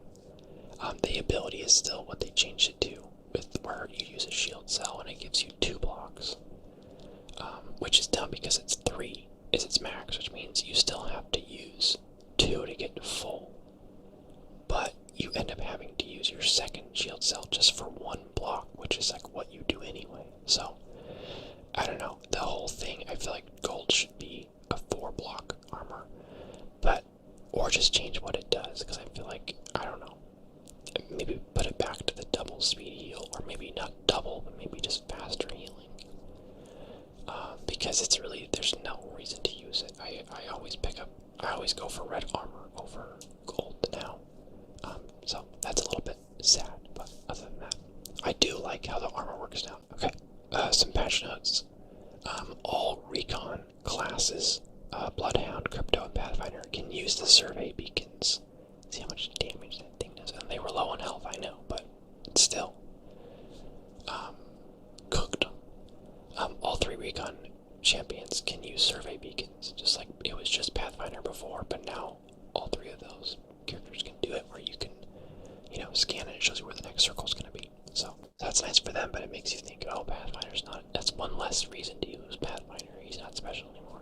But what they did to compensate is they made it so every time Pathfinder uses a survey beacon, his zipline cooldown gets decreased by 10 seconds. And that stacks. It doesn't mean it jumps up 10 seconds. It means that the total time it will take is down 10 seconds. seconds, 2 minutes to recharge normally. But once you check your first survey beacon, it'll take 110 seconds. Then you use another survey beacon, and now it takes 100 seconds. And you can get it down to 60 seconds is the shortest you can get it, which is a minute, which is half of what it usually takes. So that's something. We got a guy up here. Good old Hemlock slaying. Okay, Bloodhound. I already mentioned it. Bloodhound can now use the little scan, Eye of the Allfather, twice as fast in the ult. Crypto can now activate respawn and survey beacons from his drone. And doing so is instant instead of requiring a prolonged use. You don't have to like hold it down, you can just do it. So that's awesome. You can see right here I'm using the new crafting area. It rotates what you can craft on a daily and weekly basis. You can see it when you're loading in. You can see what they'll have. There's crafting material, little canisters on the map. Crafting materials are actually really easy to get. You get 5 for every chest you open, and 25 for every one of those you open. So it's nice because there's a purple heavy mag in it today, and I always use a Hemlock, so I was able to just make sure I always had a purple one every time. Crypto's EMP will now slow teammates. So that's something. They doubled the health of the drone, but they made it easier to hit, which I'm actually happy with that change, because it was like a one-shot for the most part to kill it, but it was like impossible to hit, even if you seem like you should be hitting it. So a fair adjustment. I don't know what Octane's patch. I mean, it says Octane can now use stim while healing, but stim will not remove the slow you incur from healing. So I guess you can increase your speed while you're healing, but it won't make you normal fast. It'll make you slow fast. I don't know how that looks, but you can use stim while healing. They cut the time of Loba's Black Market recharge rate in half from 3 minutes to 90 seconds, so they're trying to make her more useful. And I think that's good because, honestly, since you can only take 2 items from her Black Market, making it charge faster seems fair to me. It makes it actually useful, viable. Gibraltar's airstrike went from 3 minutes recharge time to 4.5, so they added a minute and a half to it. And then, vice versa, Bangalore's airstrike, which took 4.5 minutes already, is now down to 3 minutes, so they kind of swapped places, which honestly, I don't know why it was not that way already. Bangalore's airstrike is trash. Gibraltar's is good. Why was his the one charging faster? So now it makes sense based on how powerful they are. Watson's trophy system will now shoot down caustic barrels in flight if they would have landed inside the range of the trophy. So if you're trying to throw a caustic trap down near one of Watson's ultimate little trophy system things, it'll just get rid of it. It'll zap it. So that's kind of nice. They added back in Energy Max, obviously. Turbocharger is back for the Devotion. Has a bad grenade throw. That's not what I meant to do. Turbocharger is back for the Devotion and the Havoc, which is great. Like I said, Precision Choke is built into Triple Take and Peacekeeper now. R99 is in the supply drops only. They increase its damage by 1 and increase its magazine size from 28 to 32. I think I'm really excited to use the R99 out of the supply drop because it's already strong, but the fact that they, beefed it up because it's a red tier now, it's gonna be nutty. The weapons that can drop as gold, like full kitted weapons this season, are Devotion, Mastiff, Triple Take, Flatline, Volt. Devotion, Mastiff, Triple Take, Flatline, and Volt. So you can find a fully kitted Volt if you, by looting. I did see a Mastiff earlier in this match, so that seems accurate. Sniper ammo. Each spawn has 12 instead of 8 in it, so you get more ammo out of each brick, and the stack size went from 16 to 24, so each, you'll take up less space in your inventory with sniper ammo, which is nice. I feel like that was always a perk of using snipers, is that you had more inventory space before they changed it. energy ammo blocks went from being worth 30 to being worth 20. So energy ammo is going to be a little bit scarcer, but it also spawns a lot, so it kind of balances out, but that's an important thing to know. The Hemlock got its recoil reduced in burst mode. I think they increased its fire rate too, if I'm reading this correctly. Charge rifle will now use 2 ammo per shot, but increase its magazine size from 4 to 8. So it basically just means that it's going to consume more ammo in general, but it won't feel any different as far as how often you have to reload and that sort of thing. Yeah, triple take, increased fire rate, increased mag size, and then it comes with a choke. I freaking love the Volt, man. It's so strong. They updated the Havoc's recoil pattern because they had added a lot of horizontal recoil to it last season, and they kind of like normalized it again, so it's a little easier to control now. Mozambique clip size increased from 3 to 4. You hear that? Mozambique is meta. Get ready. P2020 increased damage from 13 to 15, and they added hammer point into the game again. So, wait, was it ever gone? I think it was gone, right? I never used it, so I don't know if they removed it and brought it back or what. Maybe it was always around. I think it was always around. But I don't know, it doesn't matter. And they increased magazine size at the lower tiers. So that's nice. The Sentinel only requires 1 shield cell to charge if the player has gold armor. So there's a perk. If you're using the Sentinel, then maybe use the gold armor. Whew. Thanks, teammate, for saving my life. Prowler slightly reduced vertical recoil in burst mode, which is good because that thing was already pretty strong and pretty accurate. Increased horizontal recoil in auto mode, so there's more side-to-side recoil. Okay, that's all of the main patch notes. I've been talking about this already, but just in case you didn't realize, supply weapon drops. Supply drop weapons, like the guns that could only come from supply drops, aren't gold anymore. They're red, to show that they're different than just like a fully kitted weapon. That's what gold usually means, just that it's got the max attachments. Red now signifies that it's a special supply drop only. So like the R99 is red this season, and you can only get it from supply drops, and it's a beefed up version. Lots of map changes. Here we go, just broke the wall. Yeah, see, I broke the wall and zapped the turret. So I was gonna go after them, but then teammate quit. I figured, why 1v2 when they're on the side of a mountain? Awkward for me to get up there, I'll just go for circle. So, alterations were made to the ring to prevent late zones from centering on unplayable terrain and reduce the predictability of the zone's pull. So it just made the zone smarter, as I'll call it, where it's not going to go over an area that is just a big cliff and like a teensy bit of playable area where they're not going to make it. So you could kind of say, oh, it always is going to pull towards, this location because it's more popular spot for it to go. Now it's going to be a little less predictable, which I think is good. I've never been one to like try to guess where the storm's going to go, or the ring, I mean.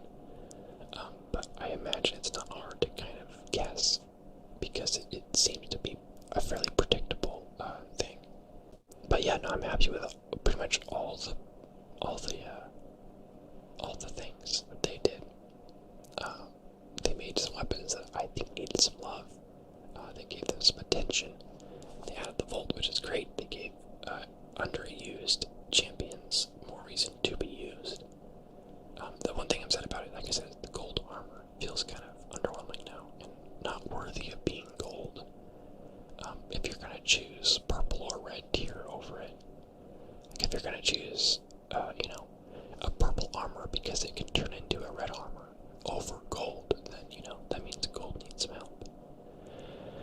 Hey, look, a gold knockdown shield. So there's 2 duos left. They're fighting over there too.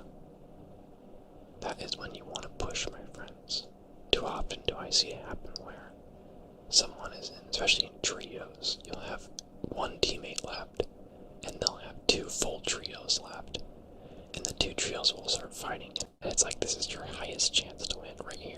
fight them while they're fighting. Because if you don't, whichever team wins is just gonna 1v3 you afterwards. You have to fight them while everything's, chaos. Unless you're just that good, or you can just hope to get lucky. But if you want to be smart, you fight them while they're fighting. So, unfortunately, by the time I got there, they finished off the other team. And it's now a 1v2. But guess what I've got? A Volt. I did 68 with that grenade. And then threw the thermite down the hall. Did have 108 or something to him. So I broke both their shields, but oh yeah, this play. Rest in peace, my friend. So there's just one left. This guy went for the revive. Like a big dum-dum. Got the gold knockdown too. And I was like, how about a finisher move for the last kill? But yeah, he went for the revive. I mean, he was weak, so I guess. But I don't know, you're Gibraltar, you got your arm shield, you could have done some damage to me. But him reviving his teammate was like, oh, easy win. Like, as soon as I heard that sound, well, as soon as I saw him drop his little shield bubble, I thought, oh, he's gonna revive him. Because he revived faster in that if you're Gibraltar. There we go, 7 kills, 2,399 damage with my boy Crypto. Definitely, if you see Rampart being used a lot, give Crypto a try because he's going to be extra useful this season if that's the case. Otherwise, thanks for watching. I appreciate you. Looks like it's going to be a cool season. I'm excited to play more of the new champion and destroy people with the Volt more. It's so satisfying. Oh, it's so pretty. It's very, very cool looking. There's a new vehicle. New being the only vehicle. So, that's exciting. And the vehicle is exclusive to this map. So it's not like they have now added vehicles to the game. Beyond this map, it's just this map, which I like as a concept, where they didn't just straight up add vehicles to the game and ruin it for those that aren't into that. It's just this map, and you can, I guess avoid playing this map if you don't like that. But the vehicle is just a transport. It doesn't have any built-in weapons itself. And I imagine it won't be like super effective because of the time to kill in this game being pretty fast and how exposed you are while in the vehicle. Obviously you're not even inside of it, you're just hanging off the side and only on one side as well. So I don't know, I haven't played it yet. I haven't even looked at people's opinion on it, but I'm not worried about it being like OP or something. I think it'll have niche use. Okay, let me turn off my game audio here. Okay, so what we have here is, I'm playing on PC by the way, which is why I'm level 9 and not like level 200 or whatever I am on PlayStation. I really wish you could transfer progress over, maybe someday, but not today. What we got here? Is that my only option? Okay. Okay, cool. I'm probably gonna play duos on the new map. So here's the bad news. The bad news is people are roasting the new battle pass. They changed how it works, and they made it a lot slower. Basically, all these challenges, 1 star, 1, 1. I put this at 8 stars right here. And you can get a star for getting 10,000 XP, which is, several good games if I'm calculating right, for a total of 9 stars. So if you do all that, play for a good amount of time to get this star, complete all 4 of these, or all 5 of these, I guess, you'll be at 9 stars, which is 1 shy of 1 battle pass level. In a battle pass that I presume is 100 tiers as usual, 110, obviously if you want the bonus. Oh, it's had to be an R99 skin. Oh, man. So people hate this, basically. There's, my big complaint with Apex has already been that the battle pass has been too hard to complete, to the point that prior to knowing this, I was not planning on buying the pass. I have no coins. Oh yeah, I have no coins because I'm on PC, so I definitely have no coins. I think I might be close to having enough on PlayStation to buy it just from leftover coins. But I never get past 50. Back when I played this game a ton, when it was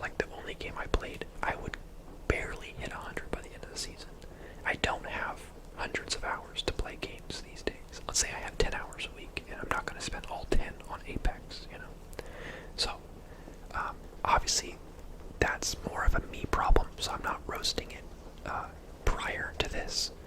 I was just kind of accepting that, hey, you know, people can probably complete this, but it was mostly me complaining about it taking too long, so I just kind of kept it to myself.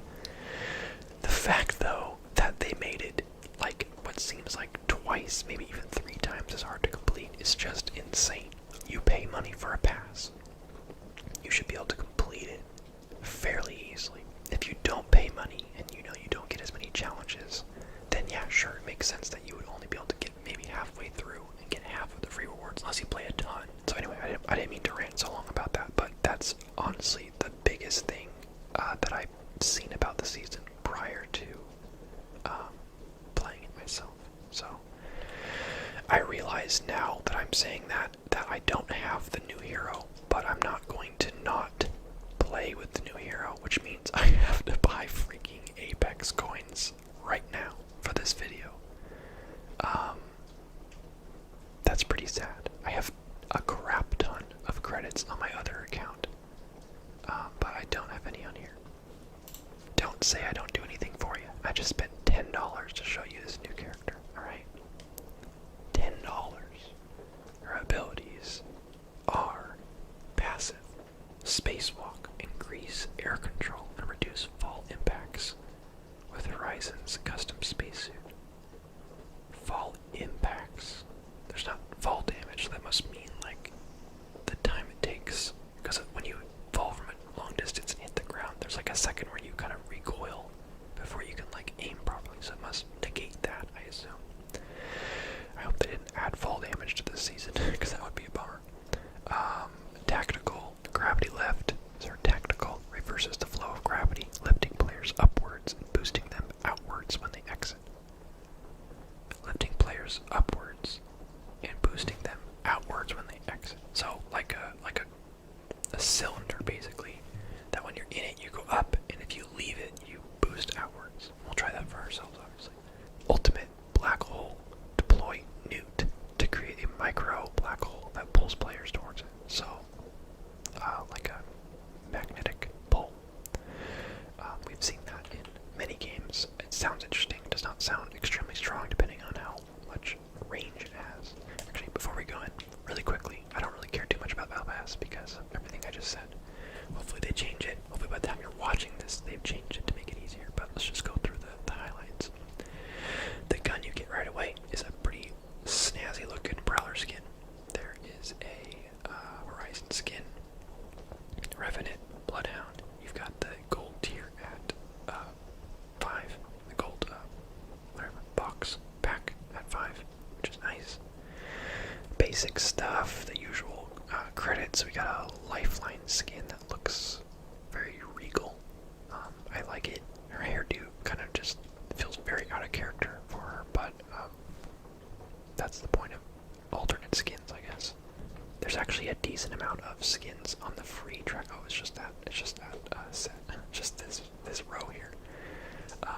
There's like a different blue tier skin for every tier, 38 through 44, and then some Octane skin. That's very cool. I like that a lot. I like that a lot. There's a free tier Wraith skin. Cool. Happy to see them giving out skins in the free tiers. Don't care. What's this one? What's this? Oh, she's riding on one of her amped walls or whatever they're called. A purple pack at 97. A purple tier longbow skin, and then the R99 skin, which don't get me wrong, I really like how that looks. I am bummed that the season that I have accepted already to be impossible to hit tier 100 on has my favorite weapon as its final. I've been waiting for that. They keep doing different guns each season, and it had yet to be my gun. Okay, let's make sure push to talk is on. Now let's turn that down. I know I just get paranoid. Okay, I think my controls are all proper, but we will find out. Yeah, I get paranoid when I am doing videos while playing anything, or even when I'm not recording, because I have a webcam that's has a microphone on it, and it automatically is just kind of on. I have yet to disable it. So there's times where I'll be plugging in my microphone to use, but my webcam microphone will already be recording audio or like transmitting audio. So sometimes I'll be like several minutes into a match and realize that there's a little microphone icon popping up in the corner saying that I've been speaking to the public chat that whole time, and it's a little bit terrifying. So you'll recall in my Among Us video where I played with those 9 other ASMR artists. Watch that if you haven't. There was a section, I don't think made it into the final cut, but I talked about it, where I thought I muted my microphone for the round, but I didn't. So the first like 30 seconds of a match was me doing my dialogue to you, but everyone in the lobby could hear me. Oh good, we're first to pick. Watch him quit. You better not. Yeah, so that was a little bit embarrassing, but also funny.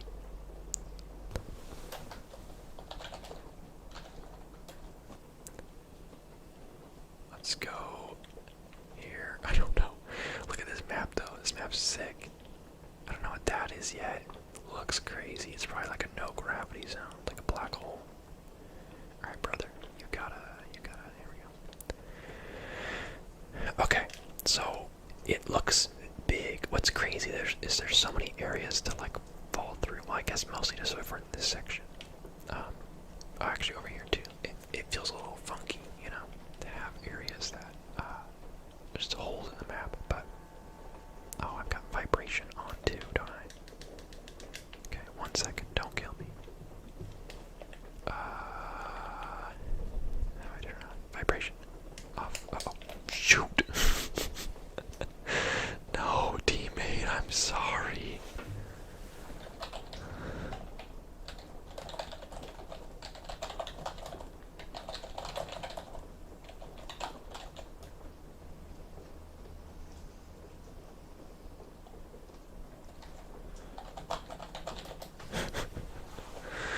Man, I've been playing this game on PlayStation pretty much this whole time. That's why I'm only level 9 on PC. Level close to 200 on PlayStation. And I've never had access to text chat before. Oh. He's actually not doing too bad. Come on, brother. Damn it, okay.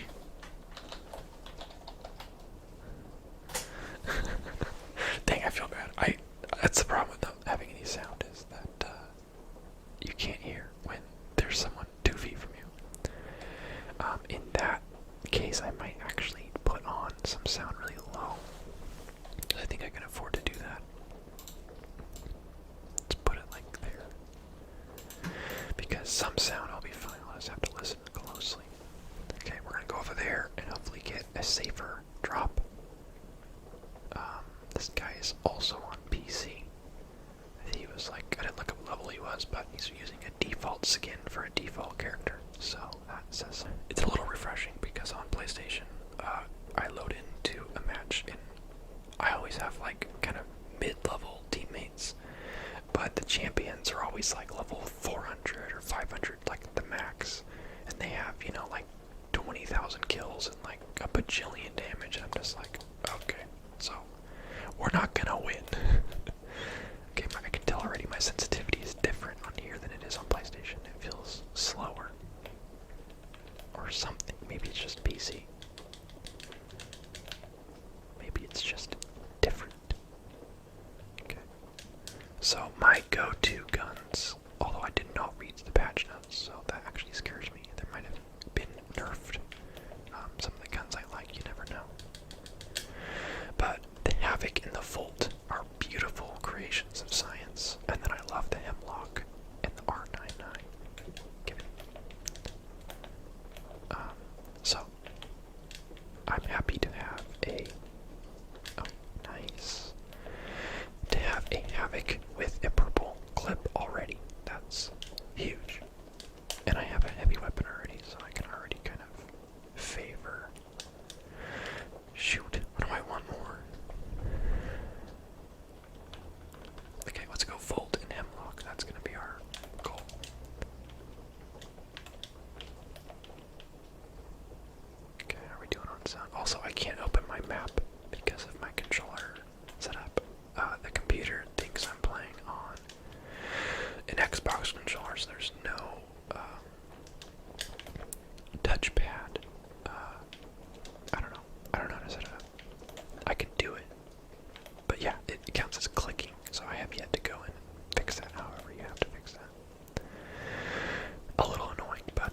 let's try this out. So you throw it. It throws you up in the air, and if you step out, a little boost. And it lasts. Oh, shoot. Okay. Let's do this thing.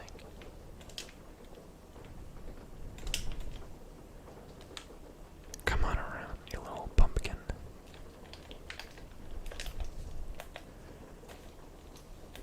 Okay, teammate, don't worry. I'll be there in a second. Oh no, buddy. Oh, that's class. The more you learn. Come on.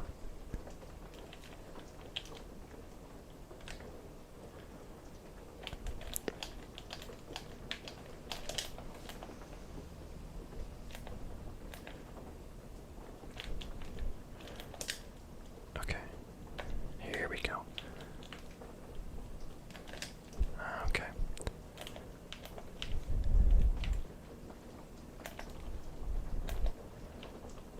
Oh, don't worry, teammate.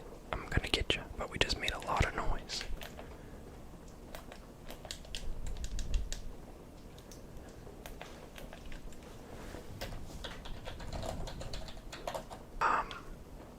Okay, we got circle right on the edge of it. Let's grab a scope for that. We're at 4 kills. We're the kill leader right now from that little encounter. Oh, actually, don't loot our teammate.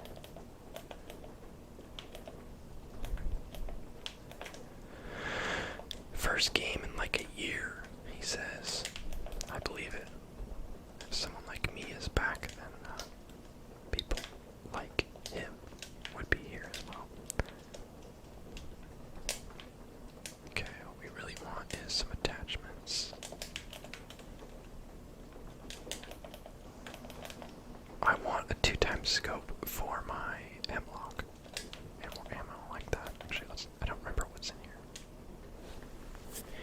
Let's hack ourselves some stuff, shall we? How much do we have? 45. That's it. What do we have for our helmet? Now we got blue, we're good. Maybe digital threat.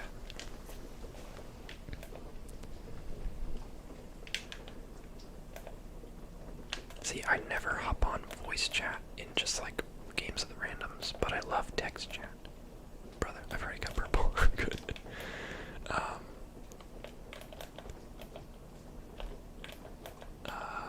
Yeah, no, I like talking to my teammates. I just don't always feel in the mood to like be in a voice chat because you get crazy people sometimes. Not always in the mood for that. Okay, I still want a longer scope. Here's the vehicle. Let's see how fast it is. It's actually pretty fast. It's funny because it sounds... Oh, shoot. That boost is not a joke. Okay, it's fast. It's like twice as fast as I thought. I thought it'd be like a slow, clumsy transport, but it's like a freaking race car. Okay, I want to find some more people. This map is gorgeous. It's really confusing though. I know it'll take me a little while to learn like where things are and the routes and whatever. Okay, this place has been looted. My volume is extremely low, so I keep thinking I'm hearing something. But I'm actually just losing my mind. Oh, we got people down there.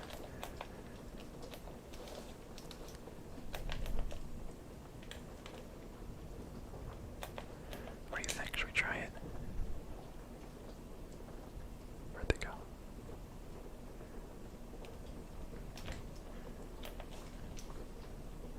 What do you think? Does that make sense? It does. Oh, it works for me too. I guess I should know that. Alright, we gotta knock one so that the other one can't leave.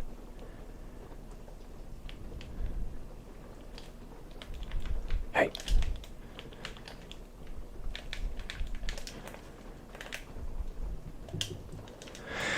Let's try this out, shall we? Nice. Okay, I actually really like that. It's like,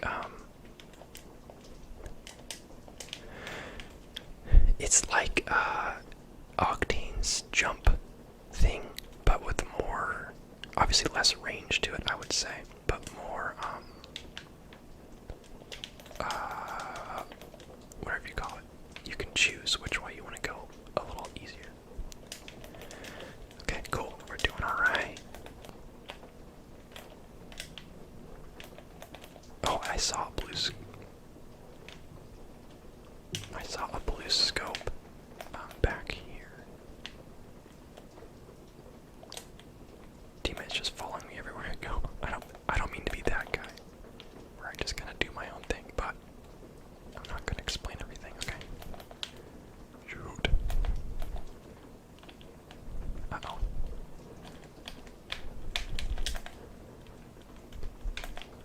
Wait a minute, I thought he got knocked. Nice, he knocked one. I don't have any grenades at a time like this.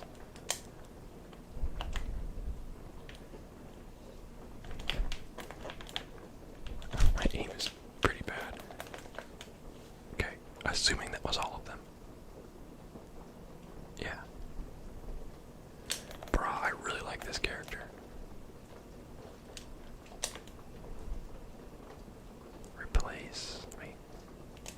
I'm at 260. Okay, now we're good. Okay, I got the scope that I want. We're chilling, dude. We got 5 squads left.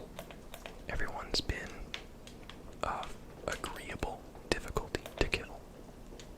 Well, they're not complete garbage, so I don't feel like guilty for killing them, but they're not like pro either. I wouldn't mind a bigger backpack so I can hold some more ammo. Let's get rid of that. Okay.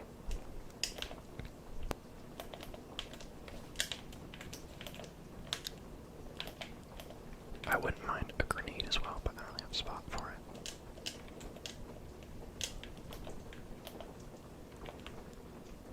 Should we take the car?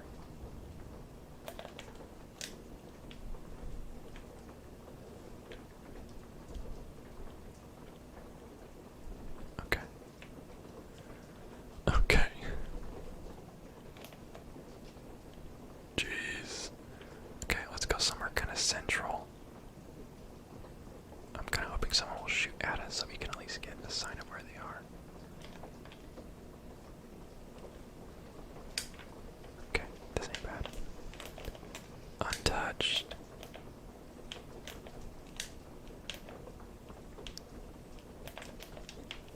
Care package wouldn't be bad to go for. I'm really not looking too much at the map, so I apologize if you guys wanted more visuals of like the map. I'm focused now. We're actually having a pretty good game. I'm actually happy because oh, that was my passive that is activated. Okay, so we went in the wrong direction as far as the zone goes, but that's kind of good. I heard something.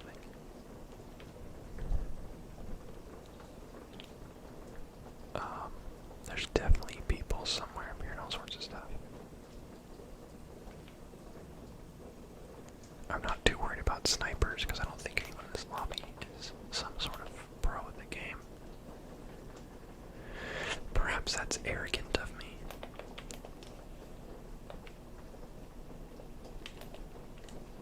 People up here, I think.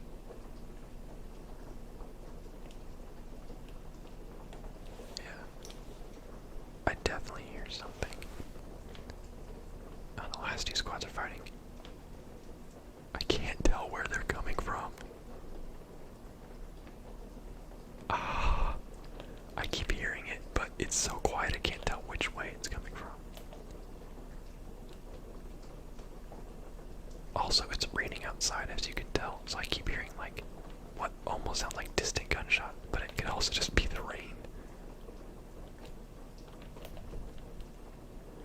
Crap, now I'm paranoid.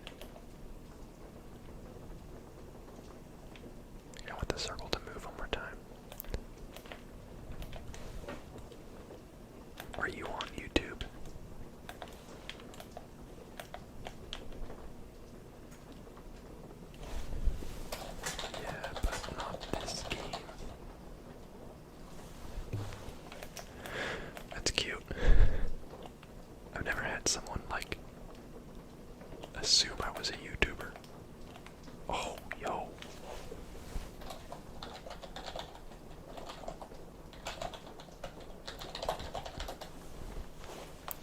That'd be sick if he actually knew who I was.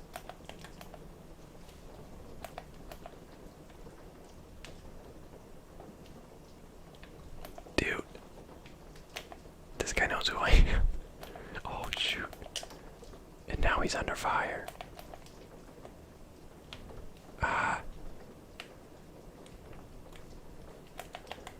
Oh, buddy. Shoot, it's gonna be 2v1. I'm sorry.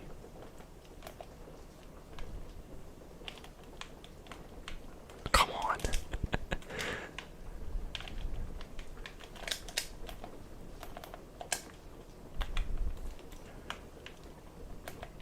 He's getting the revive. That's okay, we'll let him have that. Shoot. Uh-oh, the other squad's here. Okay. Know when to quit.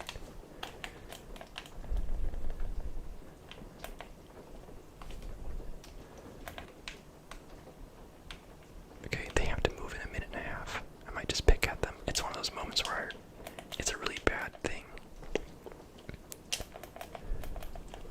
Dude, this guy knows who I am.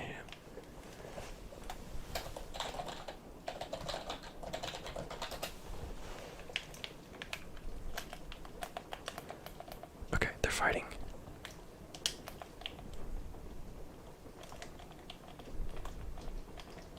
One's down.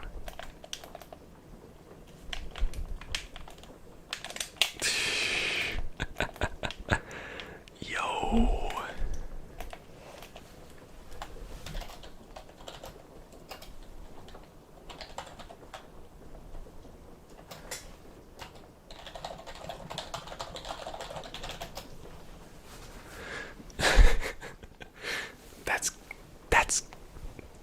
That's so wholesome. I don't know.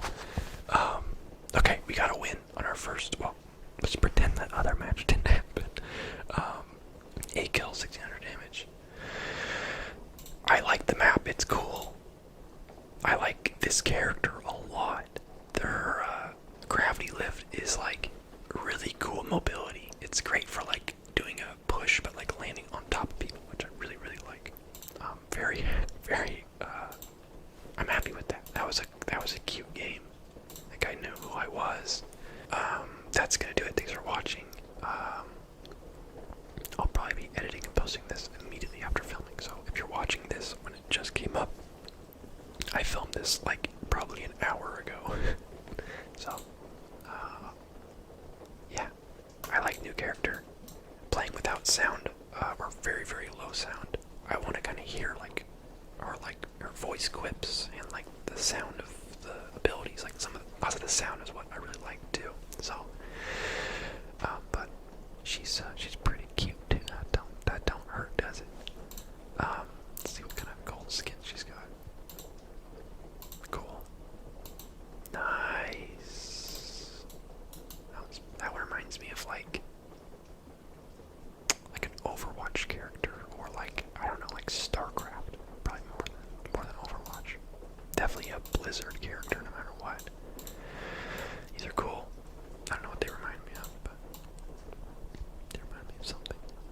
Very like paladin-looking armor, then like a steampunk, like little accent to it. Oh, finishers. Zap.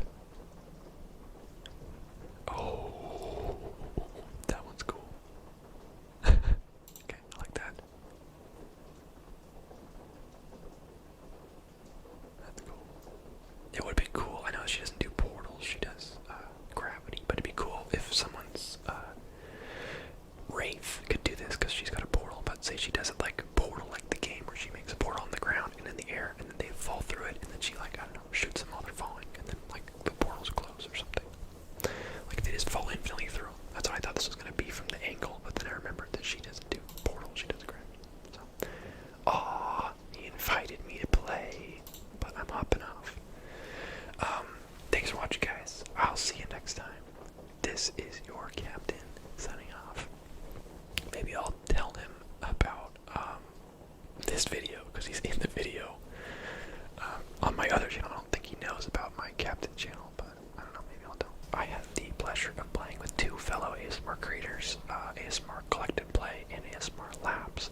play, and we got the three of us together to play a couple rounds. Really fun. We ended up playing ranked because we're all like in bronze tier, so it was better because the regular trios rotation was on World's Edge, the other map. So we were like, we want to play the new map. We played ranked. So it was pretty fun. Shout out to the two of them. They are posting videos as well, so I'll make sure I link those when they go up in the description or in the pinned comment. So keep your eye peeled for that to see alternate perspectives. I'm only showing the last match we played, which is when we got a spoiler warning, a win. So they might post different matches. Who knows? So Horizon is my girl. I have played exclusively Horizon since the season began. I want to say she's my new favorite character. Which is funny because Lifeline was my previous favorite character, and then they buffed her, and now I don't ever play her anymore, but now she's good. I just feel like lots of other people are playing Lifeline a lot because of how good she is, so it kind of frees up the spot for me to play something else, which has been really nice because for a long time, I felt like Lifeline is someone that really helps the team to have on the team. If you don't have one, you can feel it because it's harder to, you don't have that healing pot, which is invaluable. The revive shield, faster revives, the now auto revives, the care package, it all very much helps the team out. So I feel like a good team will have a Lifeline. So I always would be Lifeline, but now other people are playing Lifeline. So Horizon is fantastic. Her abilities, at first they didn't seem like they would be that big of a deal. I just was kind of like, yeah, look at that purple armor right at the back. And a purple sniper mag and a sentinel. Good start. When I read her abilities, I was like, I don't know, it sounds okay. It sounded like, oh, it's just gonna be like Octane's jump pad with more steps. And then her ult being like kind of a gravity well. I was like, yeah, it sounds cool, but I don't imagine it being that useful. And then her passive, I was like, it's like, oh, you can, hit the ground running a little better when you fall from a height. It's like, how often is that gonna help you?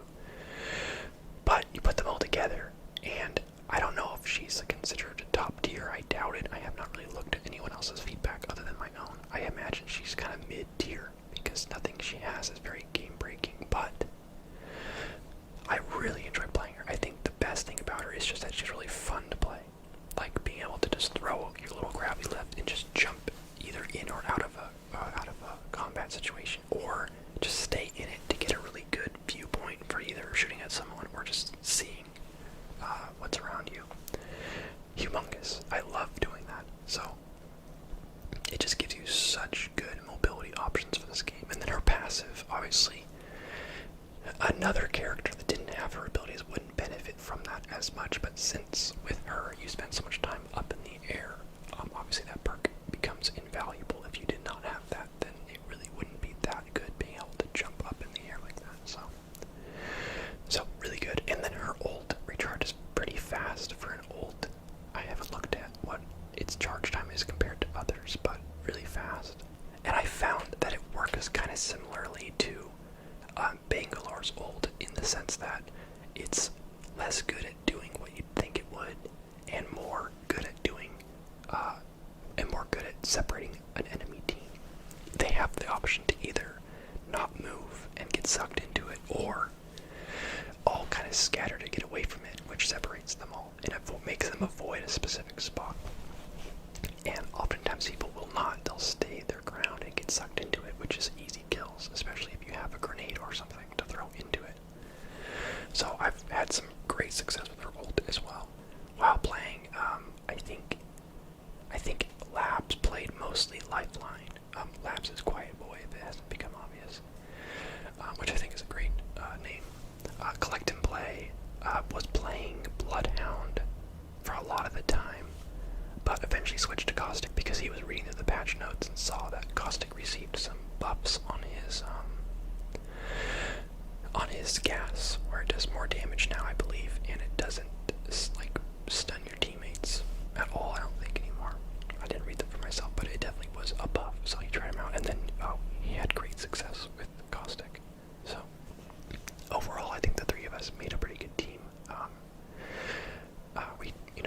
Every time that we lost, it just felt like we just got kind of trapped between a bunch of teams. So maybe our only weak area was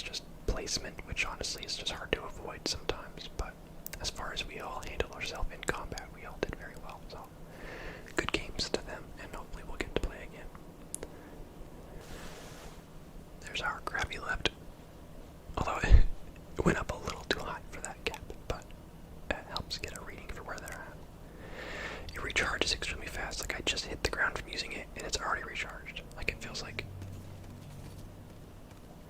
the gap between when you can use it and when you can use it the next time is just slightly longer than how long you'll be using it. There we go. Oh, my gravity lift flew up in the air. It's like it still landed behind me, but it did fly up through the lift. There he goes, using his little thingamabob. I could not find shield batteries this match. I just had tons of cells, which is fine, but it takes you twice as long to heal back to full. I just knocked him.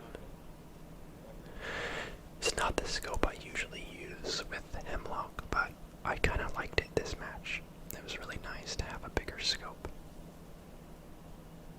So, we're obviously all on the radios right now, on the comms, doing our callouts. Don't worry, we're good about that. So when you see me go up and look, I'm not just looking for my own sake, I'm calling out where they're at and who's still up top. We got, I think, one still up. I think it's a Wraith, if I remember correctly. Although we thought maybe she had left, but I think she was still creeping around trying to get the boxes. I don't know, maybe we got everyone. Extended like mag, or energy mag. Very nice. My favorite scope for the Volt is probably either the digital threat or the red dot. And then my favorite for the Hemlock is the 2x bruiser scope. Although that I think 2x, 4x is the one I have on and actually worked pretty well, so you can't knock it too bad. So, also I love that you can like heal and stuff and reload and everything you need to do while up in the air like that. It's very nice. I had a match that wasn't in this session, but I had a match where maybe it was. No, I don't think it was. I think I was playing duos with a random, and it was final squad, and it was me, and like he got downed, and then so it was 1v2, and they like I turned the corner, they both beamed me for like all my health, and I threw down my gravity lift and flew up into like a pocket in the ceiling where they couldn't really like see me right away, and I healed back to full before jumping back down again, and I was like, okay, I gotta like do that on purpose more often, where like you throw the lift down just to get to an awkward spot so that you can heal. So I just love all the options that you get out of using, like out of having that gravity lift. It's so fun and so useful. So, 7 squads left. I think as a team we only have those 3 kills, so far pretty low scoring match, but it does heat up in a bit here. If you stick to the end of this video, I attach a bonus clip of course, of me doing something cool. Because I'm conceited, everyone knows that. So there's a bonus, a cool little battle that we had in a different match that I'll put at the end. I do like the 3x scope, not so much for the Hemlock, although I did just grab it, but I really, really like it for any sniper. Like that's my go-to. I will sometimes go 2x bruiser for like the triple take, but for like a sentinel or a longbow, I'll use the 3x. It's such a clean scope. Like whenever a scope's reticle is too big, I don't like that. Here we go. I think we got people down there. We're gonna do a little push, because at this point, when you're this far into the match and you haven't done that much fighting, you feel like you have to, you know? So here they go. These people are looting the area where we just fought those other people, so they're kind of picking up the scraps that we left behind. And here we go. Yeah, there we go. She got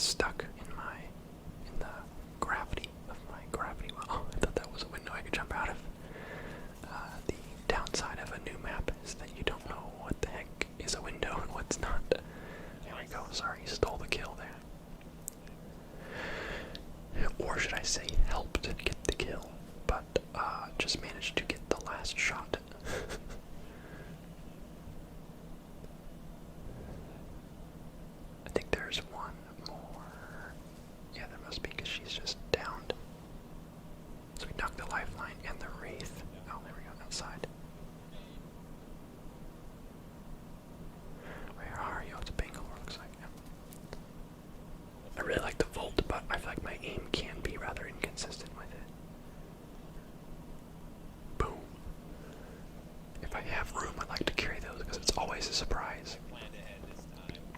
Because you think you're gonna have to travel to the nearest beacon, and it's like, no, I've got a beacon in my pocket right now. Really cool item. My teammates are not getting it. Yeah, there we go. I was gonna say, I was getting nervous how little energy ammo I've had for like most of this game. Actually, yeah, I'm remembering the whole game. I was just asking. I was like, where is all the energy ammo? Because every box I looted, like no one else was using energy ammo. Which is surprising because I feel like the Havoc is still really good. The Volt's really good. The Devotion obviously is pretty good. I don't love it or anything, but it's pretty good. But I really don't see people use any of those very often. It's funny because the Volt I feel like was really popular right when it came out, but everyone's using the R99 now that it's back. The R99. Which I guess makes sense. It's an old classic, but I think I almost prefer the Volt over the R99 now. Now I feel like I like them equally. It usually just goes off of which one I find a mag for first. In hindsight, I probably should have just swapped my R99 for or my Volt for an R99 rather, because a bunch of those people had it and ammo and all that stuff. But I was committed. It just feels good to be using something different because I spent the whole first couple seasons using the Hemlock and the R99, and then for a little bit there I used the triple take instead of the Hemlock, and then I used the Spitfire for a little while. I've alternated for a bit, but if I'm ever playing to win, I usually go for Volt R99 plus a Hemlock. I love the Hemlock. The Hemlock is probably my favorite gun as far as how good it is. Here we go, burning through more shield cells. Labs has gold armor, which is very nice. I'm sure Collective Play and myself are close to turning our purple armor into red based on how much fighting we've done with it on. So that's nice. Looks like, I can't tell from here, but it looks like I only have 30 something damage. Until I hit red. Aha! Swapping the Volt for the Prowler, which honestly I'm surprised I did that because I just found a purple mag. I just think I was concerned about my ammo, and I hadn't used the Prowler in a while, so I figured I might as well. Although I'm known to be bad with the Prowler, and you'll see me be bad with the Prowler in a bit here, because I don't know, the burst throws me off. The 5 burst just feels so just wacky to me sometimes if I'm not used to it, which I'm usually not. So 4 squads left total. There's obviously one over here going for a revive. So we're trying to do a little push. There we go. Coming in hot. Knocked the Bloodhound.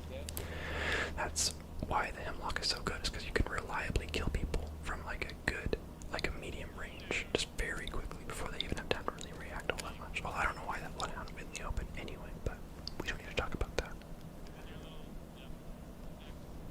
I think there's someone up top right now waiting for my gravity to recharge. And they got him. 3 squads remain. I'm probably hoping to find heavy ammo and shields. Oh, now there's energy ammo. Freaking. Yeah. Now that I don't need it. It's a bummer because I really liked the Havoc for a long time. I would sometimes use it in place of the Hemlock, but they just keep nerfing its stability, where they keep adding more and more recoil, and I find that the range that it's good at is just a range I don't really like to hang out at. I don't know, it's too slow of damage to do it at super point blank, but anything past that, I feel like it's such a hard weapon to aim with. Okay, we got involved with one of the last 2 teams. There's a Wraith on the run. I don't know if I meant to step out of the lift like that, but possibly. Looks like Labs knocked the Wraith, so that's good.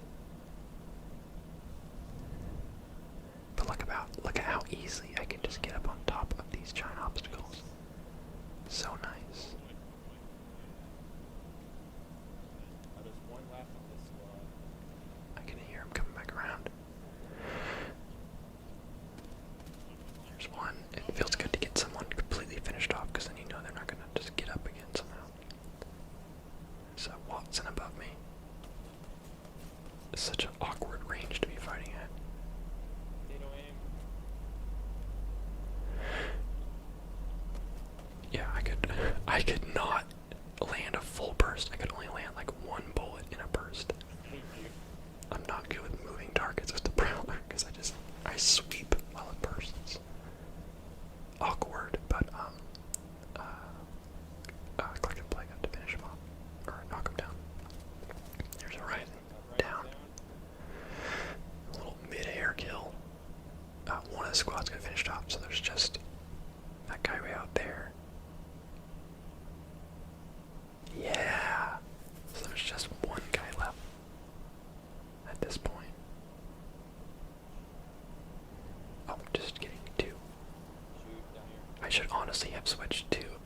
I should have switched to full auto on the Prowler, but I don't know.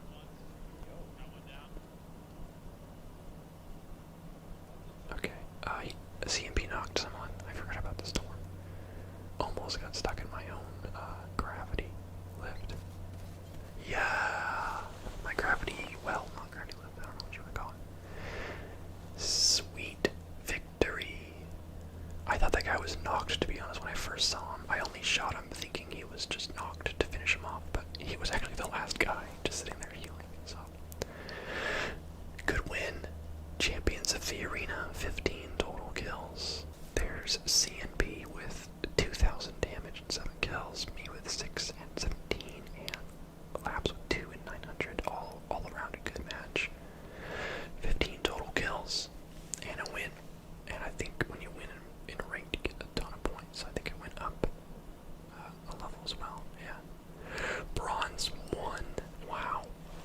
Now usually I would say like, oh, those guys were all bad because it's bronze, which is mostly true. But when we were playing, we were running into some extremely good players in bronze. So I think it being early in the season, I think all the peoples of different ranks are kind of mixed.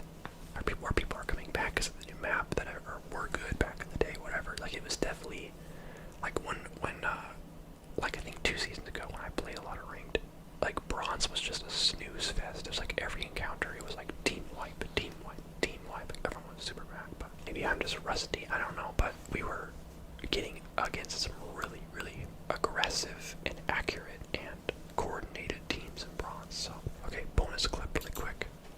We got kind of ambushed by this team. We got both of my boys knocked down. We all got kind of scattered and they kind of took us down one at a time. Just barely on that one. And it's funny because I knocked the Bangalore. The other guy, I think Bloodhound, revived him. I think it was a Bloodhound. I don't remember. He gets knocked down again.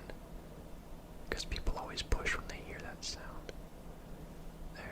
They are doing a good job pinging him, so I know where he's at. He's got purple armor. And someone must have knocked someone. I honestly don't remember. That was minutes ago. There's Bangalore. Both of us struggling to make contact. Here I go up again. And there we go. Land on top of him to revive. I don't know. I thought that was a good little clip because the whole time I have like 5 health. So that was very intense. That was one of those sweaty palms little encounters. But we went on to.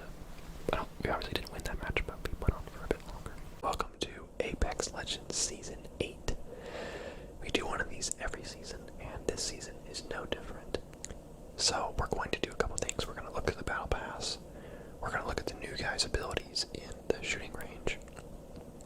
And then I managed to snag a spicy duo win.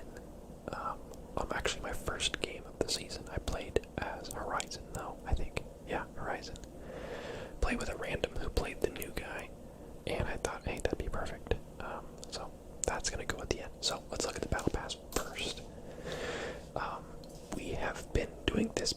faster every time because I feel like it's easy to spend like 20 minutes looking at everything. So we're just gonna look at the big stuff. We got a flatline skin right off the bat. Pretty spicy. I really like the flatline, so I'm happy with that. We got a skin for the new guy. Nice of them to give us a decent looking skin for him right away. And a very nice skin for Loba. They actually did a good job on all of these, making them, even though they're blue tier, they actually all look really good. We got usual stuff. We got the gold Apex pack, tier 5 again, which is nice. We got some skins for some weapons. There's a new gun, which we'll also look at. The usual trackers, Apex packs, some more blue tier skins, credits. Actually not bad skin for Bangalore. I don't know what it is, but they just can't make a good skin for her. But this one isn't bad. You did good. There's more packs, there's more blue tiers. And furthermore, a good skin for Lifeline. This one actually is really cool. I used to pretty much main Lifeline up until the point that they took away the perk that makes her heal faster, which they replaced with an even better perk, which is allowing her bot to revive people for you. So you just start it, put the wall up, and then you can keep fighting really strong. But I stopped playing her as much around that period of time because there just were more options, and it was the healing faster that really got me. But very cool skin. A cool blue tier one for Octane. Some basic stuff, more crafting materials. Also, look, I've got 2,400 crafting materials. I've been deliberately saving to 2,400 because I realized all the best stuff is in the events, and all the skins cost twice as much crafting materials as usual, which is 2,400. So instead of buying 2 just regular legendaries, I've decided to buy one of the special ones whenever they show up next. Assuming they're cool this next time, but last event they were really cool.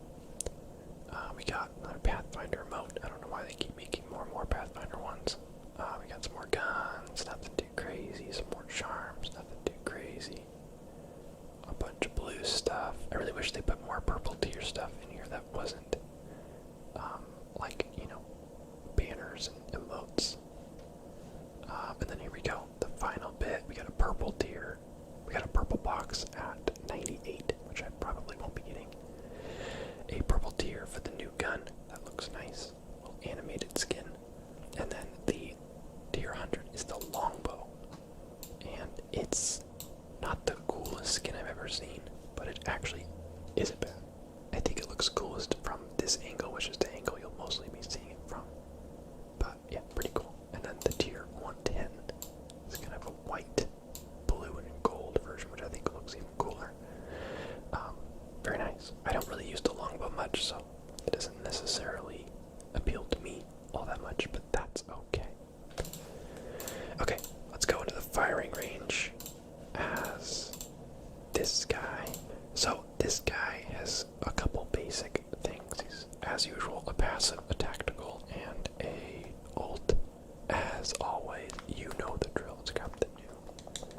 Let's actually get kitted out first. The new weapon is not a sniper, but a heavy weapon. But it's very much, it's kind of a sniper, you know. Cool animation. It can take a regular stock. There are no hop-ups for it.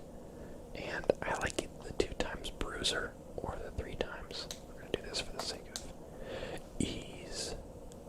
With a level 3 or 4 mag, it takes 12 rounds. And you can reload one bullet at a time and keep firing. So you could potentially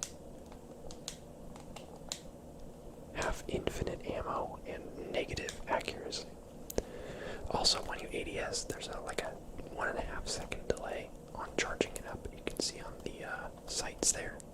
Gives you bonus damage. So without it, 42. With it, 57 for headshot, 75 charged up, 99. So it's like a 33% increase, right? Tactical is a little cluster bomb. It really does not do that much damage though. I think if you stand does like a maximum of 50 damage if you stand on it for the entire duration. So it's not a lot, but its area effect is wide, so it's good for, I guess, throwing people that are behind cover. His passive, let's do that actually next, is he can carry 2 grenades in a slot, just like the old days, huh? Good times. So but not only can you hold 2, but he actually launches them instead of throwing them, and you got way more range if you do it this way with him. So you got like, I want to say like triple the range, which is bananas.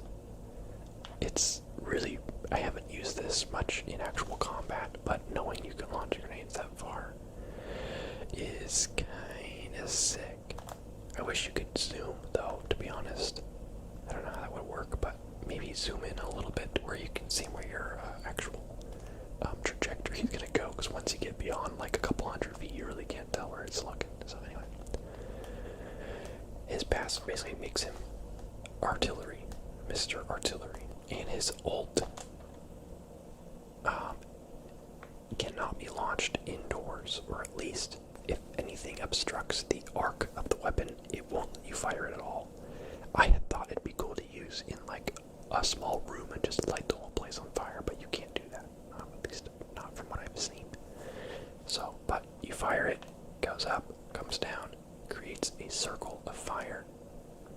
I managed to go around all the targets, so you don't get to see how much damage it does, but it does seemingly 25 when you enter it.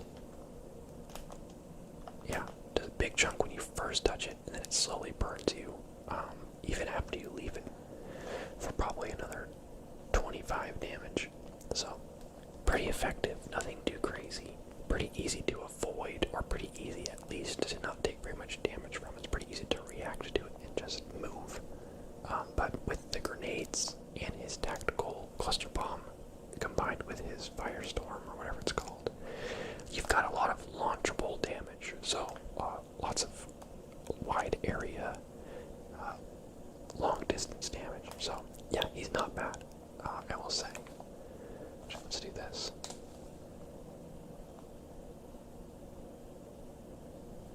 Yeah, so something like 50 damage. Anyway, that is that. Okay, so here we are playing as Horizon. This is a replay from yesterday. I'm playing some duos with a random teammate on Kings Canyon. Some updates have been made to Kings Canyon. Probably the saddest of which is that they removed my favorite location. Well, second favorite. Second to Skull Town, which was removed a while ago. Slum Lakes has been one of my absolute favorite spots since Season 0. And alas, it is gone, which is so sad. But the location that replaces it is not bad, as well as a new location that's kind of northwest of Artillery, which was previously just canyon wall, so it's a whole new part of the map, thus making the map actually bigger than it was. Yeah, you can see, yeah, there's Slum Lakes replacement, as well as Crash Site off to the right. They're good locations, and I like that they're next to each other, so that whole section of the map feels almost like a new map. But it's, a little sad to see Slum Lakes go. But Artillery seems to be more or less unchanged, except for the northernmost area is like smashed through so that you could get to the next area.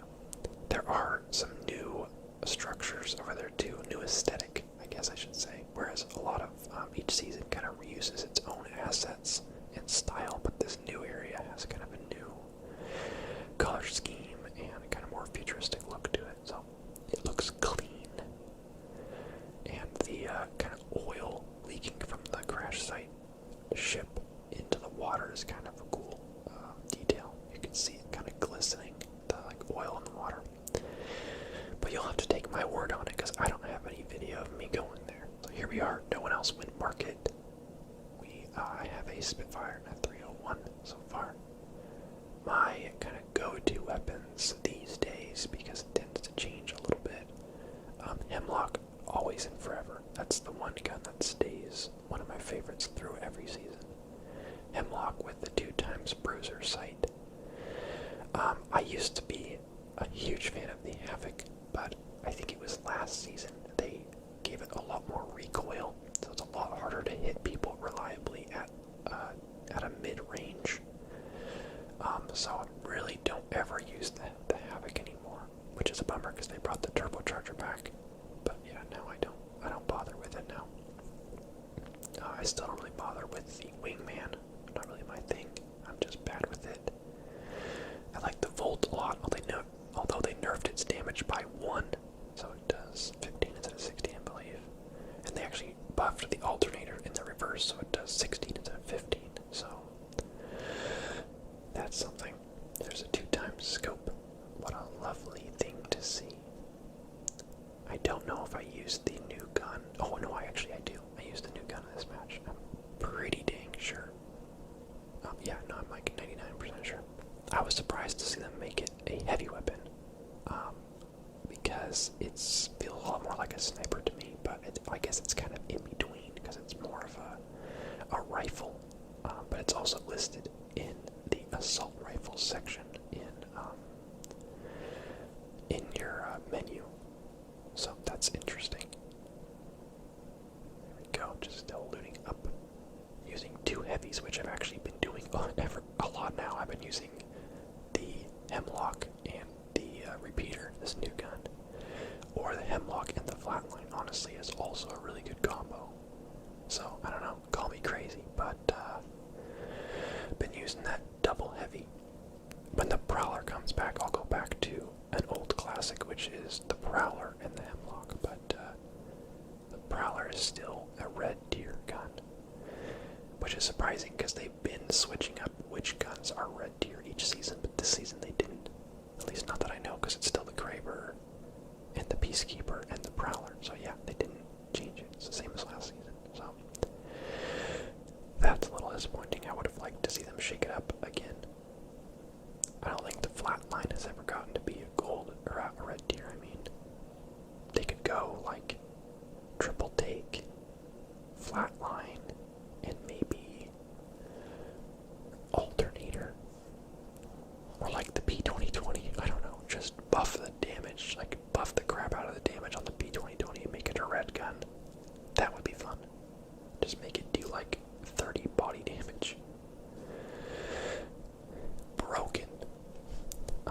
I don't know what it was, but I was convinced that they nerfed the popularity of heavy mags for this season, despite it not being in the patch notes, because this whole game, you'll see, I'm just looking everywhere for heavy mags because I have 2 heavy weapons and I only have 1 white heavy mag, so I'm just looking for any heavy mags everywhere. That's the other thing they removed the gold barrel stabilizers, but they added in gold mags for everything. There's a sniper, energy, light, heavy. I guess there's not an extended mag for shotguns, so they didn't add that, but the heavy, oh, you can see I pinged that I want a heavy mag, and he pinged it back. And we're both looking for heavy mags, but the gold mags for everything are the same capacity as purple, but they reload automatically when they're stored after like something short, it's like 5 seconds, and it shows you a little notification on your bottom right above your weapon that says your other gun was reloaded, which is a nice function that it tells you, because some games like Destiny, they don't tell you. It'll make like a teeny little sound that you're supposed to hear despite all the sound going on, that it signifies that your self-reloading weapon, your auto-loading holster, has triggered, which it's a much longer time on in that game as well. And I've seen that mechanic in other games as well, but this is the only game I've seen where it actually gives you a very noticeable notification saying that it's done its thing. Here we go, using the 30-30. We did 57 and then 44 because the first shot was charged, the second was not. There's 2 uncharged shots because I missed my first one. Pretty good damage for how its fire rate is. It feels like a higher damage. Well, I don't know what the damage is compared to the G7, but it's it's basically a heavy ammo version of the G7. If you really think about it, it's just that it reloads differently. That's really the only main difference. But its range is similar, its damage is similar, and even its mag size is similar. Once you, well, I guess it's smaller than the G7, but I'm looking for a heavy mag still. But yeah, it feels more accurate than. Oh yeah, he dropped a purple for me. What a homie. It feels more accurate than the G7. I don't know why. I'm so unreliable with the G7. I pinged my white mag for him in case he wanted it, which I don't think yeah, he did take it. Because that's what friends do. I had to check to make sure push to talk was on so he couldn't hear me heavy breathing. But he was on his mic occasionally. He kept occasionally saying things, but I didn't have my mic plugged in, so I just never spoke to him until the end of the match. Here we go, there's a 3 times. Will I take it? I will not. Plenty of heavy ammo as well as shields, which has been nice. We're now at 10 squads left. I have 1 kill with 400 damage, but don't worry. The ending gets pretty spicy. He was asking me for health on the mic, and he ran away before I could drop it. I like this guy though. He was chill, and he was good. We worked together on a lot of things. He never ran into anything too crazy. He was good at positioning, and I tried to do the same because a lot of times I tend to run into fights just as soon as I see them. But I tried to keep relatively close to him and never go too far ahead. So we worked well together. Just scouting around for enemies, looking for any kind of movement I could find. Nothing. Also, there's like, I don't know what they're technically called, but there's like mini vaults around the map now that require a grenade to open. You don't throw the grenade at it, you walk up to it and push square and it will use a grenade that you have in your inventory. I learned this after throwing grenades at a door, thinking it wasn't working right. Yeah, there's one right there. Right now I don't have any grenades on me, so this is why I thought it just says grenade required. But there can be purple and gold stuff in there. It's actually pretty good loot, so don't pass those up if you see one that's unopened. Highly recommend. Teammate up in the tower. Oh, he was talking about how far he can throw grenades. He was like, this must be it. It was like his first time trying out the grenade throwing. He was saying he could throw it all the way across that opening to like the far side.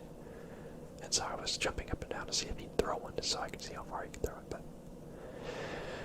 he didn't. That's okay. Alright, we got bad boys. What are we gonna do? I love Horizon. I think Horizon. Here we go, charge shot 82, 62. They were both headshots. It was 62 uncharged, 82 with charged. Here we go. There's a messed up thing. A missed ult. I think he knocks him. Yep. Knocks Pathfinder. There was a Wraith, I believe. Took off running. I like the repeater because it rewards you for fast fire and slow fire. Fast fire, you get the benefit of going fast, but slow fire, you're more rewarded because you do little bonus damage. So you can panic spray pretty well and just fire like crazy. But if you have the time or can afford to wait between shots, you can do more damage with obviously more accuracy because you're taking your time. So it kind of works well as both. There we go, I got 2 purple heavy mags. And we're taking the 3 times scope. Let's go. Okay, we got 5 squads left. I got 800 damage. I guess so, yeah. I don't know. I feel like I didn't do that much damage. Oh well. There's a blue heavy mag for teammate. And he takes it. Look at this wholesome teamwork. He bangs the top of the tower, and like the Horizon that I am, I make it there so smoothly. Wow. such a great mobility tool. They keep adjusting the cooldown time on her tactical. I don't know if they made it more or less than before. Basically, it's a 15-second cooldown, but the cooldown doesn't start until your gravity lift goes away. Oh, here we go. Missing a ton. I was trying to figure out the bullet drop on this thing, and I was way overestimating, or underestimating, I guess. We're getting shot from a couple different angles. This looks like he's using the same gun, too. Don't worry, I start landing shots eventually. There's a purple bolt. I love being able to get up and down from spots so easily. Horizon is good.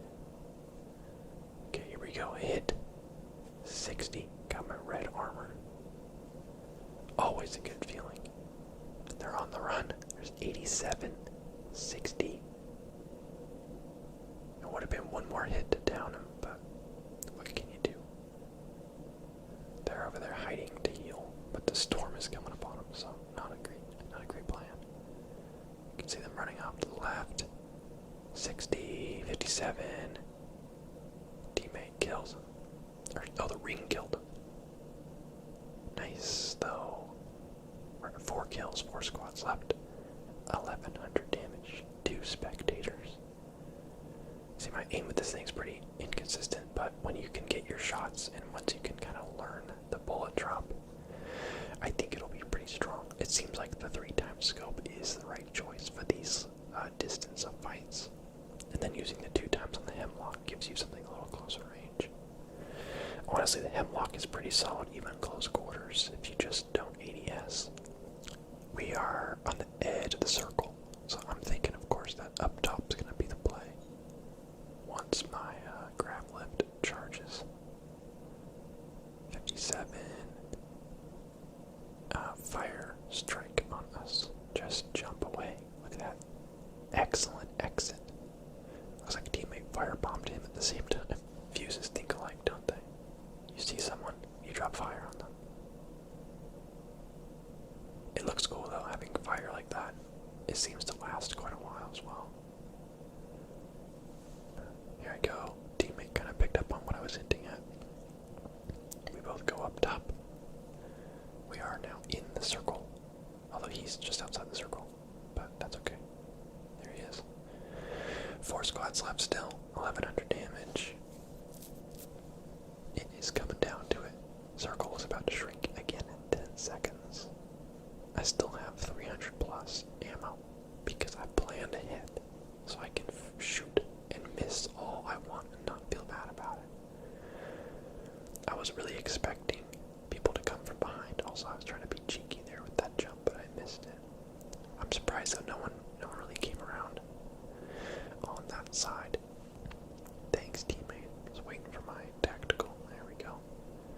Yeah, see, I was just waiting because I thought one of them would push around this side and the other one would push around the other side, but one of the squads, oh, look, someone got killed from the circle. So, only 2 other squads left. They must have just kind of gotten stuck over there or something, or someone died somewhere, I don't know. There we go. There's an ult to dissuade them from coming through. Just kind of blind firing in there to see if maybe I can hit anyone. And up top we go. They're all down below. I remember being able to hear them kind of strutting around inside that little building over there. And you can see another guy over there.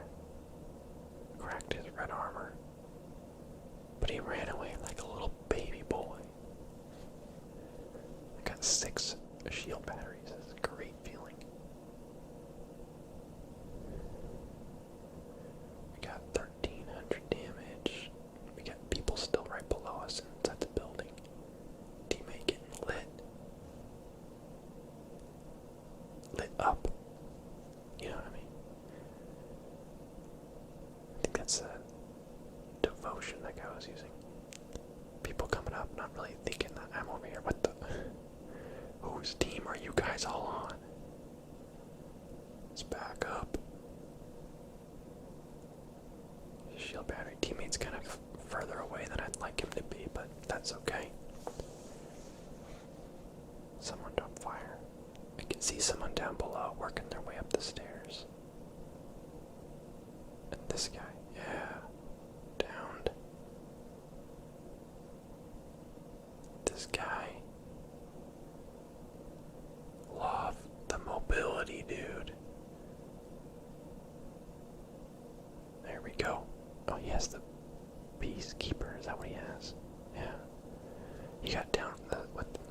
was a big bummer. But it was just me having to run from the storm, so that was sketchy. Pretty scary little panic battle there at the end for the final kill. And that's a GG. Final score was, it was a bummer he died at the end because he totally deserved to make it to the end. It was just the storm that killed him at the last minute. We got 10 total kills, me with 2005 damage, him with 13, and his survival time just 8 seconds from the end. Died right there. But no revives or respawns because neither of us got down. Pretty good game. There's an event going on, and I never really do Apex unless it's a new season, so I figured I would do one when it's not a new season. I'm playing on PC. If you're wondering why I'm only level 50 and why I don't have all the heroes, because you can't transfer your accounts between console to PC. Despite me being able to, I think, link the same account, technically speaking, your items don't transfer over for some reason. So, kind of annoying, but I'm level 50 now. I've got some items. I have over 3,000 crafting materials that I'm saving for who knows what. And I've bought 4 characters: Caustic, Loba, Horizon, and Fuse. I am all about Horizon. You'll notice my stats as her are pretty good for being only level 50. I think as far as like the rest of the characters go, she's definitely my like main one. Yeah, you can tell which characters I never ever play. But I just unlocked Caustic last. And honestly, I should have just saved my credits because we got a new hero coming out in like 2 weeks. I'll be playing Horizon. We've got ourselves a Wraith Classic. That's a cool skin though. I don't think I've ever seen that one before. I'm playing on controller. I've been practicing mouse and keyboard in this game because I do know it's more of a mouse and keyboard game, or so I hear. But hold on, my game audio is a little too loud for recording. But I just played so much of this game on controller on PlayStation that it's really hard to switch. There's been a lot of games for PC that I've been able to like start out. Oh crap, I got vibration on. Hold on, vibration off. Okay, unfortunately I'm going to die here because I did not pick an actual landing spot. What was I saying? Oh yeah, like Valorant, like Overwatch, I was able to switch over to mouse and keyboard just fine. But for some reason, man, this game is just too locked in. Plus, I know there's a lot of aim assist, I'm pretty sure. Oh, cool, 2 sentinels, very nice. There's a lot of aim assist, so when you're used to that much aim assist, and then you suddenly don't have it, it like feels so weird. Let's see if we can help my teammate with our 2 sentinels that we have. I wouldn't mind like literally any gun. Okay, there's 74. I'm like lagging too, which doesn't help.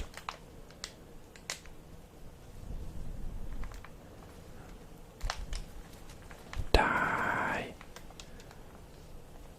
Oh, I'm cracked. The game says I'm cracked. That was sick. Oh wait, not this. Yeah. I should have mentioned the mode that's on right now is armor regen, so you can see my armor is regenerating. I would just not use the Phoenix kit, but I think that med kits are actually going to be the better option in this anyway. And you can just regenerate your armor. Oh, sick. But on my own time, like when I'm not recording, I have been trying to learn mouse and keyboard, because I would rather be able to do that. I kind of want to go craft some crap, but yeah, actually, maybe I will. We don't have to go very far. I could use some ammo. I didn't look at what is in the crafting station today. I do apologize for my kind of like lag situation here. I'm kind of lagging a little bit. Do I always get kind of screwed was on the mic earlier, and it was just some like little kid. He was asking if I was a girl, and I'm like, my name has Greg in it. I don't think I've ever known of a girl named Greg, but maybe. But you can imagine what kind of person this teammate might be. Plus, you know, I just hate Wraiths. I'm sorry. If you're a Wraith main and you're a cool guy, I'm sorry, but you're one of the few. If there's ever a teammate I hate, it is 100% of the time always a Wraith in my experience, and it's just built up a certain amount of disliking for Wraiths. They always quit right when they get downed. All that. They scream at you for not rescuing them and all their 3v1 counters. All of it. They do it all. And, yeah. So, if you're a Wraith main and you're one of the good ones, bless you. You are one of the few.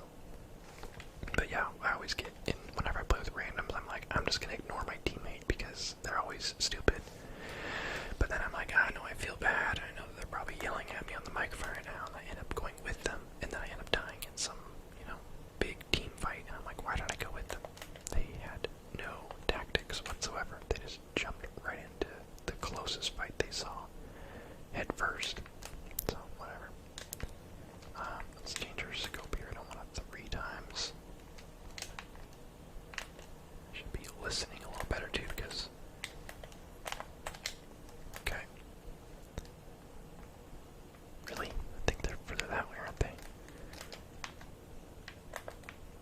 Okay, yeah.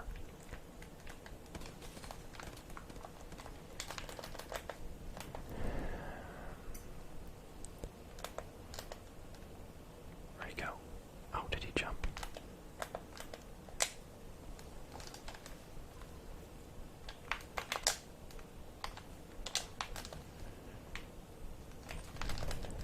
Come on, guy. Let's see what you got. Uh-oh. He knows where I am. I'm scared.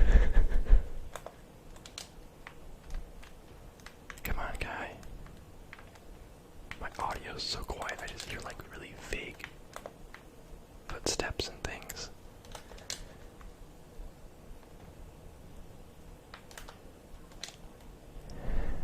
Crap.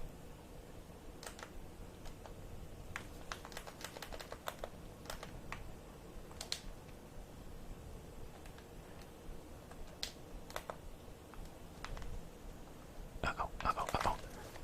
Dang it.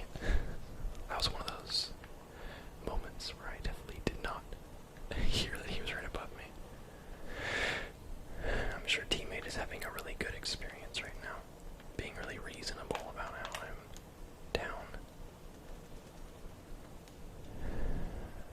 Ah, well. Alright, let's try this again. Solos. I actually would be down for that. Leave me on my own. Yes, come on. Leave me alone. As I always remember early on in this game, I was really hoping they'd add solos. I think now, I don't know if it really makes sense for this game, but I would love to see it still. They added it, I think, for a little while as a temporary mode, like as a test for like a couple days. And I like that, but it'd be cool if it was an option. Because I usually would play this game with friends, but I can't always, you know. And those times I'm by myself, I'd rather just play literally by myself. Like this, for instance. So let's actually not go there again. Actually, let's go there again. I really like that spot. I'm not a huge fan of this map.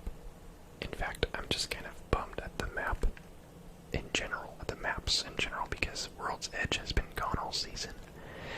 And then they've just changed Kings Canyon so much that I really don't care for it anymore either.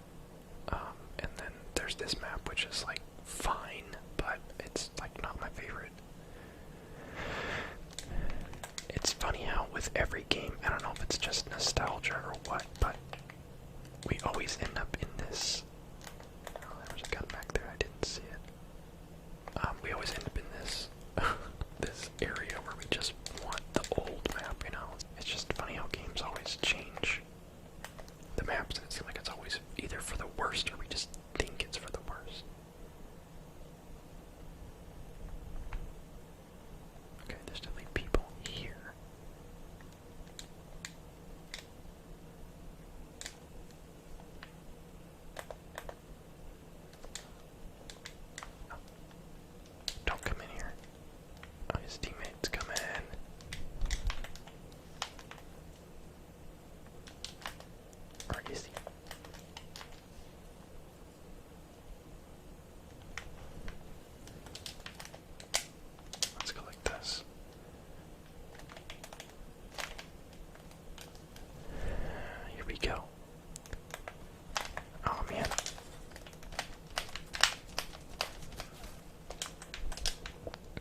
it's not really beneficial for, oh, let's get the purple backpack. It's not really beneficial for playing by yourself like this because it basically means I have to push because the other team is going to auto heal if I don't. But for a team dynamic, kind of sick. You just like leave the fight for a little bit and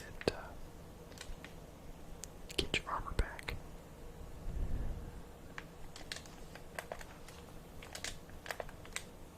What do we have right now? Like, ba-boom. Alright, let's get the heck out of here. We got a little ways to go. Not concerned though. Take the balloon.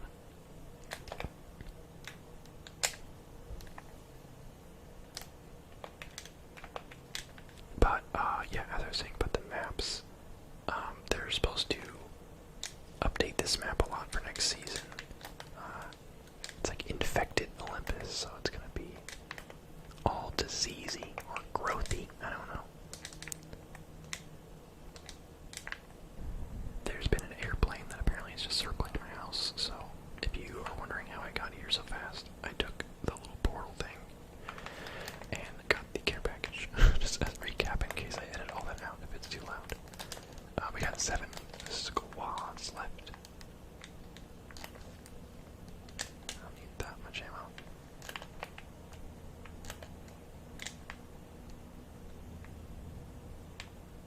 Still no heavy mag. That's really all I care about at the moment. Because 20 rounds is not enough to take down potentially 2 teams at one time. Okay, the airplane was back, but I found a blue heavy mag. And we're down to 5 squads left.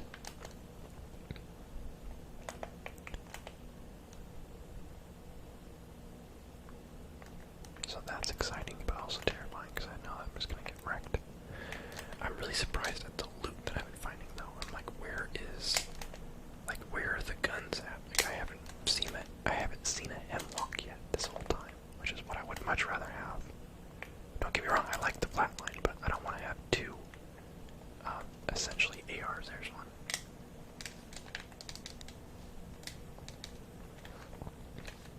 I just need a little variety there.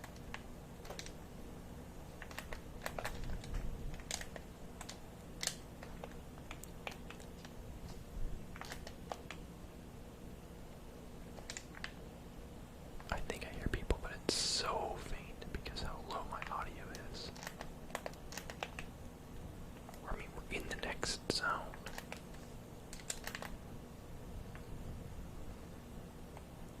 I don't really want to be out in the open like this, but I do want to take the zipline back up top again.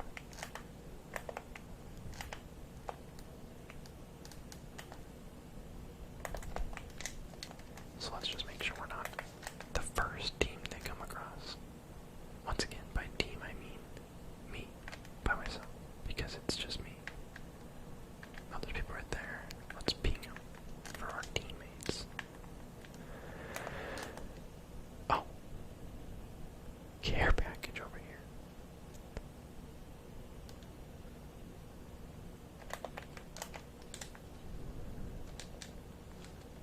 I think I would rather have more heavy than energy ammo. Okay, oh, 2 more squads left. We do need to push. I want to get this first though, just in case it's something spicy.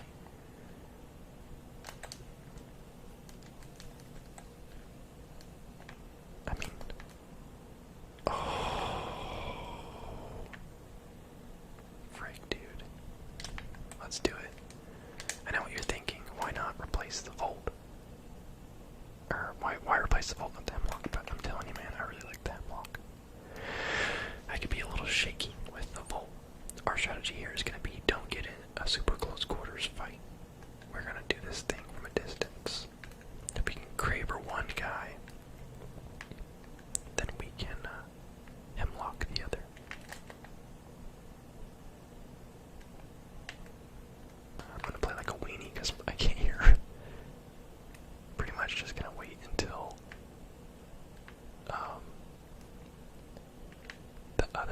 just fight, and then we're gonna try to snipe someone. It'd be pretty sick to win as a solo. I do feel kind of exposed right here, so let's go back up. But I have a feeling that any experienced team is also gonna come over here. Because this really is the spot to be in this area.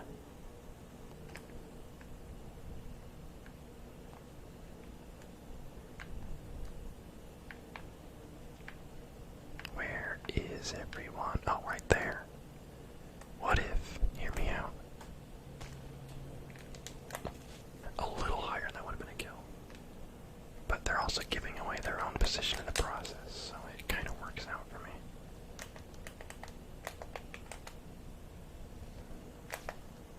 Cracked.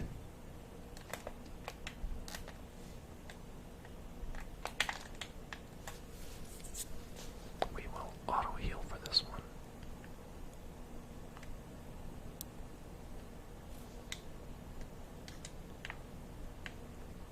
I'm a little worried because if they come after me, I'm screwed.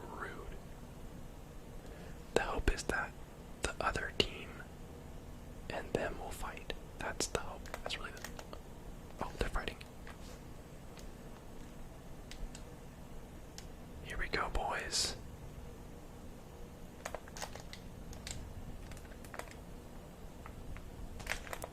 Oh, crap.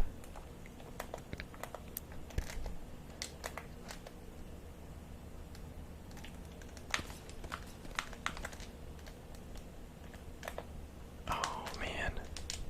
They're all fighting until I show up, and then everyone's like, wow, no, we were just looting.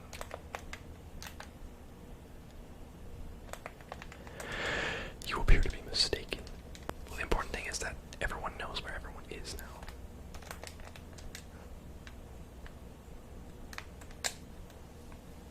So I get to use my advantage of being sneaky. 116. My heart is pounding. So Rampart's in there. Wait, actually, I don't know, because that one team was just Lifeline and Gibraltar, but they were also the ones hanging out by the walls. I have no idea.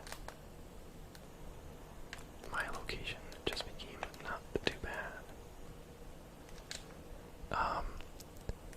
So yeah, the other team, I don't really know where they are. They might be in this building, and the other team is in that building, which means I'm just kind of the loser that's on the outside.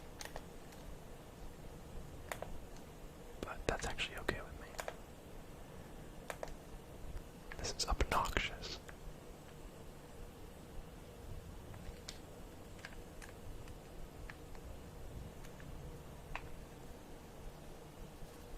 Oh yeah, the walls. Okay, yeah, I knew that. Sure, can they see me from behind that?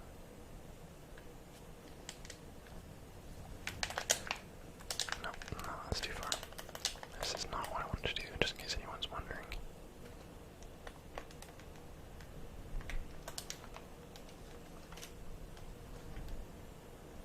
Where's the last team? Are they in there already? I don't get it. Are they coming after me? Yes, they are.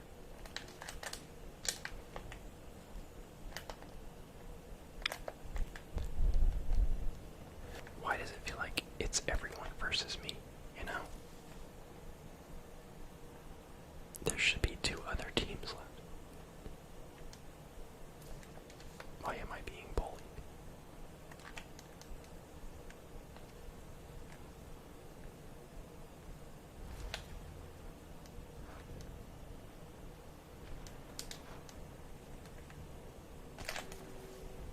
Yikes. Oh, right there.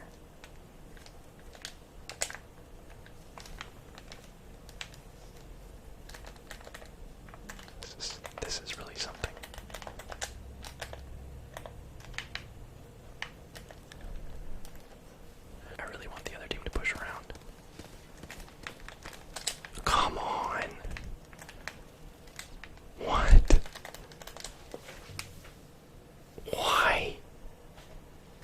Is it a 4v1? Alright, I know it was two pretty weak matches, but I played a couple other ones that were just horrendous, so I'm gonna just call it good with those two. Thanks for watching. Hopefully you enjoyed this anyway. It was good to at least hang out. You know, the gameplay wasn't awesome, but we got to hang out. Apex Season 9.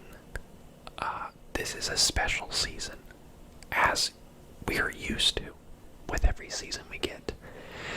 Every 3 seasons we get a new map, and every season we get some map changes. On the seasons there isn't a new map, and then we always get one new character, and usually, I think, all but one season we've gotten a new gun. Or something like that, something new, item-wise.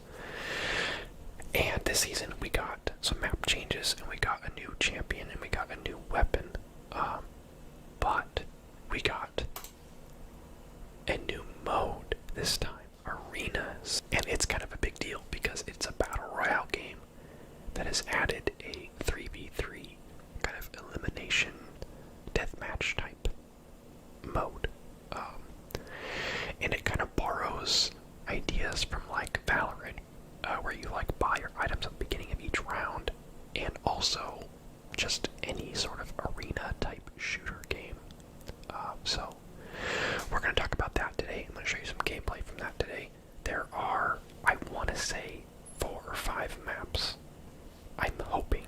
I'm a little concerned because I think these 3 maps at the bottom there might be the same 3 maps that were on yesterday, and I was under the impression that they rotate.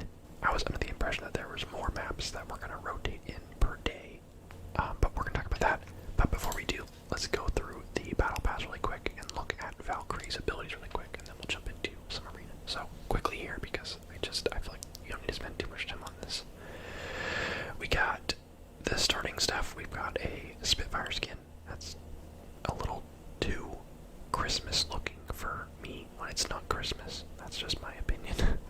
We got an Octane skin, pretty cool. We got a Mirage skin, pretty just basic looking. A Bangalore skin, not bad.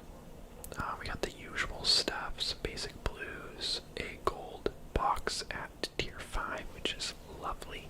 Some basic blues, the usual kill markers. Credits, crafting materials. We got some hollow sprays.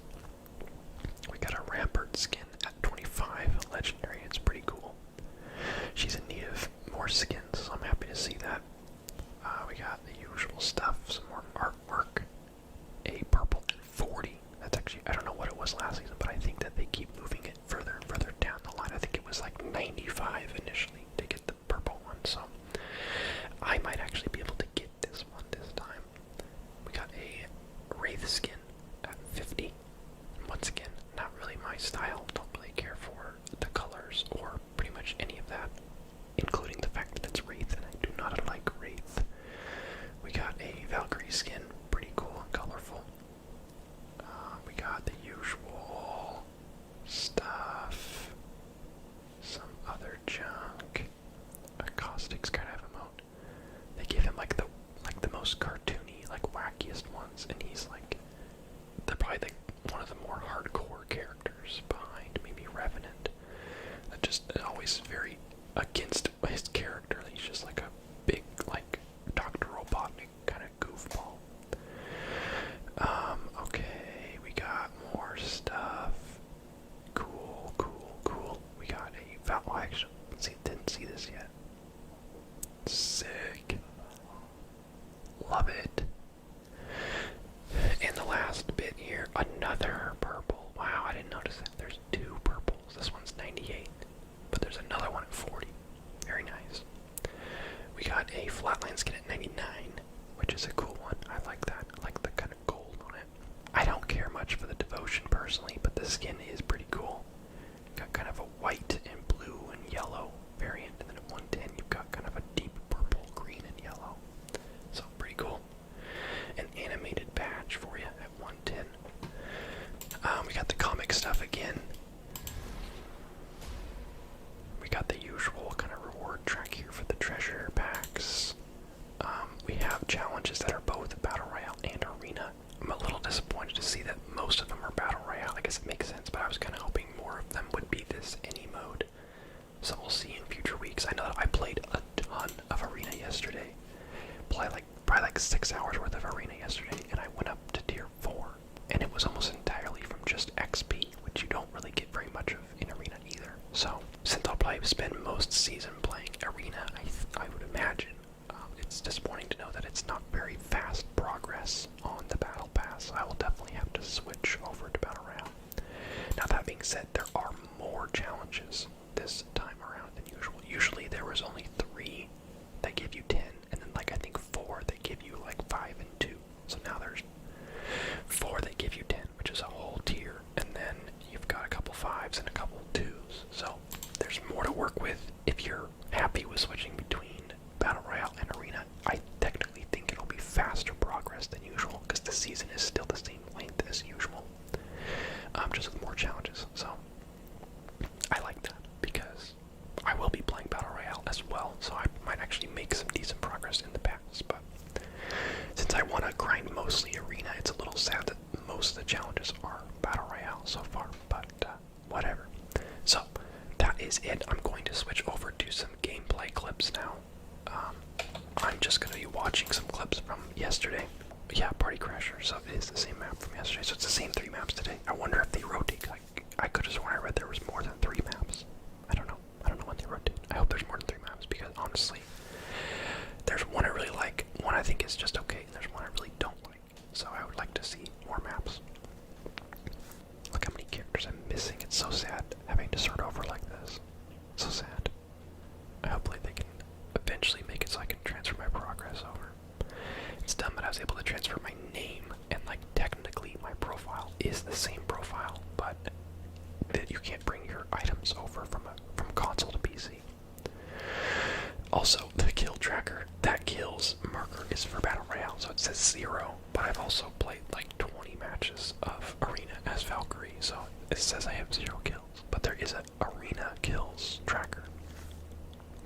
Okay, so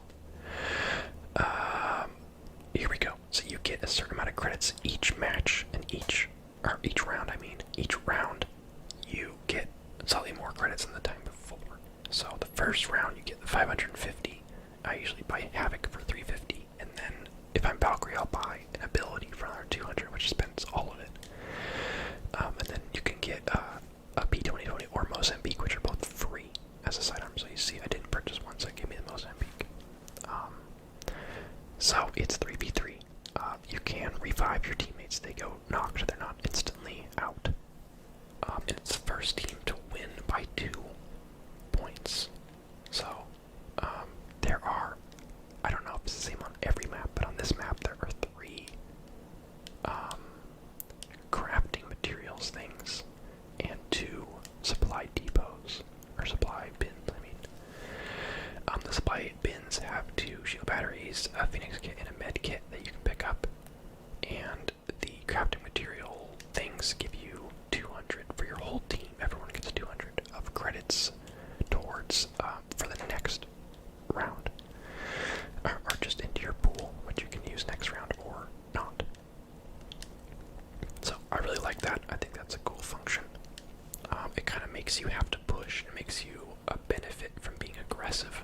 Oh yeah, I remember this guy. We could not kill him. He was just jumping all over the place. There we go. Okay, actually that wasn't that bad. Your credits carry over between rounds, but your guns don't. And neither do your consumables, but your abilities do. So you'll see I'm pretty like aggressive with buying abilities, like spending all the way down to 0 this round because I bought 2 of my rockets, because I know that that won't be a waste. You might as well have them, because then if you don't use them, you still have them for the next round. So it's worth buying what you need, and then whatever you have left over you can put into your abilities, because you know it won't be a waste, and you can sell them back if you decide you want something else. So always a safe bet is to buy your abilities. Okay, so I'll go over Valkyrie's abilities really quick. She's got, her passive is just being able to fly, and it's useful. It's really useful. I was actually impressed by how long you can fly and how high you can go if you just hold it down. I got completely scridoodled. They all pushed this side, which is what we were kind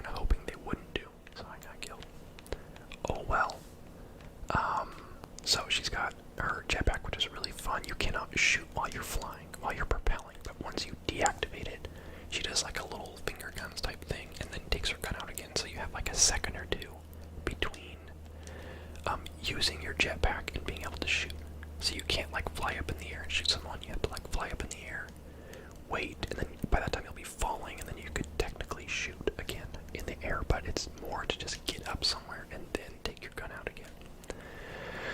So, useful. You can see that Valkyrie tried to push with it, and I guess it kind of worked out, but it shouldn't have. So, yeah, these people were super aggressive. The Wraith was one of those, like, where they spam crouch and shoot you. Once again, I hate Wraiths. They're always hella toxic, and they're always super sweaty, and they're not always that good. I feel like you could beat them without too much effort, but they play the game like their life depends on it, and like there's 10,000 people watching them on Twitch, which, from my experience, no matter how many times they have TTV in their name, they're ever actually streaming, and if they are, they have no one watching them. So, I don't know what it is about Wraiths, but you all need to chill, okay? I know there's good Wraiths out there, but man, there's never been a single character in a game that I've disliked so much because of the type of people it attracts. I don't know what it is. It's like in Overwatch, there's no character where I'm like, oh, everyone that plays blank is such a dirtbag. You know, it's like, sure, like maybe Reaper, but it's like, there's good Reapers too, and it's like, you can just counter him. He's just close quarters anyway. But yeah, I don't know. I'm pretty sure I get killed right here. I can't remember. No, maybe not yet. You can see I like to rush for the meds because it's really useful to have some shield batteries and not have to buy them. Oh, yikes. Here we go. So her rocket ability shoots 12 rockets out in like a rectangle formation. They do 25 damage each, and their splash radius isn't very big, so you typically, even if you shoot it right on someone, you'll typically will only get maybe 1 or 2 rockets that actually hit someone. So, here we go. Scary Wraith battle here. Whew. That spicy shield battery.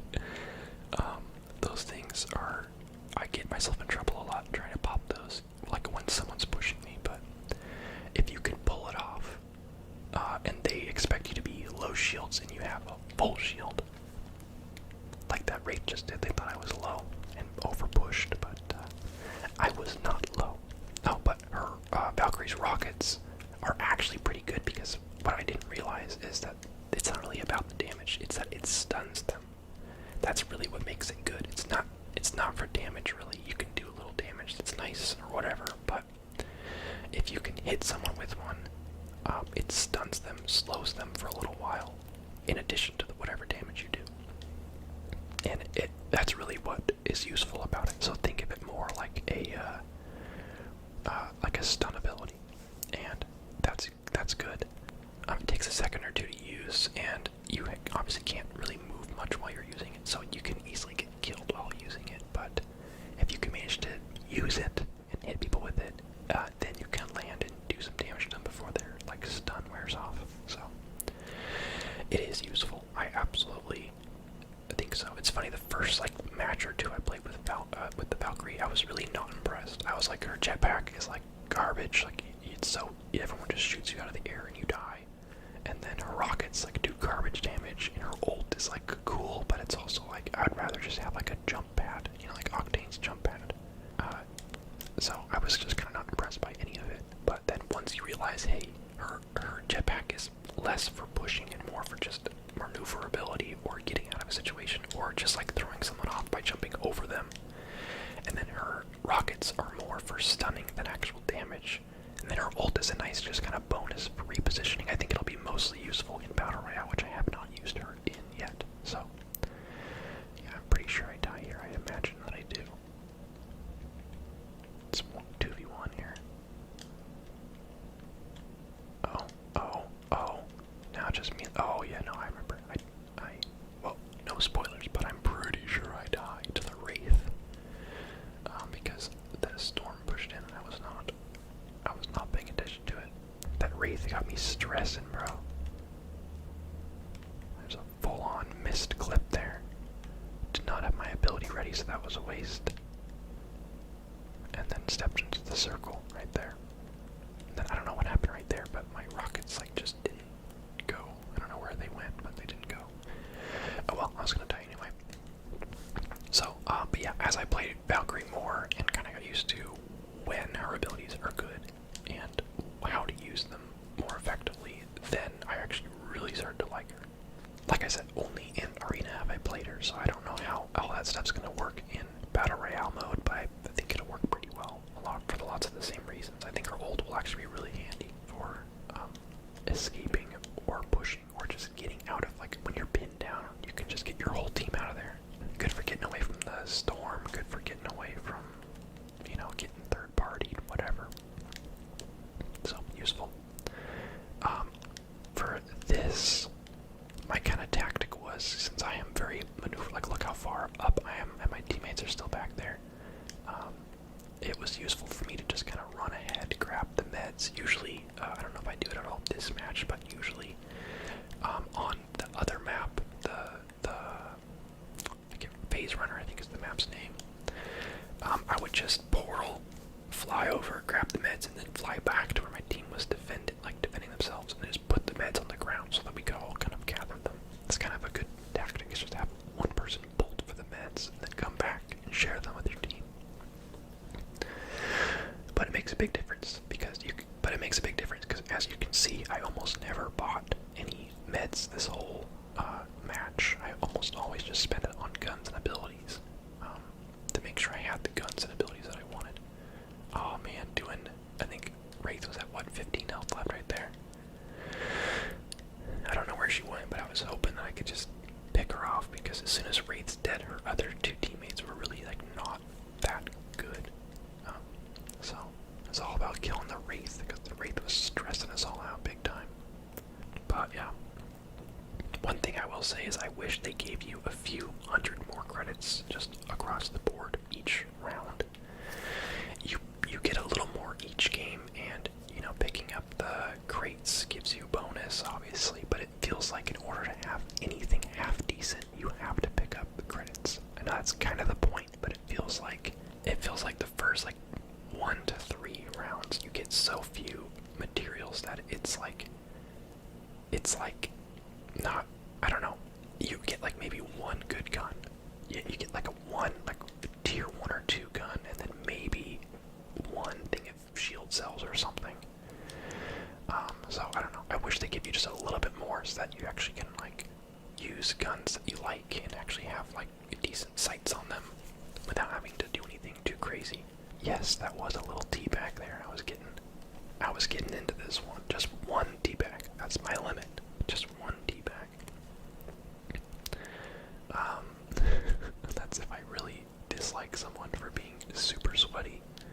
The whole crouch shooting thing is so annoying. It's like to spam gradually shoot you. It's like, bruh, I know it's effective, but I do not like that.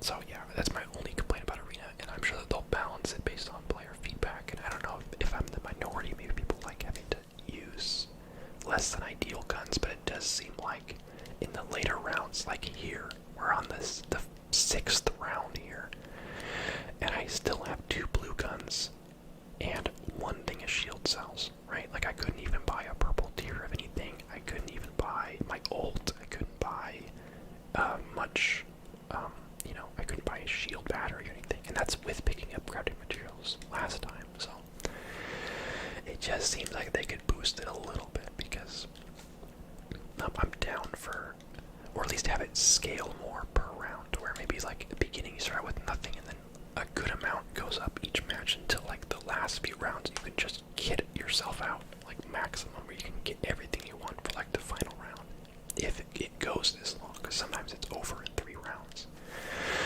But if you manage to go 5 or 6 rounds, you should be able to buy, like, at least purple weapons. So, I don't know, that's my one kind of balancing thing I hope that they do. But I do enjoy, like, the first round. I would even want them to go less on materials for the first round so that you have to use, like, the RE45 or, like, the P2020 even. Just maybe even go no materials. Maybe just 100 so you can buy some shield cells and call it a day. That's one thing I think that I'm hoping they'll tweak a little bit. But if they don't, it's fine how it is. I just think it could be a little bit better. Yeah, I love the hemlock though. I'm glad that it got the 2 times on it by default when you buy blue. You can cycle out optics. Like, I could switch it to a dot if I wanted to. But yeah, I love the 2 times on it.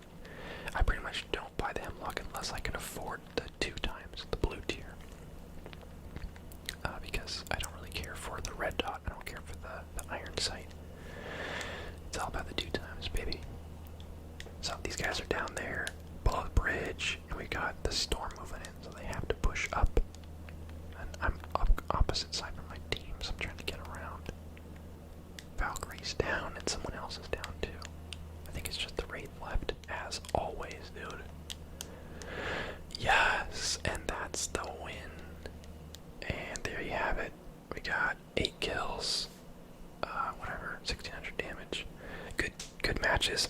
It looks like I just carried the team, but honestly, we had this thing going. It was me and my 2 brothers where I would always push kind of off to the side, grab materials, grab the meds, and they would kind of hold them off, usually in a 2v3.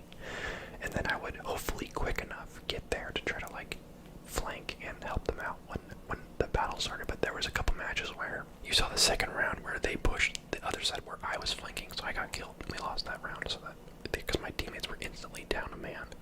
And then there was the matches where I just wouldn't get there in time, where they would push, and it was a 2v3, and then I would show up a little bit late, or like not quick enough to be any help. So I didn't carry. I was just the guy that got the kills because I was the flanker that had all the guns. So anyway, I hope you enjoyed this video. I'm really excited about the season. Arena is fun. I plan on streaming it this weekend. I know it's going to be popular. Obviously, this new Apex mode, because Apex is already pretty popular still. And what it really needed was a non-battle royale mode. So I think this is going to bring in a lot of people that either played the game back in the day and were kind of got sick of battle royale, or people that have been playing already and now are into arena, or people that just are, you know, fans of Valorant or other games like that and have heard about Apex but didn't want to get into it because they don't like battle royale. And now, voila, we have arena. So I think it's going to be big for the game. So I'll be streaming the game on Twitch. My username on there is GregBroDudeMan, as it is in this video, and link is in the description if you like to click things instead of type things. Apex new season video, because I missed last season's video because I was like temporarily locked out of my account. I got it back, obviously. I'm back, baby. But yeah, just in time for a new season, and I don't know how I forgot.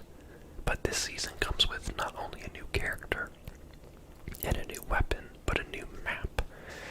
I remember reading like the rumors or like the leaks about it possibly being a tropical map, and I remember, you know, kind of taking that with a grain of salt, like that'd be cool, but like I'll wait and see. And it's a tropical map, so that's awesome. They brought in a character from Titanfall 2, which is an instant A+ for me, Ashe. I'm gonna go over her abilities, the new weapon, and we'll just start with the classic quick look through the battle pass really quickly, because I want to get into everything else. This is probably the least interesting part, but legendary bow skin at tier 1, gold pack at tier 3, pretty standard stuff. Couple skins, Apex packs. There's the legendary Mirage skin, pretty interesting.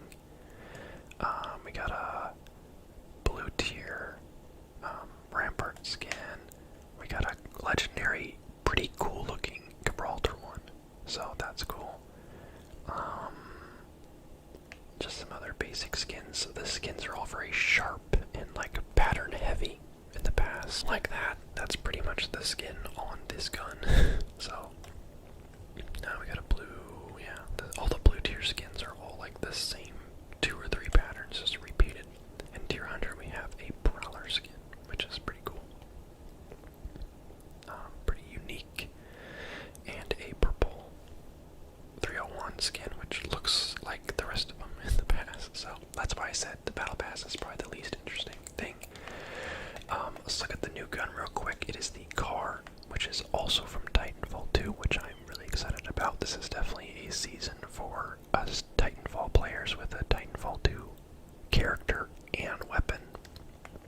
And honestly, the map, I mean, all the maps feel Titanfall-ish, so that's no exception. But let's go into a match and make sure we don't have don't have open mic on. But really quick here,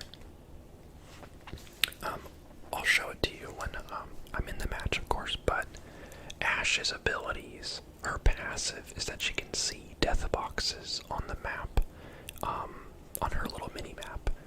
And oh cool, I get to go first, so I get to pick her.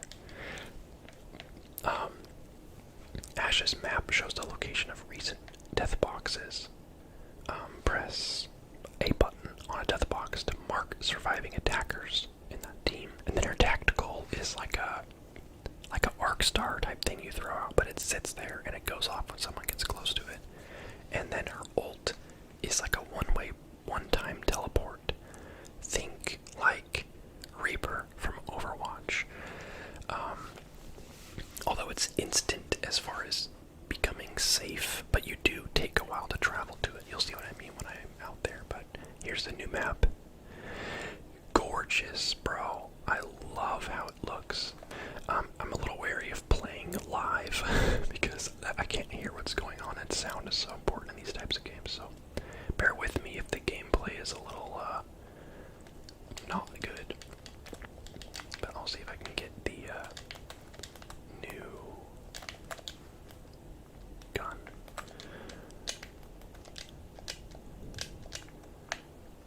Okay.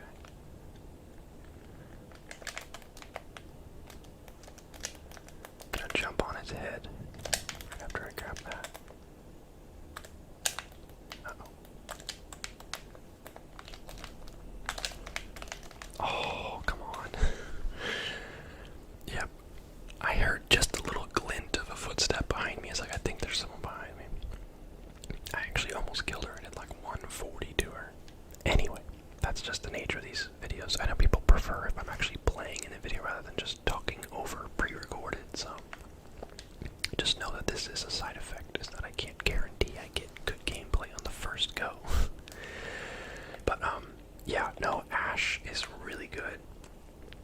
But I don't think she's stupid OP like I think everyone complained about Seer. Her kit is like pretty balanced, I would say. I think it's definitely good. I'm curious to see what people think of it after a couple days have gone by.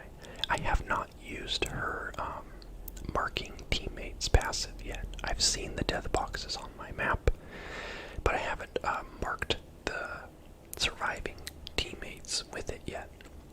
Because if that is something that lasts a while, or, you know, if I can't, like, I don't know if it's gonna be like Bloodhounds where you can like see them for a while, or if it's gonna be more like it just kind of shows you their general whereabouts, and then, you know, it just depends on how much of an advantage it gives you on them, like how long it lasts and how accurate it is. So that'll kind of depend on that. Her tactical is fine. It's by no means super strong. It's or weak. I like it because it fires in a directly straight line, so you can hit from any range. You can make sure it goes right where you want it to, which is probably its main perk to it that I like. Is I was in a house fight, you know, shooting at people that were inside of a room, and I was able to consistently throw it through the window, right to where they were all hanging out, and kept doing damage to them. So that was cool. Her teleport is nice. It's not really a team player move, obviously. It's just you get to teleport somewhere. So that's cool. As far as I know, maybe people can jump into it too, but when I did it, it just pretty much sent me there, and I was like, cool.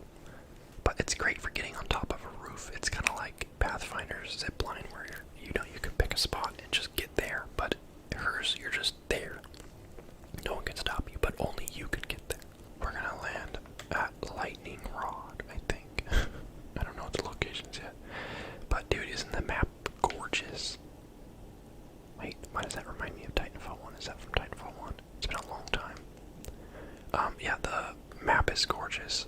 I'm really curious to see how it stacks up as far as playability goes to the other maps. Like, I know when Olympus came out, I was like, this map is so cool, I love this map. And then I, like, after a while, I was like, this map, I don't know, I don't love it as far as how it plays.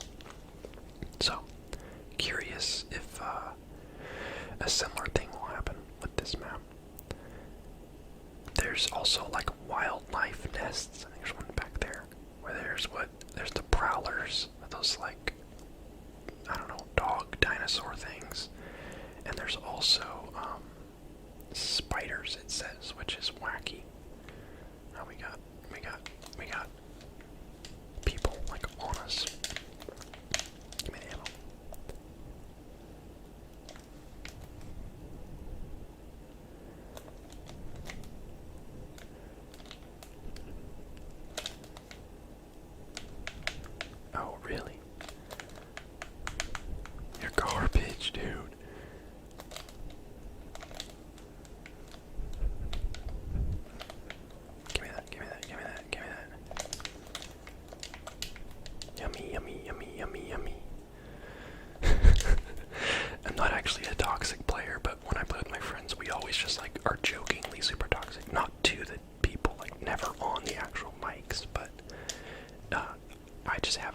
of saying you're garbage just like whenever I kill anyone, so I apologize for that. I don't actually think they're garbage. I think they're trying their darndest. I really want the new gun so we can talk about that. Oh, there's a bunch of people getting killed out there based on my little death boxes on the map. Oh, that reminds me. Let's try out that thing. Because we only killed 2 of them, I think. Oh. Wait, how was our position refilled by Ash? Is it not just the teammates? Is it everyone nearby? What? Because all 3 of my teammates are up. None of them are down with death boxes. Maybe I've misunderstood how that works. That would be really interesting. If it was just you activate a death box and you just get to see everyone nearby. That's a whole nother animal. Please be turbocharger, yes. Okay, where are we going, boys? I don't like not knowing if we're getting pushed up on or not.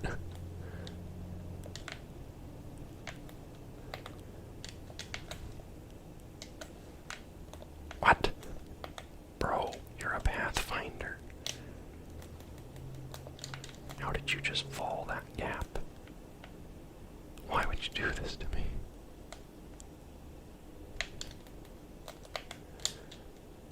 I almost just did it too, though. I was like, wait, why am I pushing square? I don't need to push square. Let's see, there's prowlers over here, looks like. Oh, there's people down there. I don't like not having longer range. Yeah, there's 3 death boxes down there by the prowlers. Excuse me.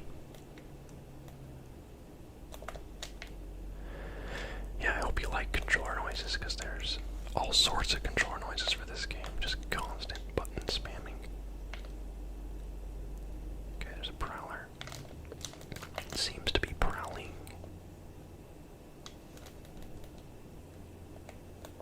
I don't know if they saw that I pinged enemies, but hopefully they did. How does this work? Yo! Nice. There's people down there.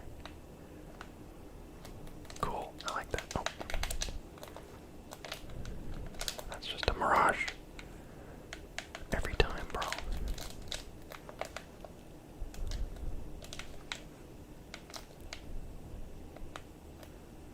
Where are you at, homie?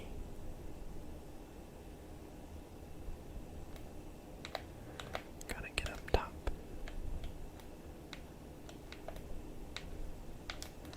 Oh yeah, the other team is coming up on us. I want the new gun so I can show it to you guys, but it really is just like a R99. Ah. Yeah, these guys have range and I do not.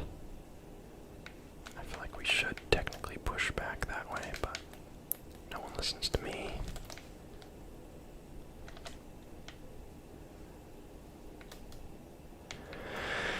No one ever listens to me, bro. What?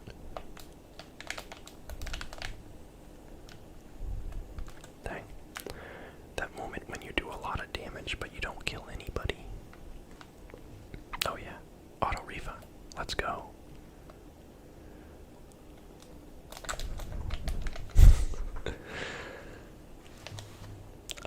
Well, yeah, that's not a very successful match, but a successful start. Just happened to jump into 2 teams because, you know, teammates don't really think about where they go, they just want to go, you know, and that's okay.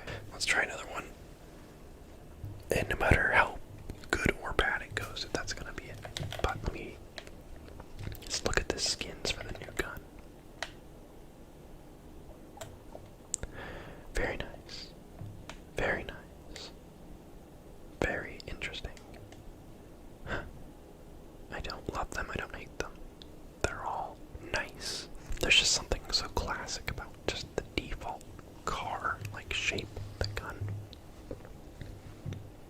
I think there's going to be a lot of confusion for players, because I think we all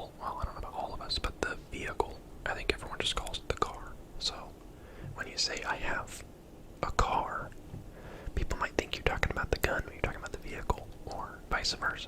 So, we'll see if that becomes a problem. Also, we playing duos right now, bro.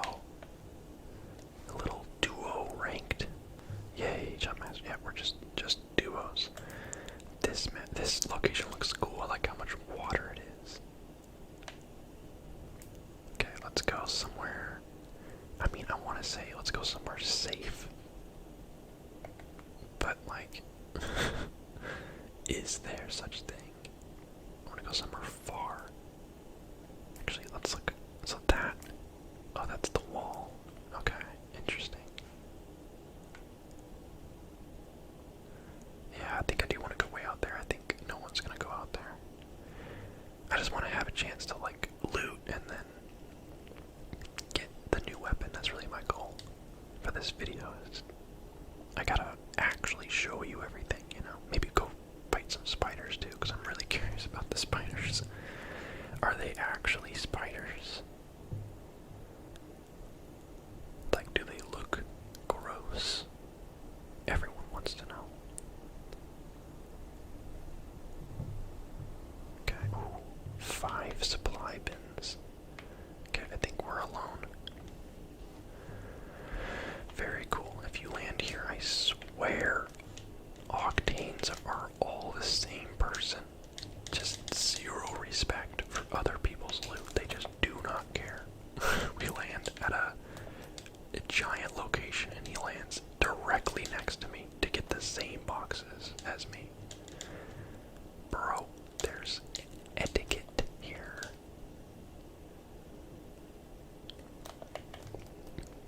Okay, we got a prowler and a rampage. Feeling pretty good about that. Would not mind a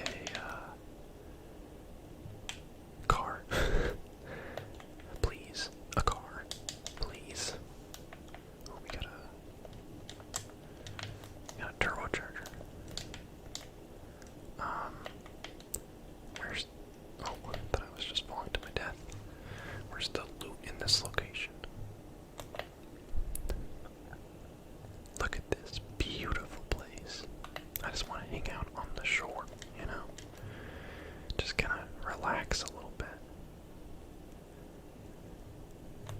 I'm going to make a prediction about my teammate. He's going to run into a fight that I'm trying to keep up on, and he's going to die. And then, that's it. Okay, I'm not getting very good loot, but that's just how it is, man. It's so spread out. Oh, it's... maybe it's not. Maybe I'm just missing it. Okay, I do want this.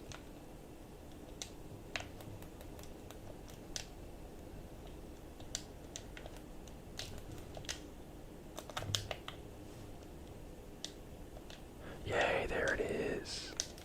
Okay. We are gonna hold on to all this stuff, though. Okay, what's teammate up to? Should I keep up with him? Alright, I'm coming. But, like I said, he just is, like, on to the next spot already. But yeah, like, look at this place, dude. This place is sweet. A lot of variety. Oh, look, he's already fighting. Okay. I'm here. I'm here.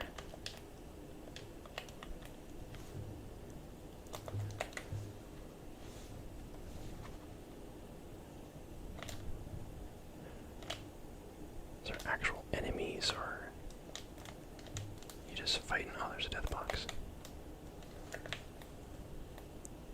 Oh, I'm like lagging all of a sudden. Were there people? Homie. You gotta look out for those things, bro, and they'll sneak up on you. Okay, here we go. I know I love the, this loadout makes no sense, but...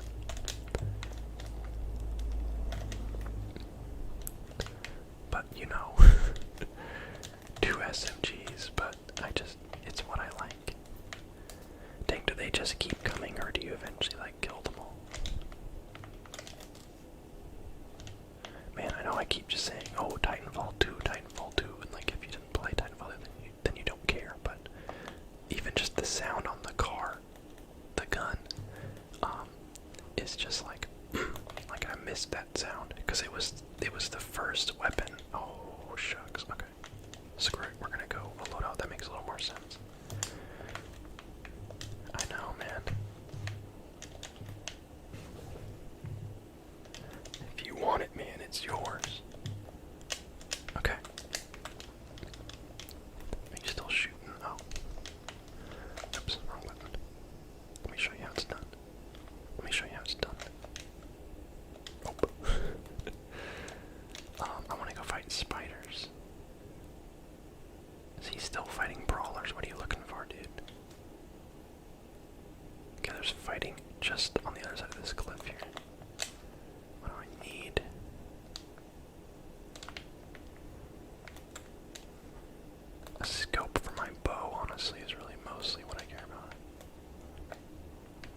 best, but it ain't the worst. I like the 3 times for the bow, but the 2 times ain't bad.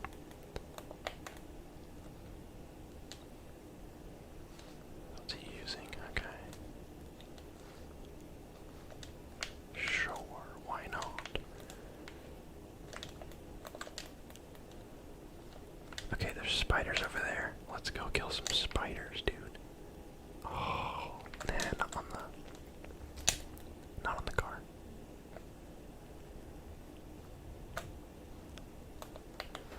I really want to shoot some spiders. Let's see here.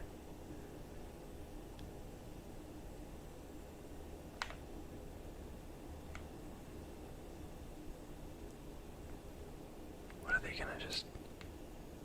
What?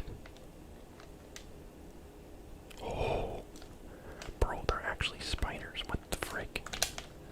I mean, I know that's obvious, but I don't know what I expected, but... Oh, nice.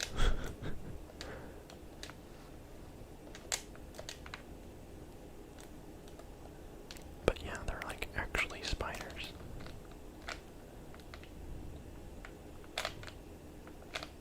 Easy, easy, easy. Oh, cool. Bow, ammo.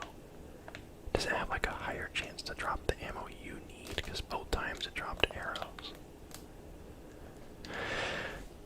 Oh well. Seems kind of nifty. Okay, there's people way out there. Check out this epic shot, bro. Check this out. There's no way I'm gonna make that, you said. Yeah, you're right. There was no way. Teammate is just playing a PvE game over here. He's like, what? Enemy players? We gotta kill the spiders, bro.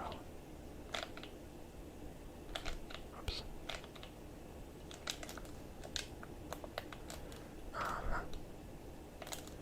Any more arrows? Yeah, I think so. It's mostly dropping energy. Heavy and arrows. He must have picked up the light because there's no light. Maybe there was no light. Who knows? Alright, bro. Also, what's going on here? Uh-oh. There's like this big, like, buggy mess over my head. Okay, where you at, you goobers?